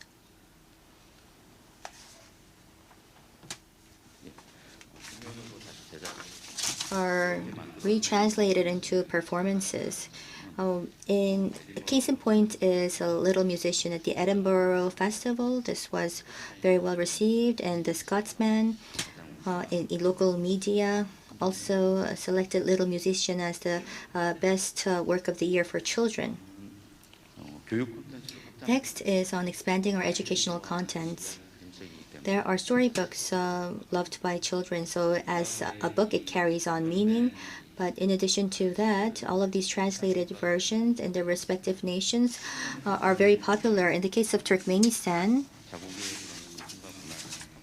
this book it was well known for its beautiful pictures and storytelling of its tradition and culture. So during their Korean language courses, they used this as supplementary material, according to a judge from a book fair in Turkmenistan. These stories that are developed can be utilized for multiple purposes, and we can use this for different performances as well. So in other words, it's about one source multi-use. It has potential for OSMU, which make this quite meaningful. We're trying to expand on our scope of international exchange. The achievements of the 5 countries are quite fruitful. So with Mongolian and as well as with other countries, they've expressed their interest to take part in these programs. So we are going to expand the scope in terms of the number of participants. ACI is running this program, but we do want to say that we want to make the contents of Korea and Asia as convincing as possible. We are a public agency, however, we're a very small agency. So it would be great if we can share this project with many partners and also share resources. So for those of you that are here to listen to the presentation, if you do want to take part in this program, if you want to be our partner, please do not hesitate to contact the International Cooperation Team of ACI. Last but not least, now there is a video content that was introduced yesterday, so I'd like to share this with you today as well.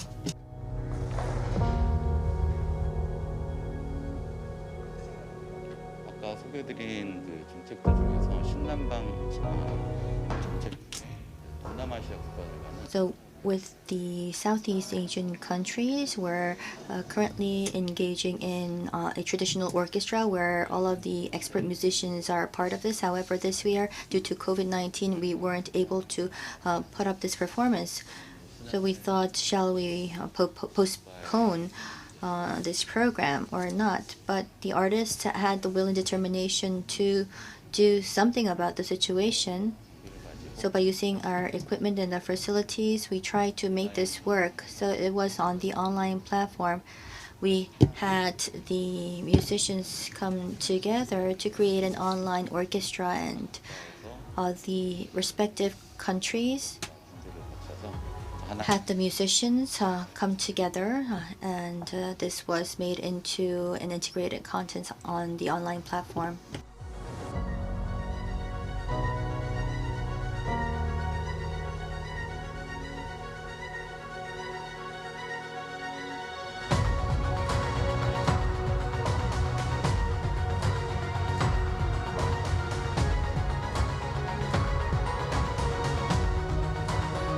My composition, One Under the Same Sky, is constructed upon the idea of peace, prosperity, people, harmonization, and coexistence. This composition, One Under the Same Sky, denotes the Khmer, ASEAN, and Korean culture and significance, friendship and fraternity.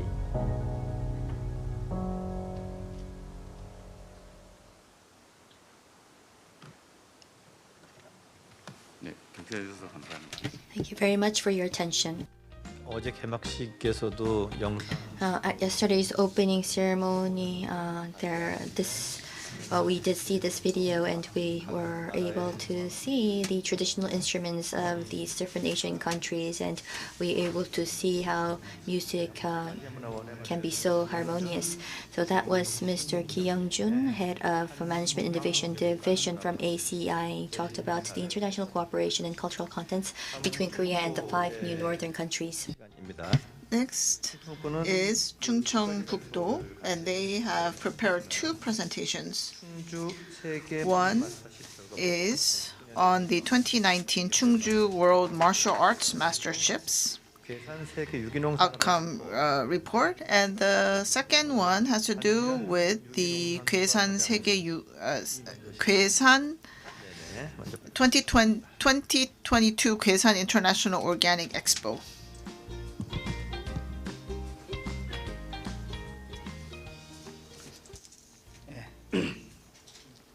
안녕하십니까. Good afternoon. 또 유기농상과장 반주현입니다. My name is Pan-ju-hyun, and I am manager of the organics department at Chungcheong Province. 매우 뜻깊게 생각하며 I am glad to be here, and I would like to talk about the international cooperation project that we're carrying out in Chungcheongbuk-do by using organic products. And so this is what I would like to talk about. I would like to talk about how our province became specialized in organics and talk about the future of the organics market and the project that we carried out. 유기농 기반 조성과 유기농 엑스포 개최 등을 통해 세계 시장을 We want to be in the lead in terms of the organics market, and that is why we declared Chungcheongbuk-do as a province that specializes in organic products and industry. And we are promoting the industry, and in year 2015, we decided to hold the Gaesan International Organic Expo. Of course, we held it in 2015, and we want to rehost this in 2022. Next, I would like to talk about why Chungcheongbuk-do is focusing on these type of activities. Now, organics is very important because we have many different entities that are interrelated, and we will be able to work on the health of the ecosystem, biodiversity, soil, and water quality preservation. And by doing this, we can come up with the agricultural system that contributes to human beings. And this is made up of 4 things: health, ecology, fairness, and care. And care, of course, has to do with being considerate about our future generation. Next, I would like to talk about the future organics market trend. Overall, the global size of the organics market is about 112 trillion won. It is continuing to grow. And likewise, the organic industry is growing in Korea as well. We believe that the size of the Korean organics market will be about 2,136 billion won by 2025. And that is why Chungcheongbuk-do chooses to focus on organics. Next, I would like to talk about the result of the Gaesan International Organics Expo that we had in 2015. It was held for 24 days in 2015, and it was co-hosted with ISOFA, and 60,000 foreigners visited. And of course, we had many more visitors from Korea, and we had many foreign buyers who came to the event. And 7 nations in Asia sent delegates. And ALGOA was established at this expo. And also, AFOAM Asia Secretariat was attracted to Asia as well. And we came up with an organics park, and also we concluded the Research Institute on Organics. Now, following the expo in 2015, we have been holding the ALGOA Congress each year. And we have 218 organizations that are now members of ALGOA. And in October of 2020, we held the Global Organics Council. There we have 55 member institutions. Also, we signed agreements to engage in cooperation with many organizations, including Regeneration International and GOLD. Here I list the international exchange of our province. So first we have IFOAM. IFOAM is the largest organics-related organization in the world. And also Regeneration International is an organization in North America. And we have other organizations such as ALGOA and GOLD, and Chungbuk Kwesan is in the lead because we have the headquarters of ALGOA and GOLD in Kwesan City. These organizations are made up of many civil societies and, of course, even the public institutes.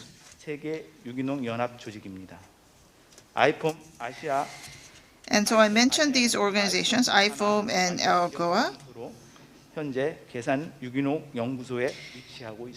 ALGOA headquarters is now stationed in the research complex of Kwesan. So Kwesan and Chungcheongbuk-do has been in the lead in international exchanges in terms of the organic industry.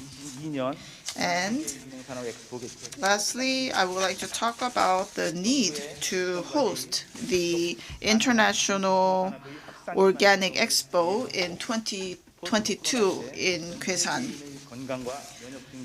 We need to enhance the health and the immune system of global citizens in the post-corona era. And also we need to disseminate the value of organic products throughout the world. And so we have this theme, Healthy Life, opened by organics, and we have a sub-theme which says that in the post-corona era, our solution is organic products. And we plan to hold the expo from end of September to the 16th of October in 2022. And our objective is to have 720,000 visitors, and we believe that this will contribute to disseminating our concept of K-organic, and this will lead to conserving biodiversity and also reducing greenhouse gases, and we will do our best in order to make this event a success. And also we will have an expo exhibition, and here we will provide a venue for international cooperation of these numerous organizations, and also we will have booths established so that people can experience global organic food and also K-food, including kimchi. And of course we plan to have international conferences and some virtual experiences regarding K-pop and some Korean traditions. And so we will begin preparations for this 2022 event, and we look forward to your interest and support. And once again, I want to emphasize these 4 principles of organics, which are health, ecology, fairness, and care. Thank you.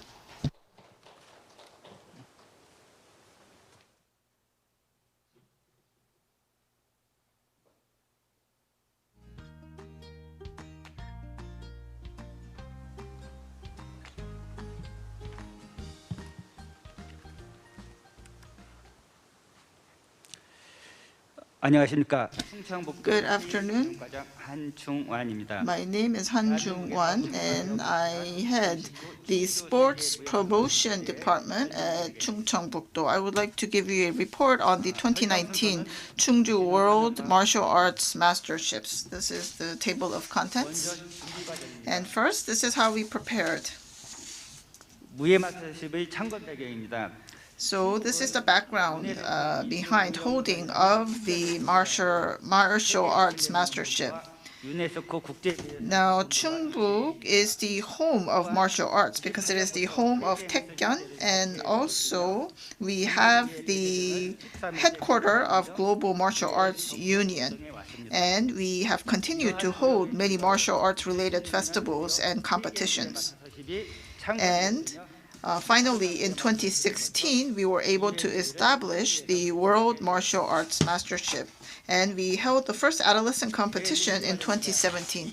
This is how we prepared for the competition. We got the green light from the government in 2017, and we set up the organizing committee. And in 2017, we were able to invite Dr. Ban Ki-moon as part of our as our honorary chairperson.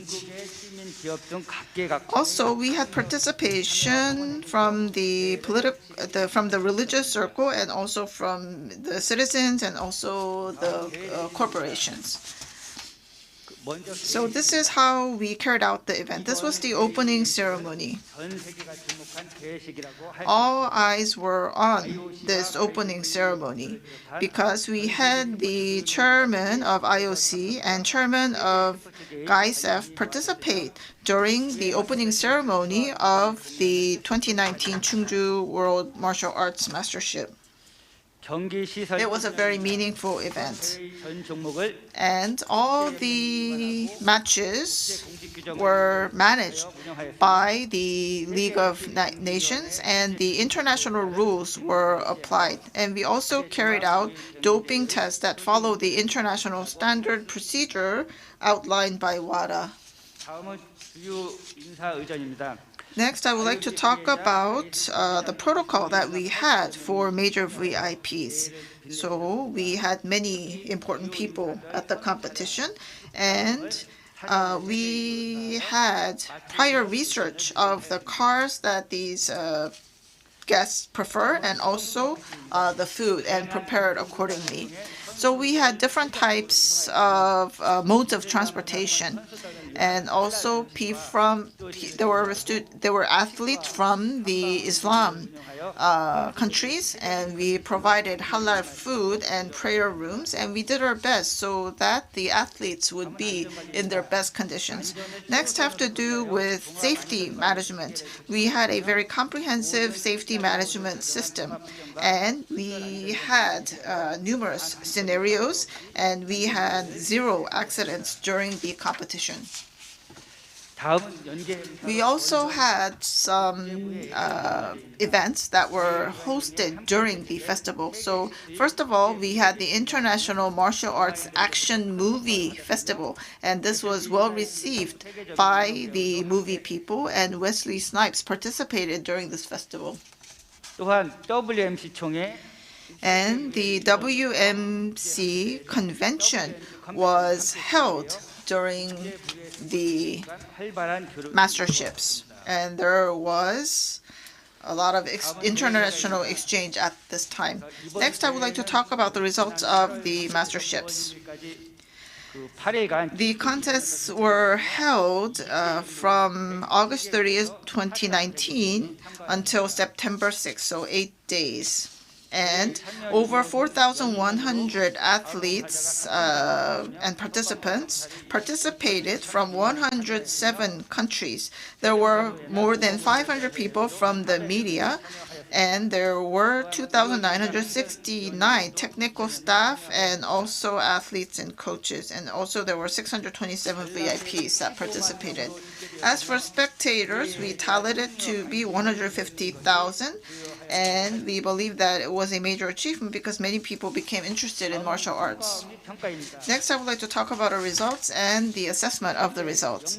First of all, we were able to establish the World Martial Arts Mastership into a full-fledged international competition. And it was well received by the numerous sports-related associations throughout the world. And the level of participating athletes were very high. And many top-class athletes who were winners of the World Championships participated, and we had 10 different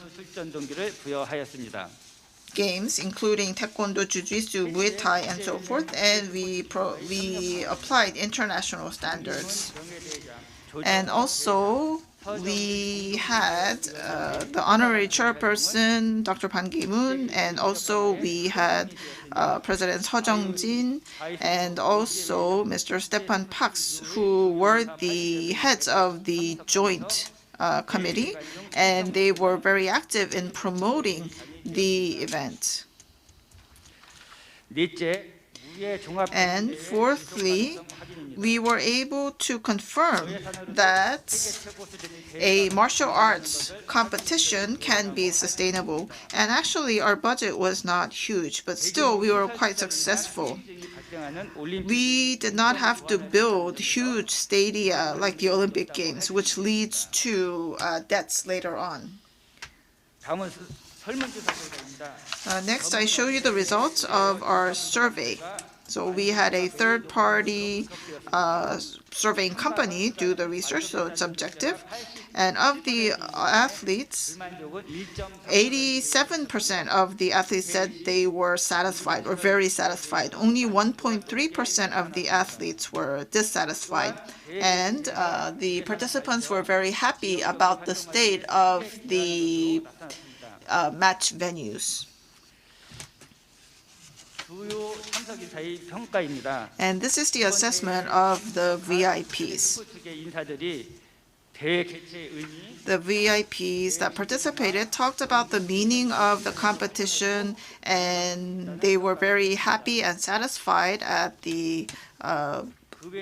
how the games went and at the level of the competition. And there was a lot of coverage by the press, and a lot of the journalists pointed out that there was high potential for the martial arts mastership. Next, I would like to talk about our future plans. We want to establish a standard model for an international martial arts mastership, and as for our third masterships, we want to hold it overseas. And we want to elevate this competition into a comprehensive martial arts competition. This is the vision that we have for our martial arts masterships. We want to further develop the martial arts mastership so that it will be one of the two major competitions, sports competitions in the world, along with the Olympic Games. I will do my best, and we at Chungcheongbuk-do will do our best so that dream will be realized. Thank you. Yes, that was Chungcheongbuk-do, and that was a presentation on the 2019 Chungju World Martial Arts Mastership and also the iPhone 2022 Kaesan International Organic Expo. Next, I would like to invite Mr. Chung Dae-gyun, in charge of international cooperation at Korea Consumer Agency.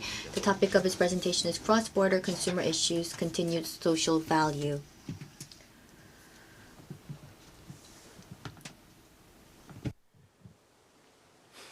안녕하십니까?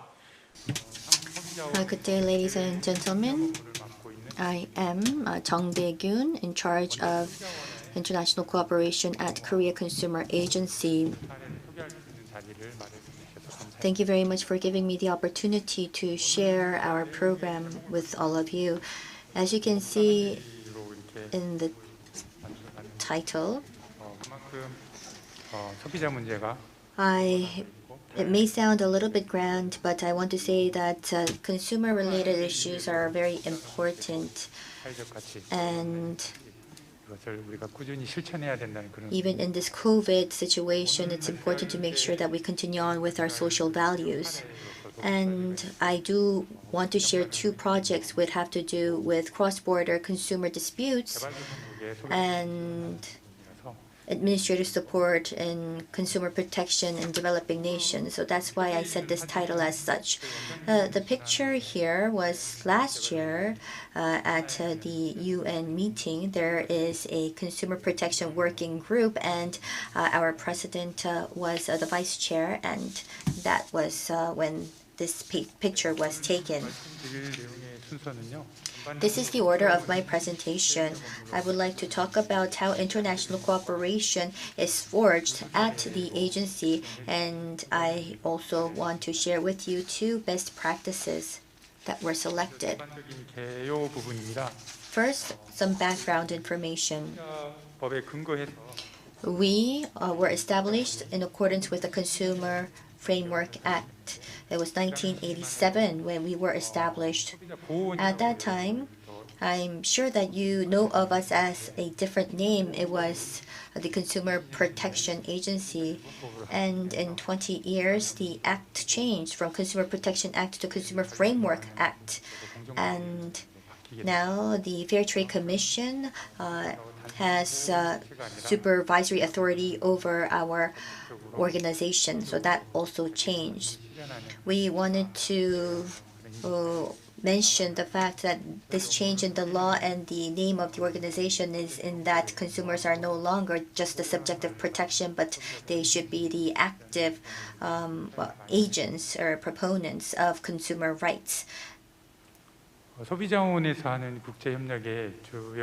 These are some of the key contents of international cooperation. We, of course, work with the individual consumer agencies around the world, but particularly, there are many international organizations on consumer protection, and we also play an active role. For instance, we have ICPEN, or the International Consumer Protection and Enforcement Network. It's also pronounced as ICPEN. We take part in the activities, and in 2005 or 6, it was a bit back, but in Korea and Jeju, as the chair, we hosted the meeting. And as you saw in the picture, our president was the vice chair of the working group on consumer issues at UNCTAD. And we were very active in the discussions, and we staged leadership, especially in Asia. There is a forum named Asia Consumer Protection, and we host this every 2 years, and we also have forums with Korea, Japan, and China. The reason why these discussions in the international stage is important is because the current status of the countries, trends, are something that can be shared there. In addition to that, we can also promote our consumer protection policies. For instance, this year, COVID-19 was a major challenge, and we could not take part in the offline meetings and conferences. However, there are also consumer issues that arise from COVID-19, the facial masks, the hand sanitizers, and also with regard to canceling accommodation was a new emerging issue due to COVID-19. And we've been seeing the number of meetings increase by twofold with this online platform. And due to K-quarantine, we think that Korea's image has been greatly promoted, and we also wanted to push forward for our K-consumer policies. The masks and the sanitizers had to be controlled and supervised because some of the consumers tend to stockpile. And there were a lot of cancellation-related issues due to travel and accommodation, and we put together a dedicated task force team to respond. And these efforts were introduced in ICPEN's website as well as UNCTAD's publications.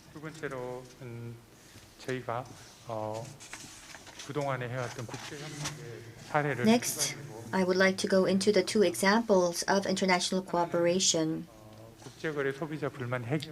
One had to do with resolving complaints with overseas transactions, and the second was how we supported developing nations in the administrative process of consumer complaints. 사건을 대입해서 도움을 드릴 수 있는 경우는 B2C에 한정이 돼 있습니다. We can only provide support in B2C disputes. That's the only time when Korea Consumer Agency can find a way to support the parties before going to litigation. However, when there is a dispute when it comes to overseas direct purchases, the distributors in between or the importers in between can be subject to complaints and disputes. 2012년 이후에 From 2012 and onwards, with the Chorus FTA and with many other FTAs, we've been seeing greater numbers of consumers directly purchasing from overseas online. But it's very difficult, small sum, in terms of the dollar worth, and it's very difficult for them to sue or go to litigation. So indirect support can be provided, and we can also encourage institution to institution type of resolution. So in the consumer disputes in cross-border transactions and in other overseas direct purchases, as mentioned, we put together a dedicated organization, and we also put together a portal on consumer disputes. And what the consumers can do is check suspicious sites and also understand their precautions. And there are English templates on the portal where they can use to submit complaints to the sellers overseas. In addition to the data and information provided, what's necessary is to cooperate with similar agencies around the world, like KCA. If there is a complaint, especially when you bought something overseas, abroad, but you cannot get a refund or you did not get the product in the first place, this has to be resolved. And to do that,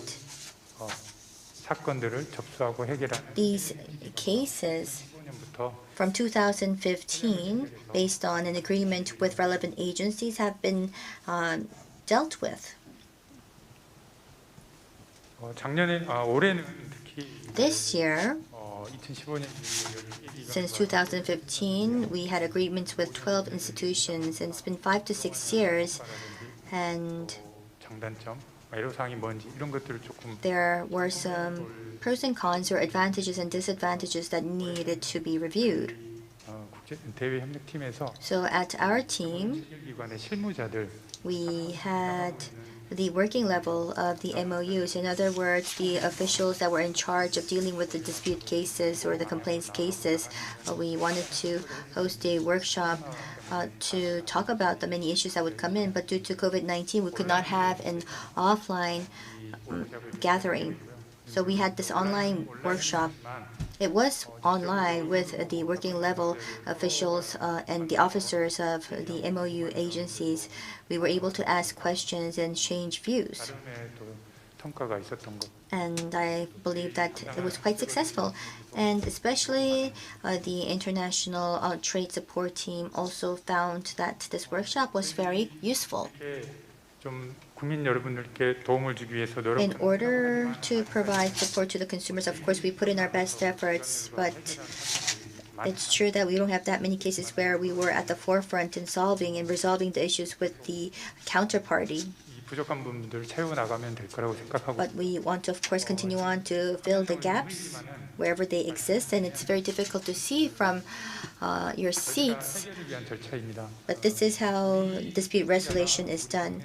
If we have a Korean consumer, and if there was an issue with an overseas player or seller, what happens is you can submit that complained to our agency, KCA, and what we would do is contact our MOU agency for an investigation. Then the agency that has an MOU with us will be doing the investigation against that overseas seller, and then will give us and report to us the results. On the flip side, let's say that a foreign buyer had an issue with a Korean company, then it would work the same of the MOE agency asking us or asking an enforcement agency of Korea to conduct an investigation.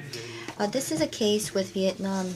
There were a lot of challenges due to COVID-19. So one case that we resolved with Vietnam and another with Singapore. Because we had the MOU, we were able to solve the issues that had to do with refunds.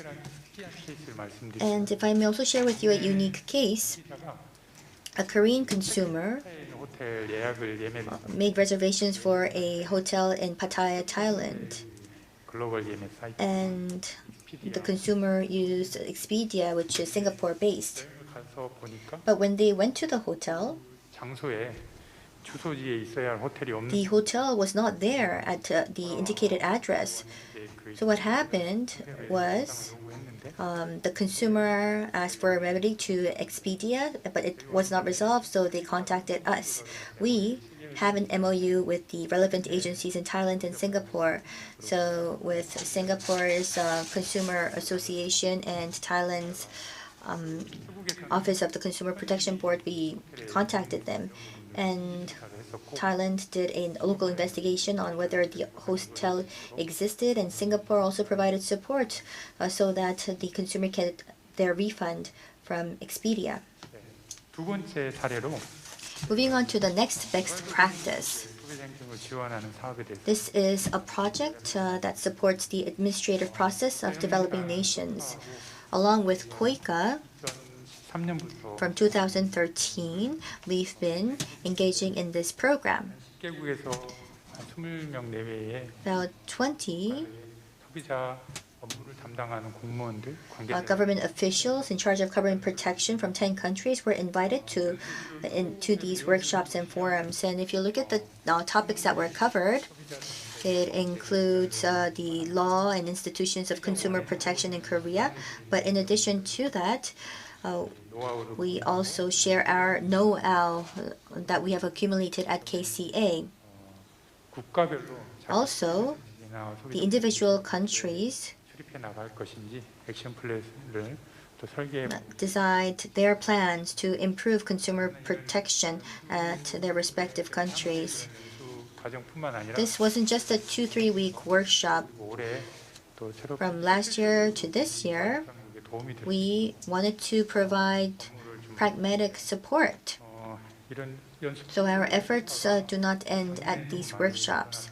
And I think last year we've seen a lot of fruit from the workshops. In Mongolia and Myanmar, we've seen amendments to their consumer protection policies, as well as training. And in Uzbekistan, just like KCA, they last year established their own consumer agency. And we, this year, engaged in working level discussions so that they can have their agency up and running. And next year, we're also going to cooperate with them to create contents and also help them monitor their performance. So that will be some follow-up projects with that country.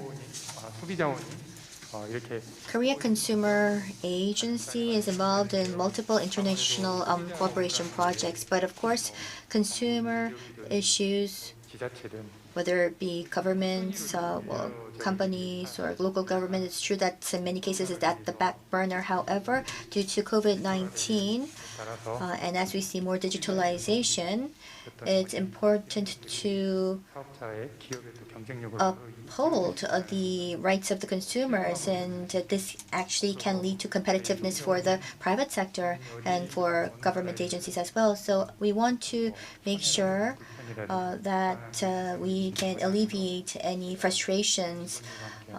We will put in our best efforts so that that can be done. Thank you very much.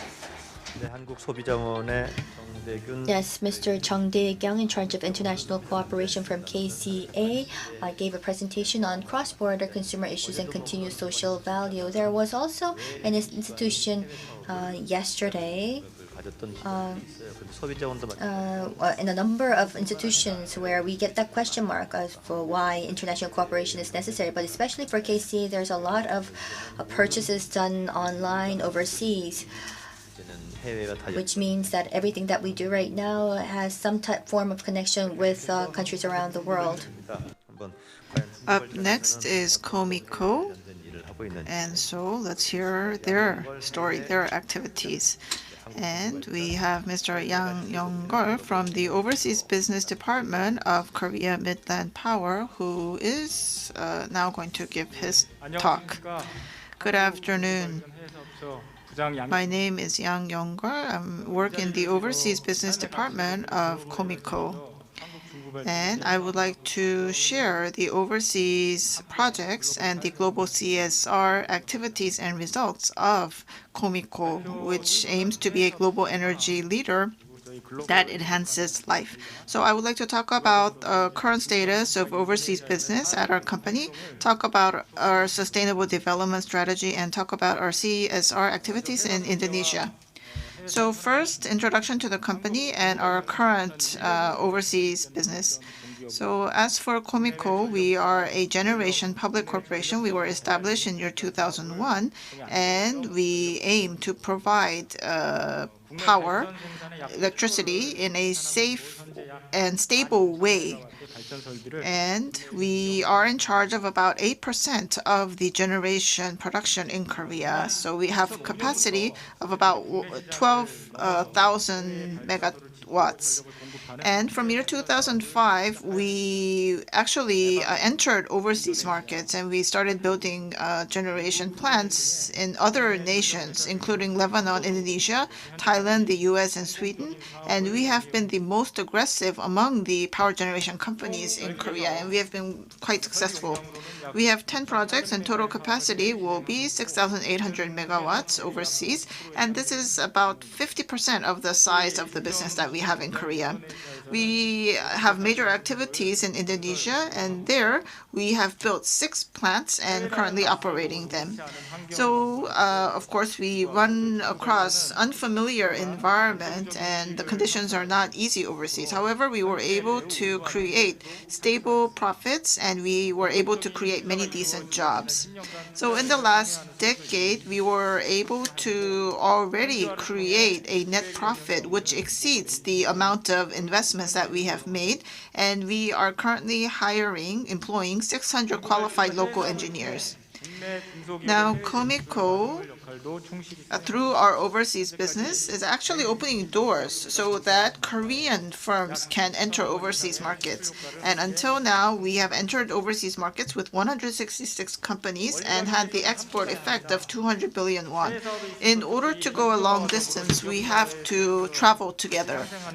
And it is important to localize and to work together with our partners so that we can result in a win-win situation and seek stable business operation and sustainable development. And because of that, we have tried to return the profits that we have made to the local economy. And we have been awarded the Indonesia Sustainable Development Award in 2018 because of our efforts. And next, I would like to talk about specific CSR cases, mainly focusing on our Indonesia business. We are focusing on supporting education for the future generation and also improving the living conditions of the local residents and also increasing income for the residents. Also, when there are local disasters, we provide relief and aid.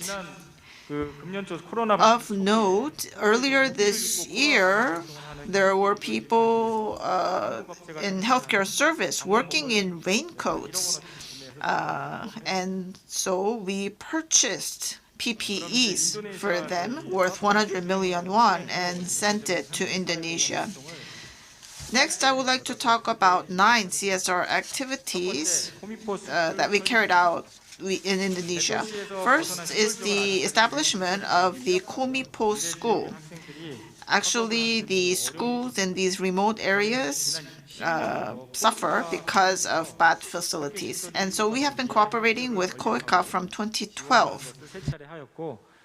And we supported the building of school buildings on 3 occasions, and I believe that 9,000 people benefited because of our efforts. Next is industrial cooperation with local universities. And we have a cooperative relationship with ITB, which is an engineering school, and we provide scholarships and also carry out internship programs which can lead to jobs. And also we carry out regular seminars in order to cooperate in terms of future generation, industry, technology, and to establish Renewables Research Institute. We try to improve the conditions of neighboring schools. And we provide computers and provide support for internet service.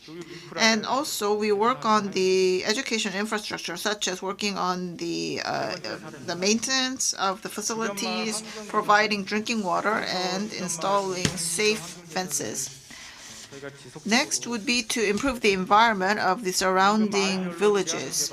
And so we would work on developing groundwater or working on their public toilets. And so we gather the opinion of the villagers before we engage in these projects. And we try to open up a communication channel with the residents. And this, of course, builds a better image for us. Also, in very remote areas, they have very poor roads, and it's very difficult to travel during the rainy season. And in the case of the Wampu hydro generation, they had unpaved roads, and so we paved the roads to make life easier for the residents. And the 5th project has to do with saving the environment. And they have local trees called the mangrove, and this tree grows very well in soil with a very high saline content. And the mangroves are very important in stopping erosion of the soil. However, because of fish farms and salt fields in the coastal area, the habitat area of the mangrove is on the decrease. And that is why we wanted to protect the mangroves and plant more of them. And so we planted 17,000 mangrove trees. Next is to protect endangered elephants. We have Tangamusu hydro generation, and there are wild elephants that come into the village. The farms became bigger, and the elephants are finding it difficult to find food, and the elephants were invading the village and the farms. And so we attached GPS on the elephants, and we are planting trees that will provide food for the endangered elephants. Also, we want to create more jobs for the villagers and also increase their income. So this is project number 7. We are supporting the coffee bean production co-op. And we have many villagers working on production of coffee beans. However, they lack the technology and they also lack the agricultural tools. And there were some serious quality issues. And so that is why we provided them with a more modern coffee bean roaster. And also we helped the villagers find new markets, and also we provided training so that they could become barristers. And this is my last case. Decent jobs are important not only in Korea but also in countries like Indonesia. And of course, we need highly qualified talent in order to hire these talents at our generation plants. And so that is why we have a training center, and until now 70 people have graduated, and they have a very high employment rate. And so I have talked about the CSR cases of 공헌 활동 사례를 발표를 감사합니다. of Komiko, and on that note, I would like to now conclude my talk. Thank you. 국무발전의 양영걸 해외 활 Yes, that was Mr. Yang Yong-gol from the Overseas Business Department of Komiko. 여기까지 지금 이제 And Komiko aims to be a global energy leader which enhances the value of life. So we have just one session remaining. We will take a break and I will see you back here at 4:50.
just to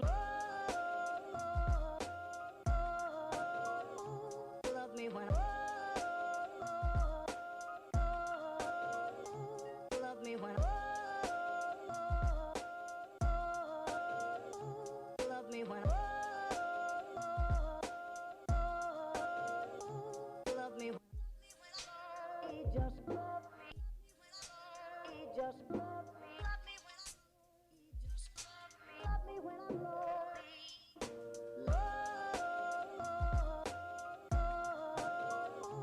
love me when love me when love me when love me when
(2020) 글로벌 코리아 박람회 우수 사례 발표 세션입니다. 이제 어제 오전부터 시작을 So we began this session in the afternoon of yesterday, and we are hearing from 36 presenters. And this is our very last session. And we will have presentations from KIC, KLRI, the Global Knowledge Exchange and Development Center, and another presentation by KOICA. And we will begin with KIC.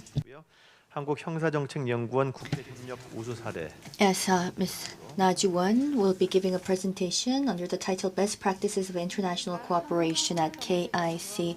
Very nice to meet you all. I am Na Ji-won from the Division of International Cooperation at the Korean Institute of Criminology. It is a great pleasure to be a part of 2020 Korea Global Korea Convention, and it's a great pleasure to share our best practice. KIC researches the causes as well as the current status of crime in a comprehensive and a systematic fashion. And we are a policy research organization that was established in order to contribute to the criminal justice of Korea and also put in place the right policies and to prevent crime. Ever since our establishment in 1989, for 30 years, we've been engaging in research that was comparable to global standards, and we've been focusing on our international cooperative network. Not only that, we, under the name of International Crime Prevention and UN International Cooperation and Research, we've been engaging in this program for the past 16 years. KIC's international cooperation has to do with the multilateral cooperation network, or in other words, our UN cooperation project, and the bilateral network, or focus international cooperation. Let me first talk about the former. The modern society, due to acceleration of globalization, have been seeing changes and evolution of crime, and we're also seeing transnational crime. The international community, in order to respond to this, is putting in efforts to prevent crime and to punish the criminals with a joint effort, and therefore we need a global response. In line with this trend, KIC has been an active member of UNPNI, and ever since we joined this network, we've established a collaborative network with UNODC. And we've been promoting programs that have to do with enhancing capabilities in response to crime. PNI, in the early 1990s, was built as a research network, and in Europe, US, Asia, and Africa, we have 18 research institutes together in 4 regions. PNI engages in research training as well as expert education on crime as well as criminal justice to the UN member countries. It is a research network that goes beyond region and country, and it also offers a overall comprehensive response to transnational crime, and the UNODC is in charge of the supervision. KIC, after Japan, has been the second Asian country or institution to join PNI, and ever since our MOU with UNODC, we've been focused on our collaborative efforts with the UN. KIC, as an institute of UNPNI, have been taking part in the Congress as well as annual meetings. We organized workshops, and also we took part in the UN Criminal Justice Expert Meeting. We've engaged in international joint research to cooperate with the UN network. And in 2016, we've been appointed as the Council Institute of PNI in 2014, 16, and 17. The UNODC and UNSCAP, and with TIJ of Thailand, we co-hosted the Asia-Pacific Crime and Criminal Justice Statistical Conference to contribute to statistical development in criminal justice. And in December 2017, we hosted our KIC International Forum as well as the UNPNI Fall Forum, and we contributed to the SDGs. And as you can see, we are very active with our collaboration with the UN. We are putting in our best efforts to become a global institute at the forefront in achieving global justice and preventing crime. KIC, as an UNPNI institute, every 5 years, we take part in the largest international conference on criminal justice, which is the UN Congress on crime prevention and criminal justice, and we're also part of the workshop. Ever since we joined PNI in 2004, the 11th Thailand Bangkok Congress had a was titled under cybercrime, and we hosted a joint workshop with UNODC, and we also launched our VFAC project. In 2010, the 12th Congress was held in Salvador of Brazil, and there, Laon Wallenberry Human Rights Institute, as well as the HCUNI, was our partner in hosting a conference on international criminal justice education for the rule of law. And in the 13th Qatar Congress, along with NIJ and ISPAC, we hosted conferences under the title Strengthening Crime Prevention and Criminal Justice Responses to Evolving Forms of Crime. In April 2020, the next Congress was to take place in Japan. However, it was postponed to March 2021. And at the 14th Congress of Crime Prevention and Criminal Justice, we are going to jointly host with NIJ a conference under the topic Current Crime Trends, Recent Developments, and Emerging Solutions, in particular new technologies as means for and tools against crime. KIC is the only policy research institute on criminal justice and a member of UNPNI, and every year we take part in the Criminal Justice Committee of UNODC, and we introduce various methods and efforts that we take for criminal justice. And not only that, we host side events as well as PNI workshops to continue on to disseminate our research outcome. Next is on our cybercrime prevention project with UN, which is the VFAC program. VFAC program was established in 2005 at the 11th Congress in Thailand. It was based on the Bangkok Declaration. So KIC and UNODC has launched this as our joint program.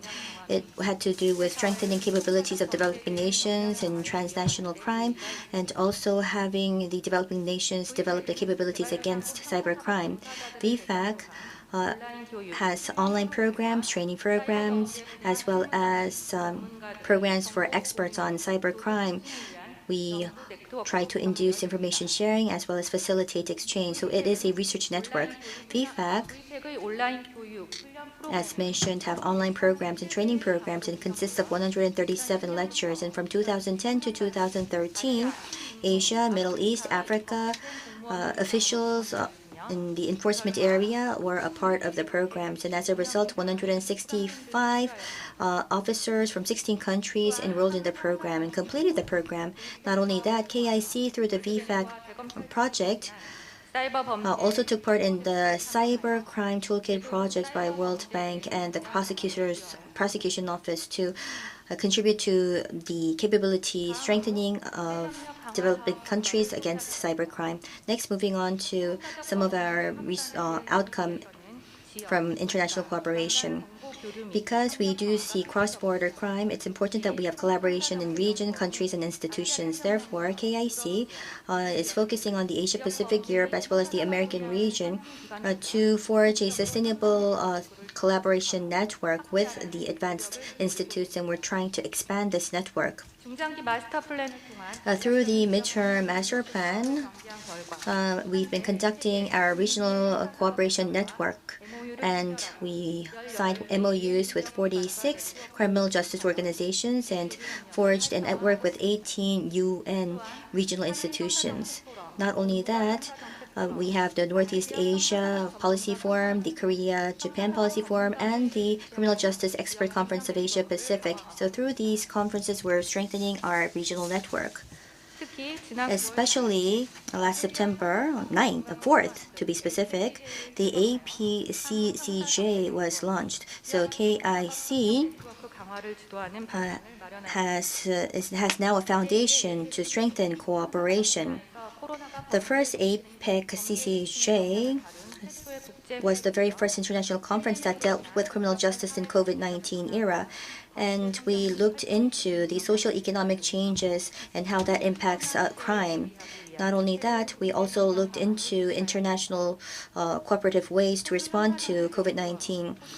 We had from Australia, the National University, and also from Thailand, and the Ministry of Justice, and also the National Police Agency all took part in this APEC CCJ. And it provided a wonderful opportunity for us to share information and find measures.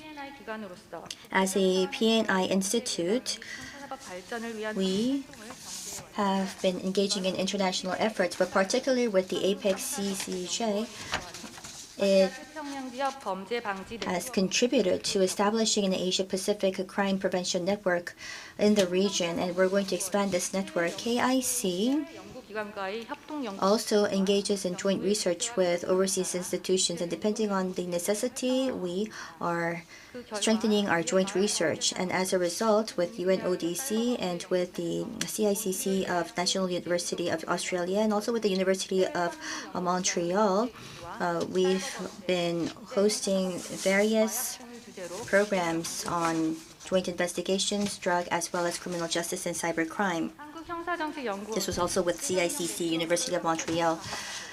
KIC is continuing on to expand and strengthen the network, and to do that in 2014, KIC has been hosting the International Forum, or the KICIF. KICIF deals with various pending issues in criminal justice. It is our representative annual international forum, and we utilize the expert network on criminal justice to share best practices across the world and identify measures in criminal justice.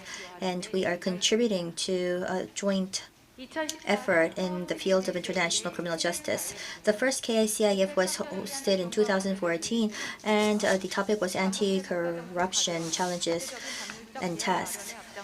And it was a good opportunity for us to find the right legal measures to respond. And the second KICIF was 2015, and it was on responses and strategies for a safe society.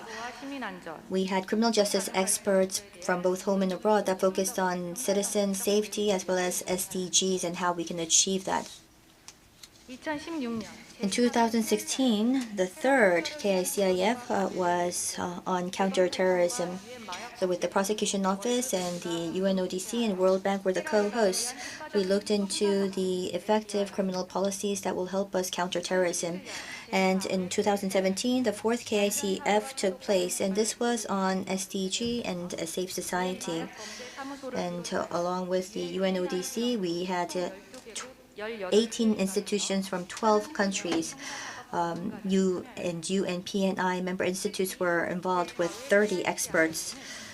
And the fourth KICIF was also held as a side event of the UNPNI, and KIC was able to see that their contributions were not in vain as a PNI institute, and we were able to raise our prominence in the Asian region in terms of criminal justice. The fifth KICIF was in 2018, and here the topic was on anti-corruption reform for a transparent society. We here talked about anti-corruption policies and institutions and experiences best practices between the public and the private sector. In 2019, as we were meeting our 30th anniversary, we also looked into criminal justice and the values of human dignity, and another forum on criminal justice for the safety of the citizens. So we had two forums on that same year. The seventh KICIF took place on December 2nd to 3rd this year, and this forum, of course, had to be conducted online, and it was under the titles again, cyber crime challenges and tasks. But at this online platform, we were able to engage in some in-depth discussions on ways to counter cyber crime with the experts. So up till now, I talked about the international cooperation efforts of KIC, and in the future, we will continue on to engage in advanced and systematic international projects to contribute to crime prevention around the world and also strengthen collaboration amongst criminal justice organizations. Thank you. 한국형사정책연구원의 나주원. Yes, thank you very much, Ms. Najuwon from KIC. She talked about their efforts to contribute to preventing crime around the world. Let us now move on to the Korea Legislation Research Institute. And the presentation will be made by Ms. Choi Ji-yeon, and the talk will focus on K-Law Academy. Good afternoon. My name is Choi Ji-yeon, and I work at the Korea Legislation Research Institute. It is an honor for me to be participating in this event. Now, as for the KLRI, well, we are a member of the NRC, just like the KIC that presented before I did. And at our institute, we carry out numerous research projects, and we have many publications. And one of these numerous research projects would be the legislature exchange assistance that we provide. We're very proud of this program. And so we have many activities under this initiative. But of those numerous activities, I would like to focus on the example of K-Law Academy. And so this is my table of contents. I would like to talk about the background and overview of K-Law Academy, how it began and the history and so forth, and then talk about the future plans that we have for the Academy. So as for K-Law Academy, this is to disseminate the Korean law, K-law, to developing nations and emerging nations so that we can help them with legislative development. And we felt that Korea could be an exemplary model for these other nations. Now, in Asia, we have what is called ALIN, which is the Asia Legislature Information Network, and Korea is actually the secretariat of the ALIN. And as we engage in exchange with other relevant institutes, there were many comments and many people said that they wanted to follow the Korean model because they felt that it was an exemplary one. And of course, we had piecemeal types of training and different types of programs, and we felt that we needed to combine these different initiatives and provide this information in a more systematic way. And as a result, we began K-Law Academy this year. And of course, the status of Korean law has become very high recently. And we need to promote this better. Because recently, many countries, many people are interested in Korea, but it's usually about K-pop or K-culture. So it's focused on the public culture or the humanities. And actually, there was not much interest about K-law, but I believe many foreigners are interested in K-law as well. And so we need to provide a multifaceted analysis of K-law and enhance the status of K-law in the global community and disseminate this. And of course, by doing this, we can improve the quality of research that we carry out at our institute. And so there are two major things here. And the first part refers to the training of K-law by having visitors come to Korea. And then we have the second part where we have experts from Korea going to foreign countries and holding special lectures. And these are standing programs. And we provide assistance when legal experts come from overseas for a short-term stay and learn about K-law during their stay in Korea. And so we have had many results, and we publish reports that describe the results of these programs. And there was demand regarding K-law in overseas learning institutes, but we were not able to meet that demand. So we felt that we needed a more systematic way of introducing K-law, and we should be in the lead. We at Korea Legislation Research Institute should be in the lead when we provide this information. And so this year, we have worked with the Ca' Foscari University of Venice and the Comillas Universidad Pontificia Institute in Spain. And to do these special lectures, we have to send a Korean scholar to an overseas nation. And so we felt that we should utilize the short-term stay program, and we could utilize that to give these overseas special lectures. And to plan all this, of course, we do work hard at our institute, but that is not enough. And that is why we came up with an expert working group. The working group has been established this year, and they are in charge of carrying out training regarding K-law in Korea and doing these overseas lectures. And by forming this working group of practitioners, we can engage in many of the much needed activities. And of course, the movie Parasite did very well this year, and that is not the reason why there is more interest in K-law.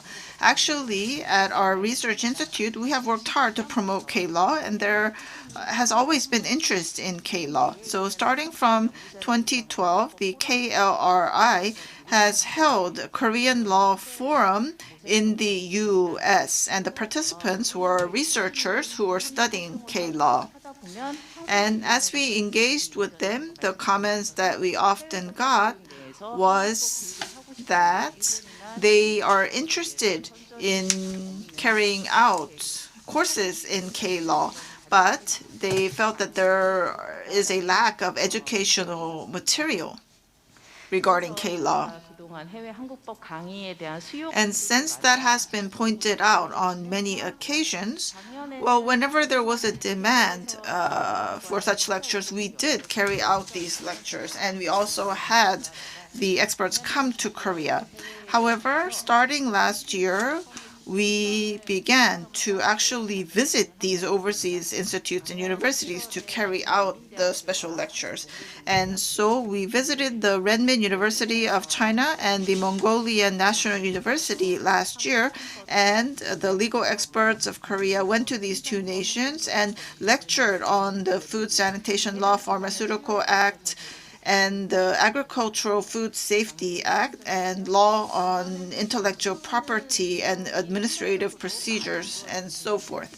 And of course, starting from year 2017, we had numerous seminars. We had people come from the Swiss Institute of Comparative Law. They were interested in e-government laws. And of course, we had people come from Mongolia and China. And we had high officials come from these governments. And they were interested in the Information Disclosure Act of Korea. And in year 2018,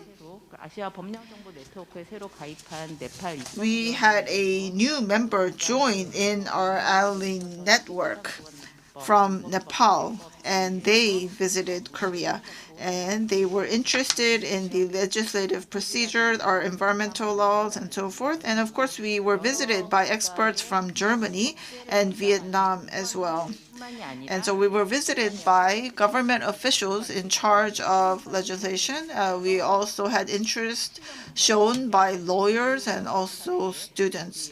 So starting from 2017, we were visited by these officials and experts, and we found the right person to give the lecture because we wanted to give a lecture on the topic of interest to the visitors.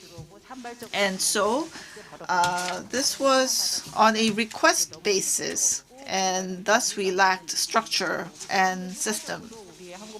And we felt that we needed a more effective way of delivering and promoting K-Law to the world, and that is why we launched the K-Law Academy this year. So we have formed the K-Law Academy Working Group, and the working group is made up of the researchers at our institute, but also outside experts. And on May 14th and August 16th, we had two working group meetings, expert meetings, and we had discussions on how to do the curriculum development and how the lectures will be designed and so forth. So we continued these discussions. And we will continue to have meetings with the working group members. And we will be inviting lecturers who are capable of lecturing in English. And we had online lectures twice already this year. So we developed the education material. So the material is on there on the screen. And the information is not well organized yet. However, we prepared these reading materials so that we can have a 3-hour-long lecture on each of these subjects. So, of course, we have the most basic law, the Constitution. And then there is a lot of demand from the Southeast Asian nations regarding competitive law. And the competition law of Korea is seen as very exemplary by the Asian nations. And of course, these countries are very much interested in our labor law as well. And of course, there is a lot of interest in the healthcare and medical area. So there's a lot of interest about the Pharmaceutical Act. And so these are the laws that the foreign parties are very much interested in learning. So we have come up with these 7 education materials. And we promoted our program to overseas law schools.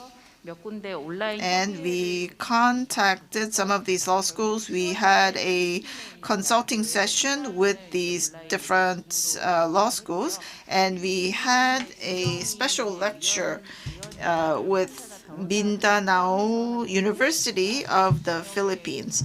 And 50 people, including members of the Fair Trade Commission, judges, and lawyers, joined in online for 3 hours. And just last week, we had a special lecture for Gajah University of Indonesia. And so that is what we did this year. And this was actually the first year of K-Law Academy, and we're very proud of the achievements that we had this year. Now, what about the future?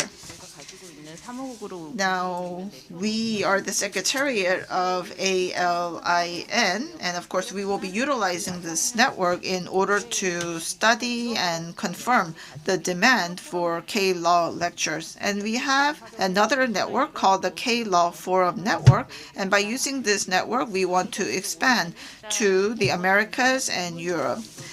And we have these 7 3-hour lectures, and these are very introductory courses.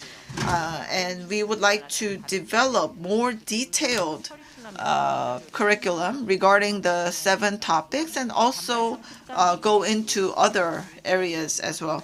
And of course, with Italy and Spain, we are thinking of a special course over summer rather than having this one-time special lecture. So we're working on that as well.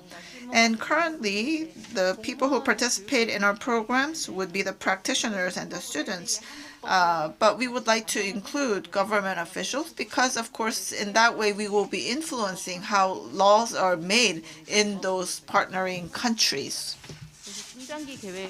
This is our mid and long-term plan. So in the first, second year, we will be developing the curriculum and developing lecture material. And in year 3, 4, we will try to have regular lecturing, regular courses, and we want to have a systematic program of providing training for the civil servants. And in the long term, which is in year 5 and 6, this may be a very ambitious goal, but we want to come up with K-Law that becomes a global standard, and we want to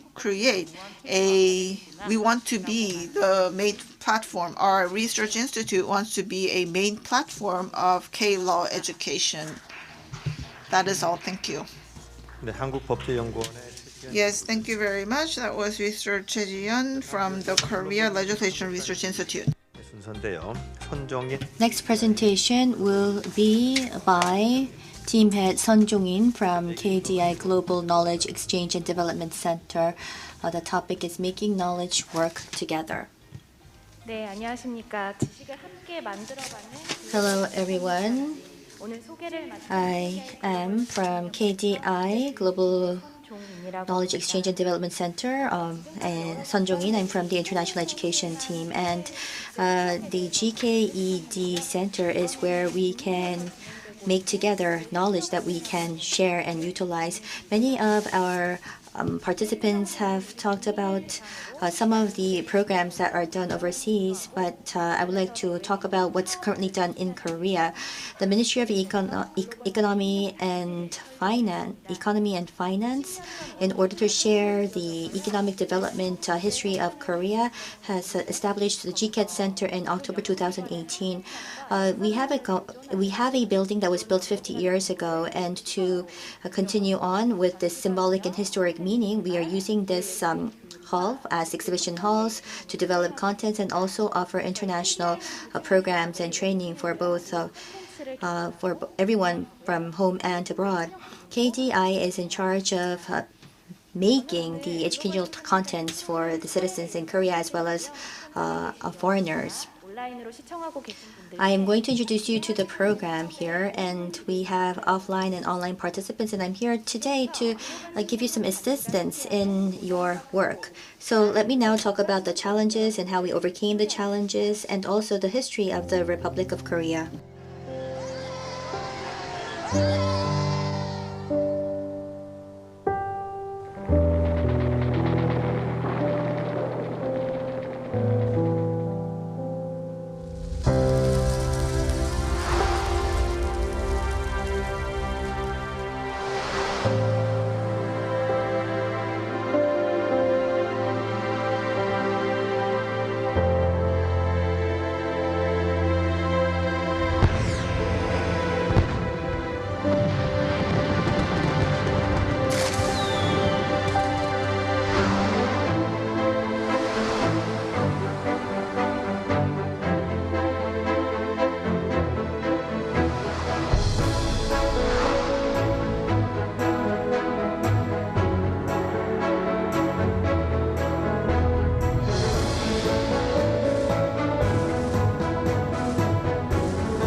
네, 방금 여러분은 한국이 발전하기 이전의 모습. This was a video on Korea before industrialization and after.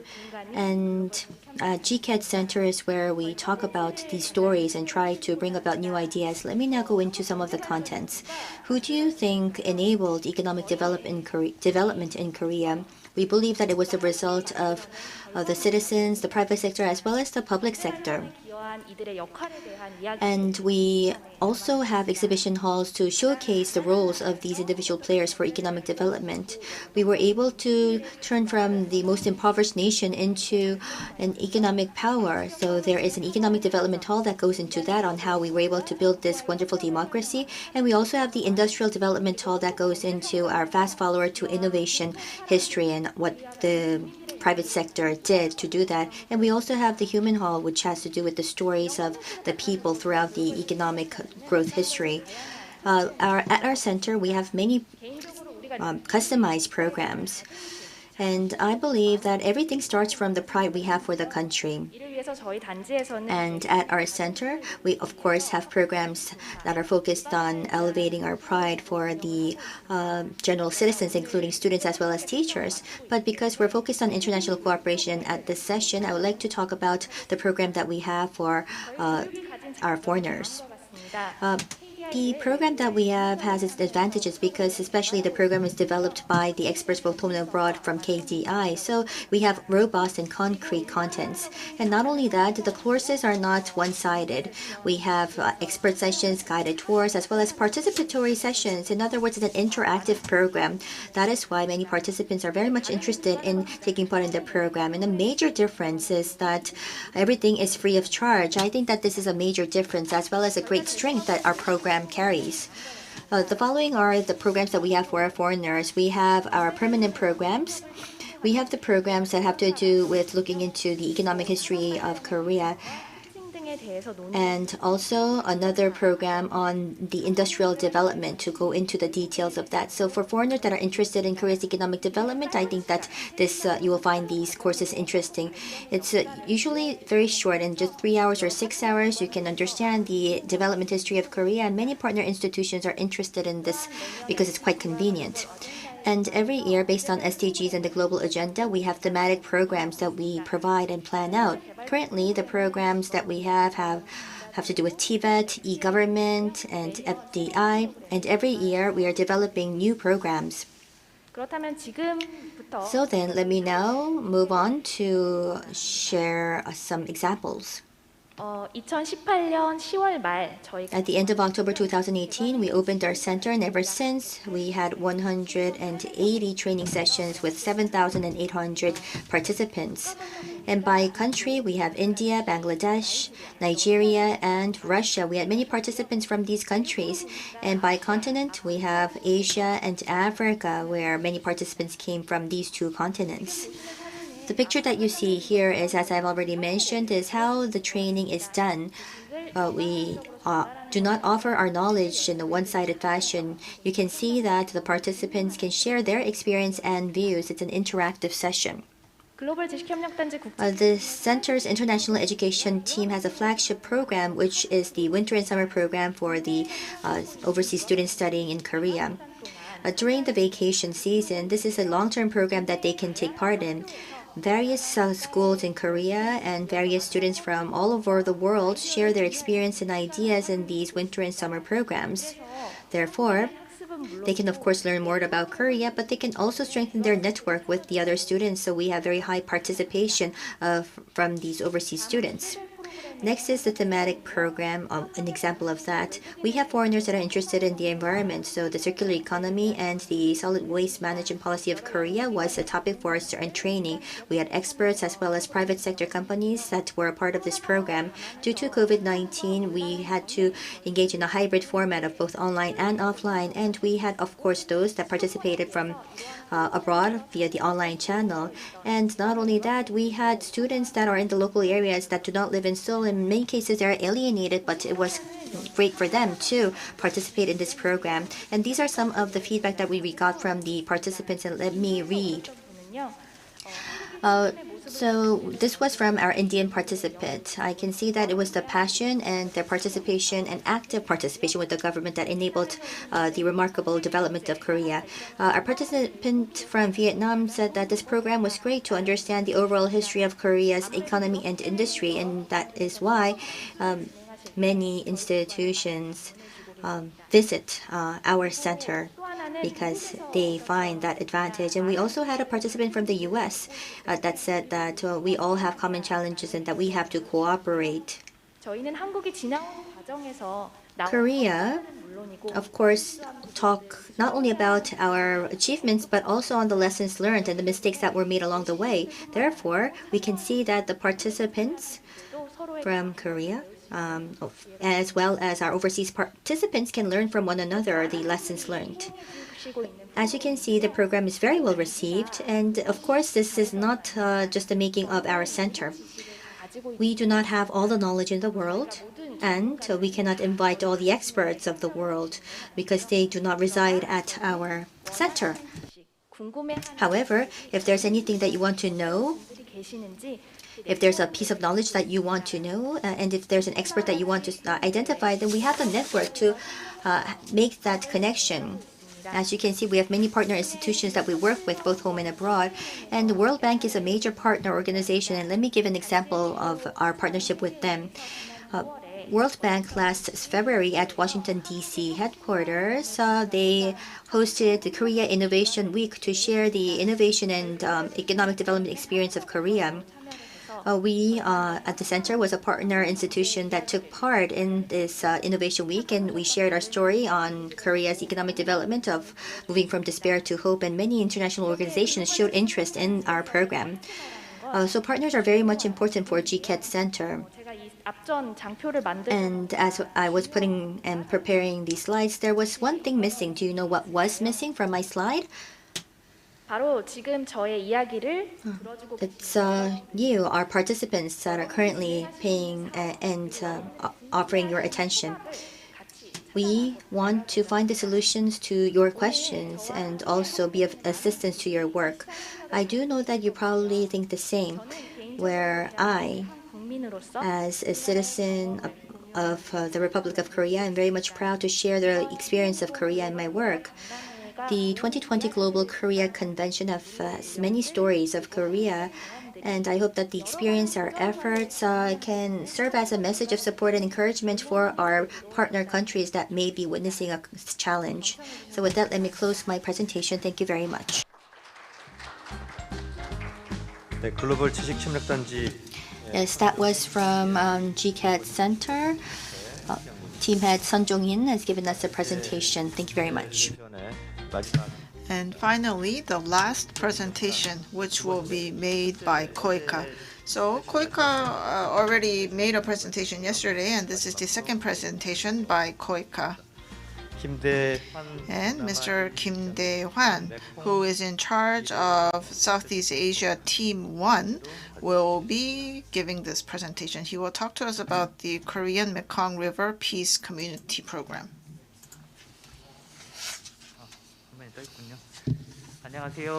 Good afternoon. My name is Kim Dae-hwan, and I'm from Koika. It is an honor to be the last presenter at the Global Korea Convention 2020. It is a pleasure to be here. Now, the program name is quite long, so I will shorten it to Korea Mekong Peace Program during my talk. And these are the topics that I will cover. As for the Mekong Peace Program that Koika is carrying out, well, it covers 4 nations in the Mekong region: Vietnam, Laos, Cambodia, and Myanmar. And we work on removing landmines and ERWs, or explosive remnants of war. And regarding landmines and ERW, you may find these topics rather unfamiliar. And so I prepared some pictures. So in the Mekong region, we have the serious issue of landmines and ERW, or explosive remnants of war. And this is the very unfortunate result coming from war. So the difference between landmines and ERW, well, the ERW, we have these bombs that were shot by the aircrafts and they land on land, but they were not exploded. They did not explode. And of course, landmines are buried underground. And in the 1960s and 70s, we had the Vietnam War, and as a result of that, we have many ERW in Vietnam, Laos, Cambodia, and Myanmar because there were many air raids at the time. So some more pictures. If you actually go to these areas, you can easily find these ERWs. And there are children who are very close to the ERW. And the situation in Cambodia and Myanmar is a little bit different. Now, Cambodia experienced civil war, and Myanmar, there is actually ongoing conflict of armed groups and the government. And as a result, many people are suffering from damages coming from landmines. So let's look at each of the respective countries. First, Vietnam. As you can see in the map, the ERW are distributed in a very large area. So it's usually in the southern area. And COICA works on the middle part of Vietnam. We focus on these 3 provinces because that's where most of the ERWs are. Next is Laos. And we see that ERW is buried throughout the entire nation. And so on the left, you see a map of the poorest districts, and on the right, you see the distribution of the ERW. And you can see that there's a lot of overlap between the 2 maps, which means that we have ERWs in these very remote areas. And these areas are experiencing problems in terms of developing their villages. And so in Laos, they have included removal of ERW as their 18th SDGs. 18th SDG. Now, COICA worked on the second phase of ERW removal in Laos, and we continue this program as part of the third phase. And Cambodia, well, the problem is twofold because they have both the landmines and the ERWs.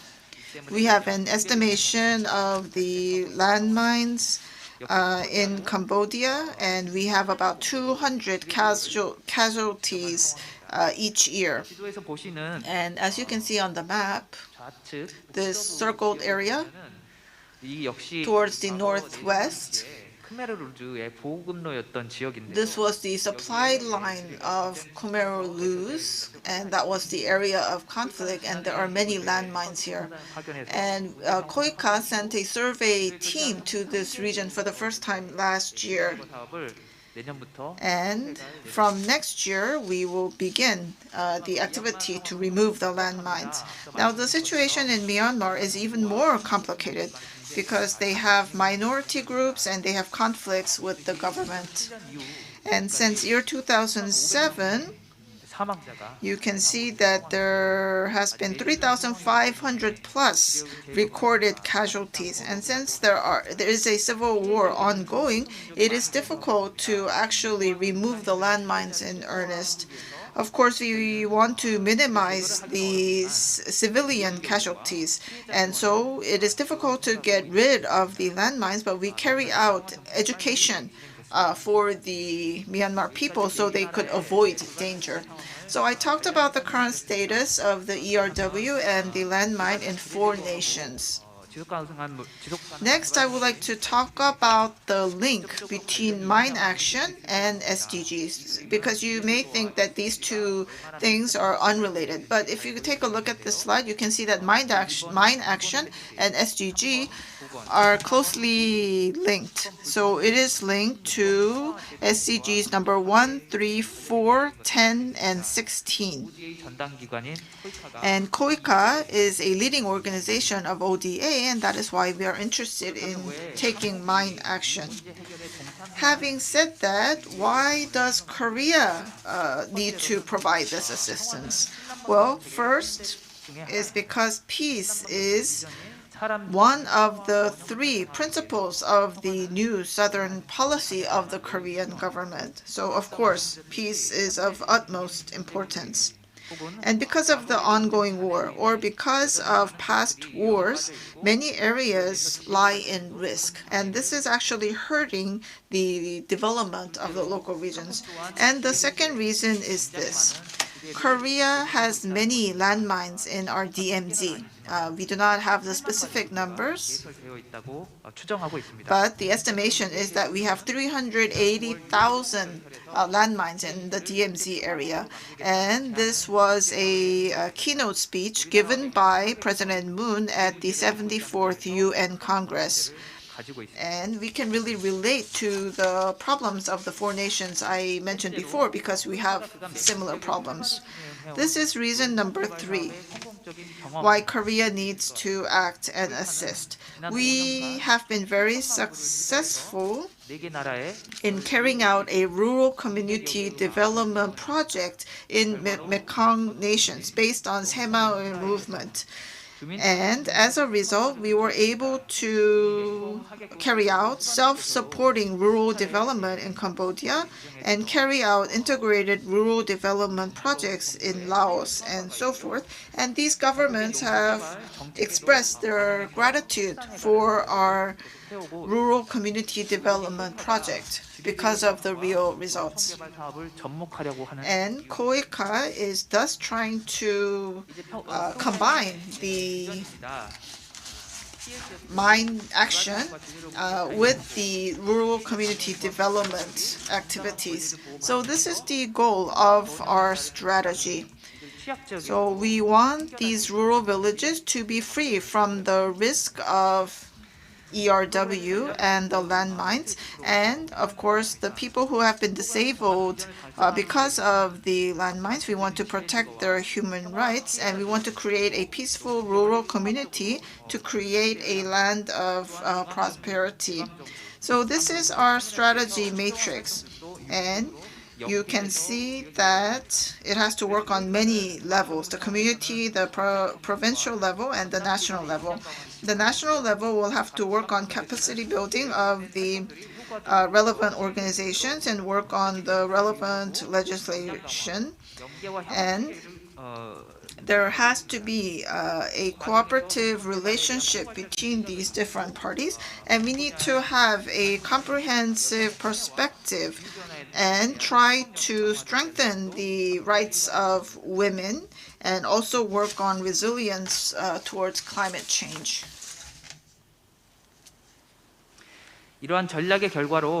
So as a result of these strategies, we were able to come up with the following portfolio. So the first program began in Laos in 2014, and currently the 9 projects have been either concluded or ongoing in the 4 nations. And in some nations, we will be starting new programs. So in total, the total budget is $100 million. So next, I would like to talk about the specific activities by nation through pictures. First, we do a survey and detect the ERW and the landmines. So if we have explosion data from the past, then we can designate the risky areas, and we actually survey the fields and decide the areas to work on first. And we would set up a working area, and we will use these metal detectors to detect the mines. And as you can see in the picture, we have many women who are participating in the mine action. because actually removing the landmines, it does not require a lot of strength. Actually, you have to be quite delicate, and it is wise to utilize the skills of the women, and it can actually create many jobs for women in this region. So if you actually visit these areas, there are children who do not know about the dangers of landmines and ERW, and that is why we carry out these campaigns, and we try to educate young children about the dangers of explosive and landmines. And of course, people who are hurt by the landmines or the explosive remnants, they often lose their limbs. We do not have a clear picture as to how many people have been disabled.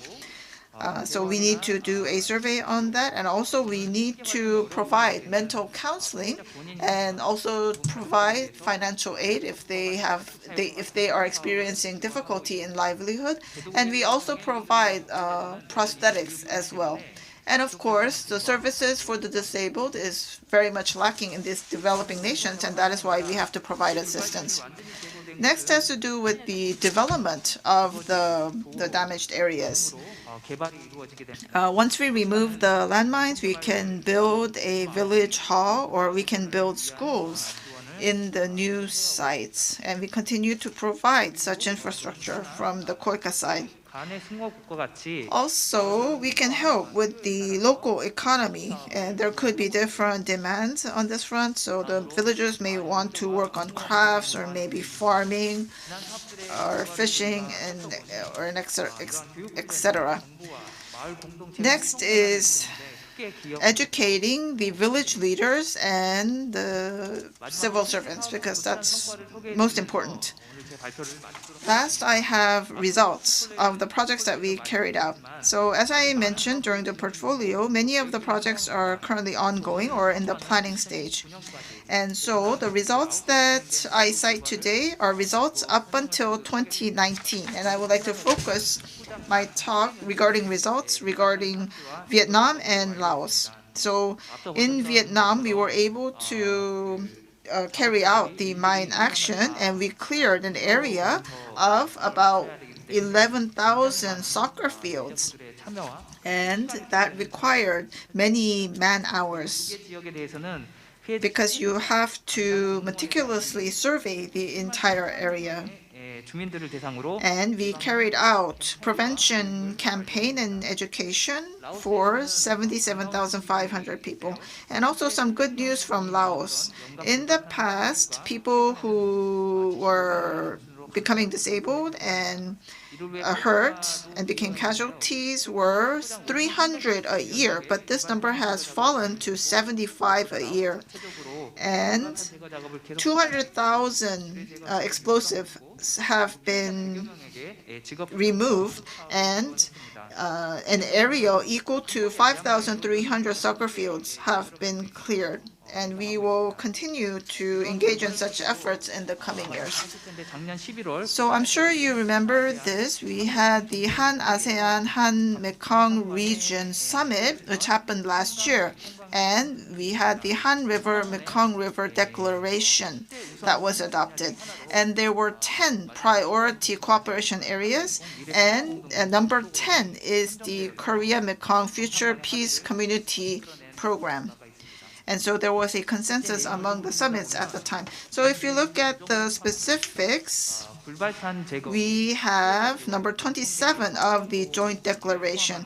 We welcome the ROK's initiative to support the Mekong sub-region to be a place of peace and safety through the Korea-Mekong Future Peace Community Program, which is the comprehensive development cooperation program that encompasses the clearance of ERW, support for victims, rural development, and protection of the environment. We wish that these 4 nations will be free from the risks of mines and that they will engage in prosperity and development. Thank you very much for your attention.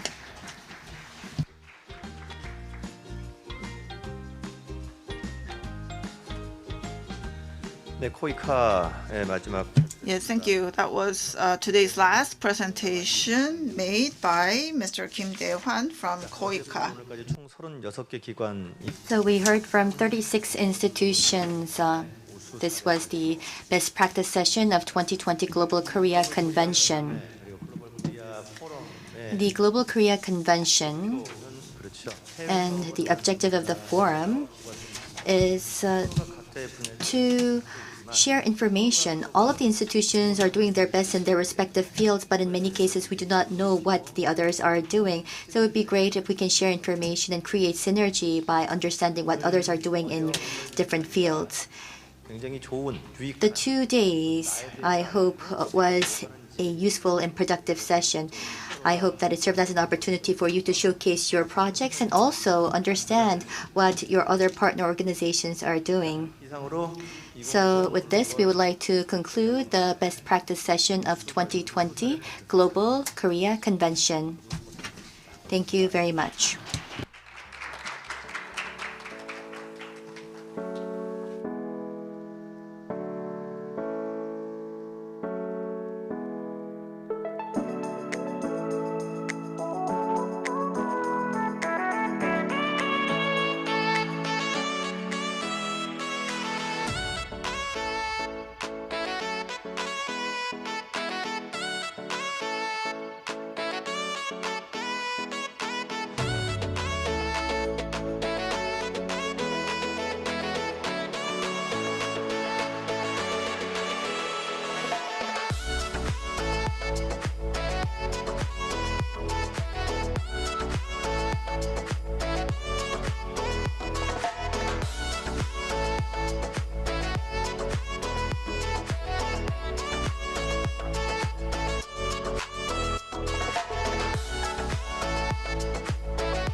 me.